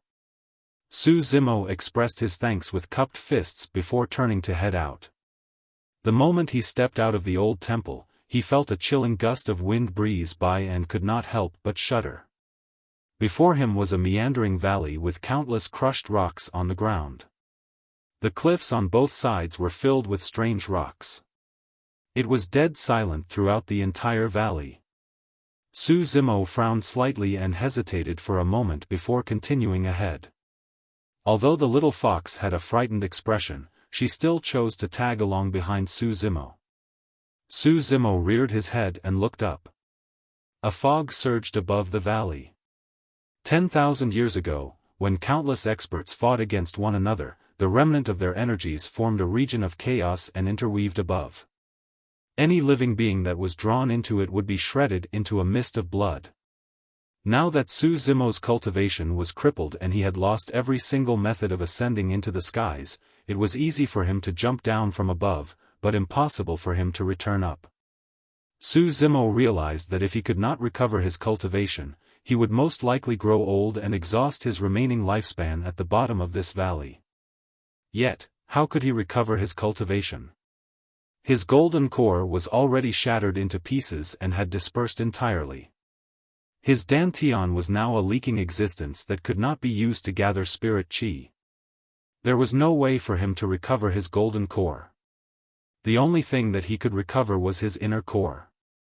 Although his inner core was lined with tears, it was still intact at the very least.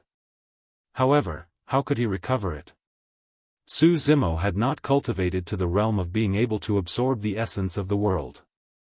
If he wanted to continue with his demonic cultivation, he would have to use up a large amount of life force. It could come from fresh meat, or rare treasures, or elixirs.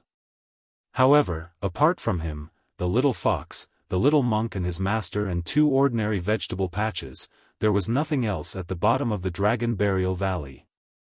Without replenishment, it would be difficult to circulate the mystic classic of the 12 demon kings of the great wilderness, let alone recover his inner core.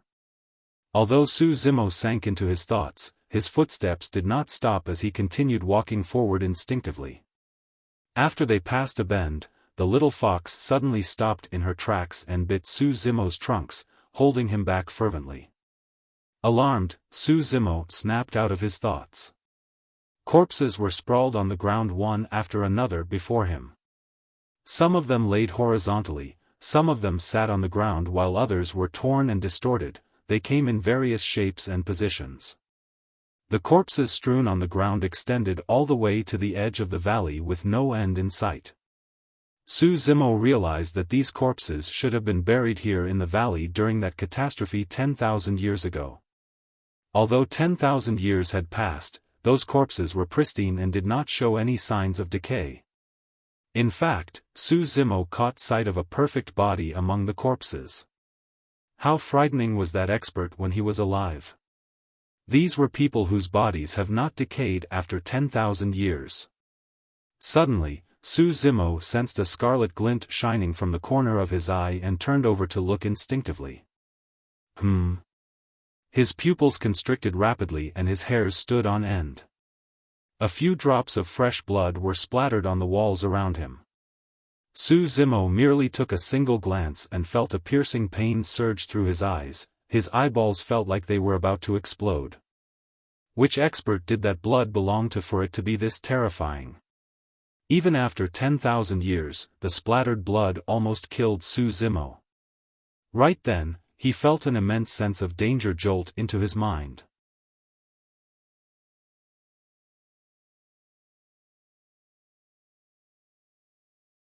Chapter 582, Haunt. Chapter 582, Haunt. A sinister wind gusted without any warning. 10 feet away, phantoms appeared one after another, producing menacing faces that faded away as rapidly as they appeared. Zimo felt his heart skip a beat as he suddenly recalled something. The otherworldly soldiers formed in the great Jian ruins were merely troops of the imperial army buried in the past. Yet, what sort of people were buried in the Dragon Burial Valley? These were people whose bodies have not decayed after 10,000 years. These were people whose splattered blood on the walls possessed immense mights. Those otherworldly soldiers formed by the imperial army were enough to fight against golden cores. If so, how terrifying would the haunting vengeful spirits of the fallen experts here be? Hurry, let's go. Zimo shouted softly and hugged the little fox, turning back the way he came from.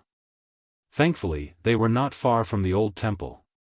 He could return to it within tens of breaths with a full burst of his body. There was a bend up ahead.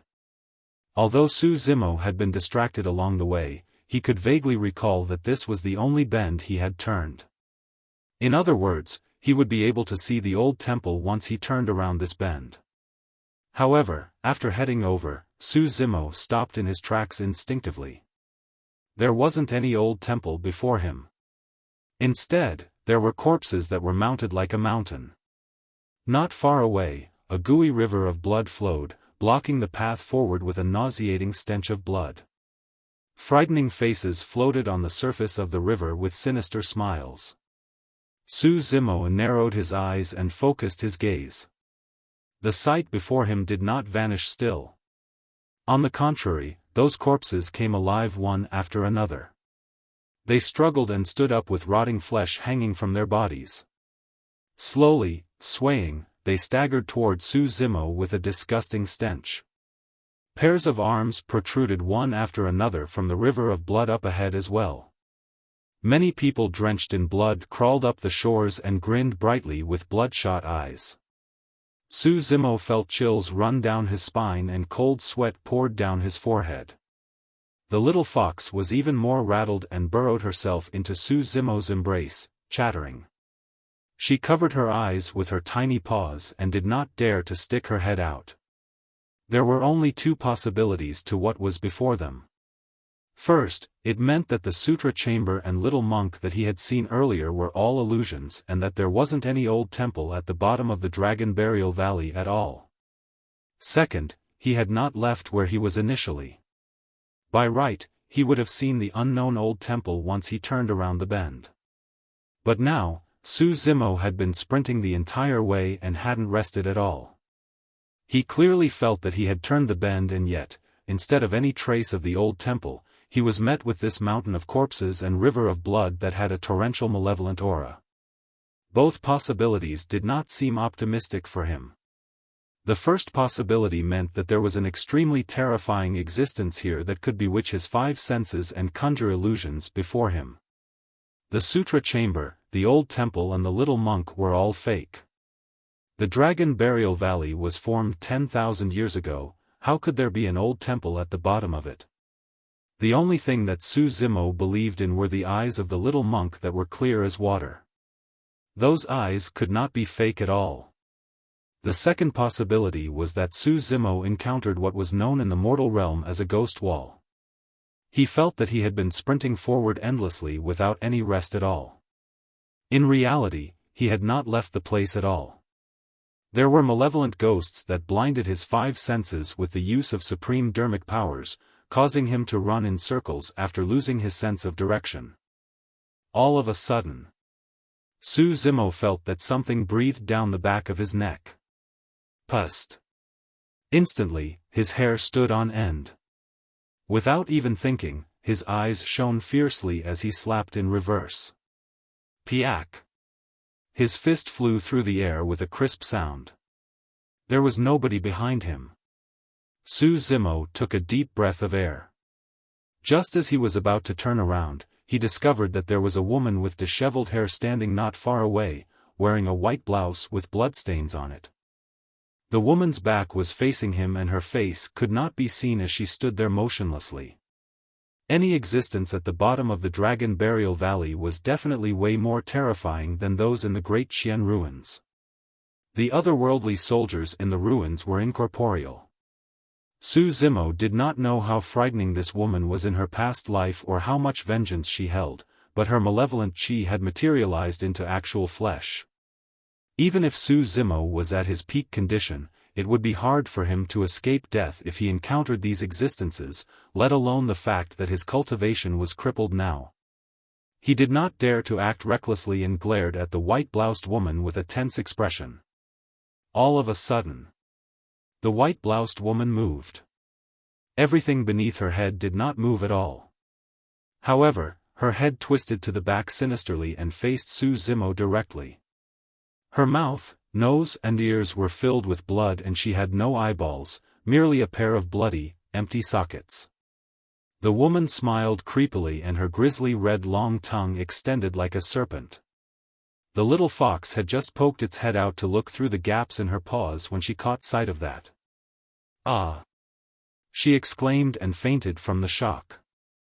It wasn't surprising, even Zimo who had tons of experience of the world felt chills run down his spine and his limbs turn wobbly. The white-bloused woman moved and with a sinister gust of wind, lunged forward. Zimo extended his right hand hurriedly to defend. There was no way he could threaten the white-bloused woman with his power.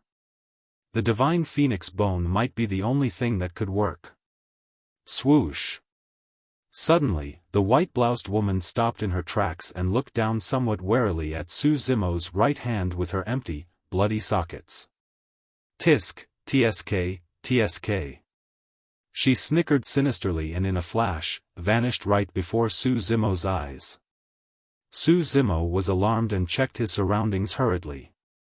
There were no traces of the white-bloused woman around him at all, as though everything that happened earlier on was his hallucination.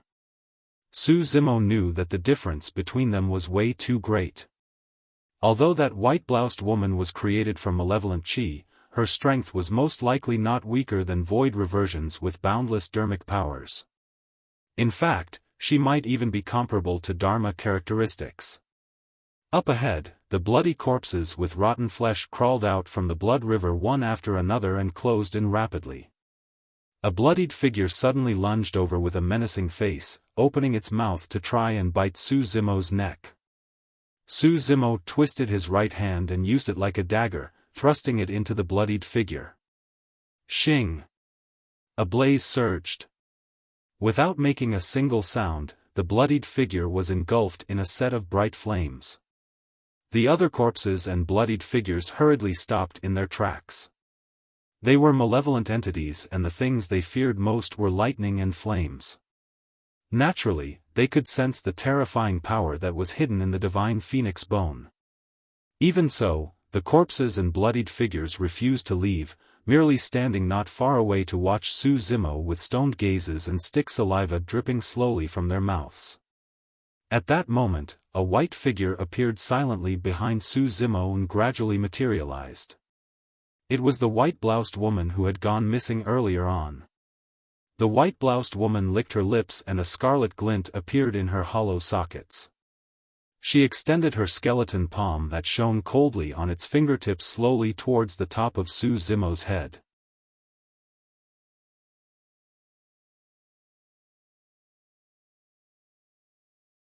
Chapter 583, Sutra. Chapter 583, Sutra. All of a sudden, the sound of Sanskrit reverberated through the valley, possessing a mysterious noble might that was shuddering. Om. Ma. Ni. Pa. Mi. Ham. Every single Sanskrit word that was spoken caused a tremendous vibration to reverberate through the voids. The corpses and bloodied figures that were initially in front of Su Zimo vanished entirely. There was no mountain or corpses, nor was there any river of blood. Everything was just an illusion. The only thing that was real was the creepy white skeleton palm hovering above Su Zimo's head. Not far away, a little monk strode over slowly. Although he was at a young age, he was dignified in his dharmic ways as he stared behind Su Zimo with two divine lights beaming from his eyes.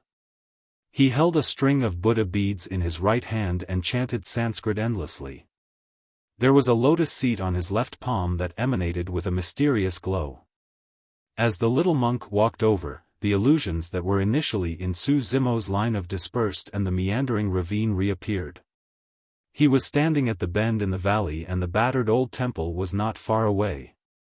When the white-bloused woman caught sight of the little monk, her expression suddenly turned uneasy. The bloody sockets on her face stared at the lotus seat on the little monk's hand hesitantly, seemingly cautious. Evil being, what are you waiting for? Leave! The little monk hollered lightly with a stern expression. He raised his left hand and pushed the lotus seat gently in the direction of the white-bloused woman. The lotus seat floated over through the air. One after another, pure white lotus petals opened up from inside out, layer by layer. As the lotus blossomed, the lotus seat let out an extremely terrifying aura. Ah! The white-bloused woman shrieked and turned into smoke, escaping far away and vanishing in the blink of an eye. The little monk hurried forward and put away the lotus seat before tugging Su Zimo's sleeves, whispering, "Patron, hurry, let's go." As he said that, the little monk turned and sprinted back towards the old temple. Su Zimo's heart skipped a beat and followed him. Thankfully, they were not too far away from the old temple and the both of them returned to it within tens of breaths. The little monk only heaved a sigh of relief after turning around to close the main doors. "Thank you for your life-saving grace, fellow Taoist," Su Zimo bowed and expressed his thanks. The little monk waved it off, smiling. "No matter, patron. It's only right of me." "What is your name, fellow Taoist?" Su Zimo asked. The little monk replied, "I'm Mingzhen." "Mingzhen, Mingzhen." Su Zimo muttered twice softly. Purity, honesty, and sincerity. Those were the impressions that the little monk gave Su Zimo. Everything was truly embodied by the Jian character in his name. The evil entities outside are extremely vicious and possess supreme dharmic powers. I'm not their match either. Mingzhen explained, the malevolent ghost earlier only turned to flee because she was wary about this lotus seat, thinking that my master had appeared. If we had waited for her to realize what was happening, we would have been doomed. Feeling somewhat guilty, Su Zimo said, "I was careless just now and nearly implicated you." 8 years' worth of cultivation was destroyed overnight and he had turned into a mortal from the #1 monster incarnate of history. Anyone else would also have a hard time accepting such a defeat and downfall. Earlier on, when he left the old temple, part of it was out of curiosity to check out what was outside. Another part of it was truly because he was brooding internally. He had truly suffered immensely mentally. Mingzhen seemed to be able to sense the trouble Su Zimo was facing. Actually, there won't be any danger as long as you don't head out of this place. Although this courtyard is not large, you can move around freely within it, patron. The sutras in the sutra chamber are also free for you to read. At that time, we might be able to share our understanding and explore the depths of Buddhism together. Pausing for a moment, as though he recalled something, Mingzhen reminded hurriedly, right, also, don't ever head to the backyard of the Grand Hall. After saying that, Mingzhen shirked his neck with a frightened expression, as though he had just thought of something terrifying. Su Zimo was greatly curious. Against that menacing malevolent ghost with torrential dermic powers earlier on, Mingzhen was stern without any fear. Yet, why was he revealing such an expression at the mention of the backyard? Just what was in the backyard that caused Mingzhen such cautiousness? Furthermore, Su Zimo noticed something. Earlier on when he wanted to head out, Mingzhen merely reminded him that it was dangerous outside and he should not head far away. But now, Mingzhen was warning Su Zimo with extreme conviction not to head to the backyard of the Grand Hall. Su Zimo nodded. He truly did not wish to give Mingzhen any troubles.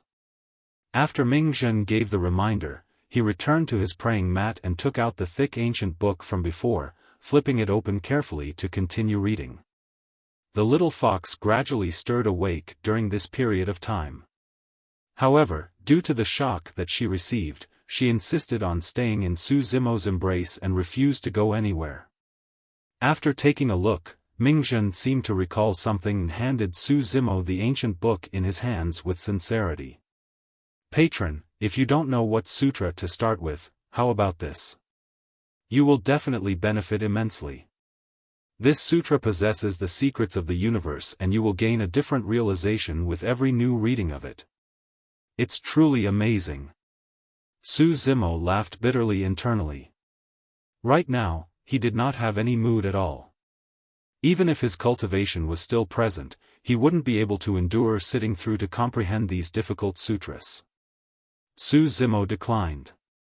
My injuries have not healed yet so I can't exhaust myself mentally. You can read them first. Mingzhen did not believe it entirely and asked somewhat confusedly, reading sutras, prostrating yourself to Buddha and comprehending the Tao is the most enjoyable thing in the world. How would it be exhausting mentally? Shaking his head, Mingzhen did not seem to understand Su Zimo's words. When he saw Mingzhen's passion, Su Zimo felt embarrassed and asked, "What's the name of that ancient book? I'll go take a look at it after you're done reading it." Of course, he had only mentioned that casually and wasn't truly curious about it. Mystic Dermic Lotus Sutra. Oh. Su Zimo replied distractedly. The moment he turned around, his expression changed. Mystic Dermic Lotus Sutra? He looked at Mingzhen with disbelief and asked again. That's right. Mingzhen nodded in a natural manner. Su Zimo's mouth dropped agape and he froze for a moment before revealing a bitter smile. The Mystic Dermic Lotus Sutra was known as the #1 secret skill for the Golden Core. In that alarming catastrophe 10,000 years ago, Wuya Monastery was destroyed and the Mystic Dermic Lotus Sutra was lost at that time. After all this time, nobody discovered any trace of the Mystic Dermic Lotus Sutra. Therefore, a saying began to spread through the cultivation world. Everyone claimed that the Mystic Dermic Lotus Sutra was buried within the Great Jian ruins. Su Zimo's trip towards the Great Jian ruins this time round was not entirely due to the vermilion fruit. A great part of the reason was because he wanted to find the Mystic Dermic Lotus Sutra. Unfortunately, fate loved to tease. Now that he was truly able to see the Mystic Dermic Lotus Sutra, he was already unable to cultivate. The legends were right, the Mystic Dermic Lotus Sutra was truly buried within the Great Jian ruins. However, who would have thought that this was buried at the bottom of the Dragon Burial Valley? Su Zimo finally realized why there was such an old, ancient and battered temple at the bottom of the Dragon Burial Valley. There was a high probability that this temple was built by a surviving monk of either Fahua or Daming Monastery in the past. However, what was the purpose of building a temple as such at the bottom of the valley? You're tuning into the Xiaofan's Wuxia Tales YouTube channel. Don't forget to subscribe and join us on this journey to catch the most captivating stories.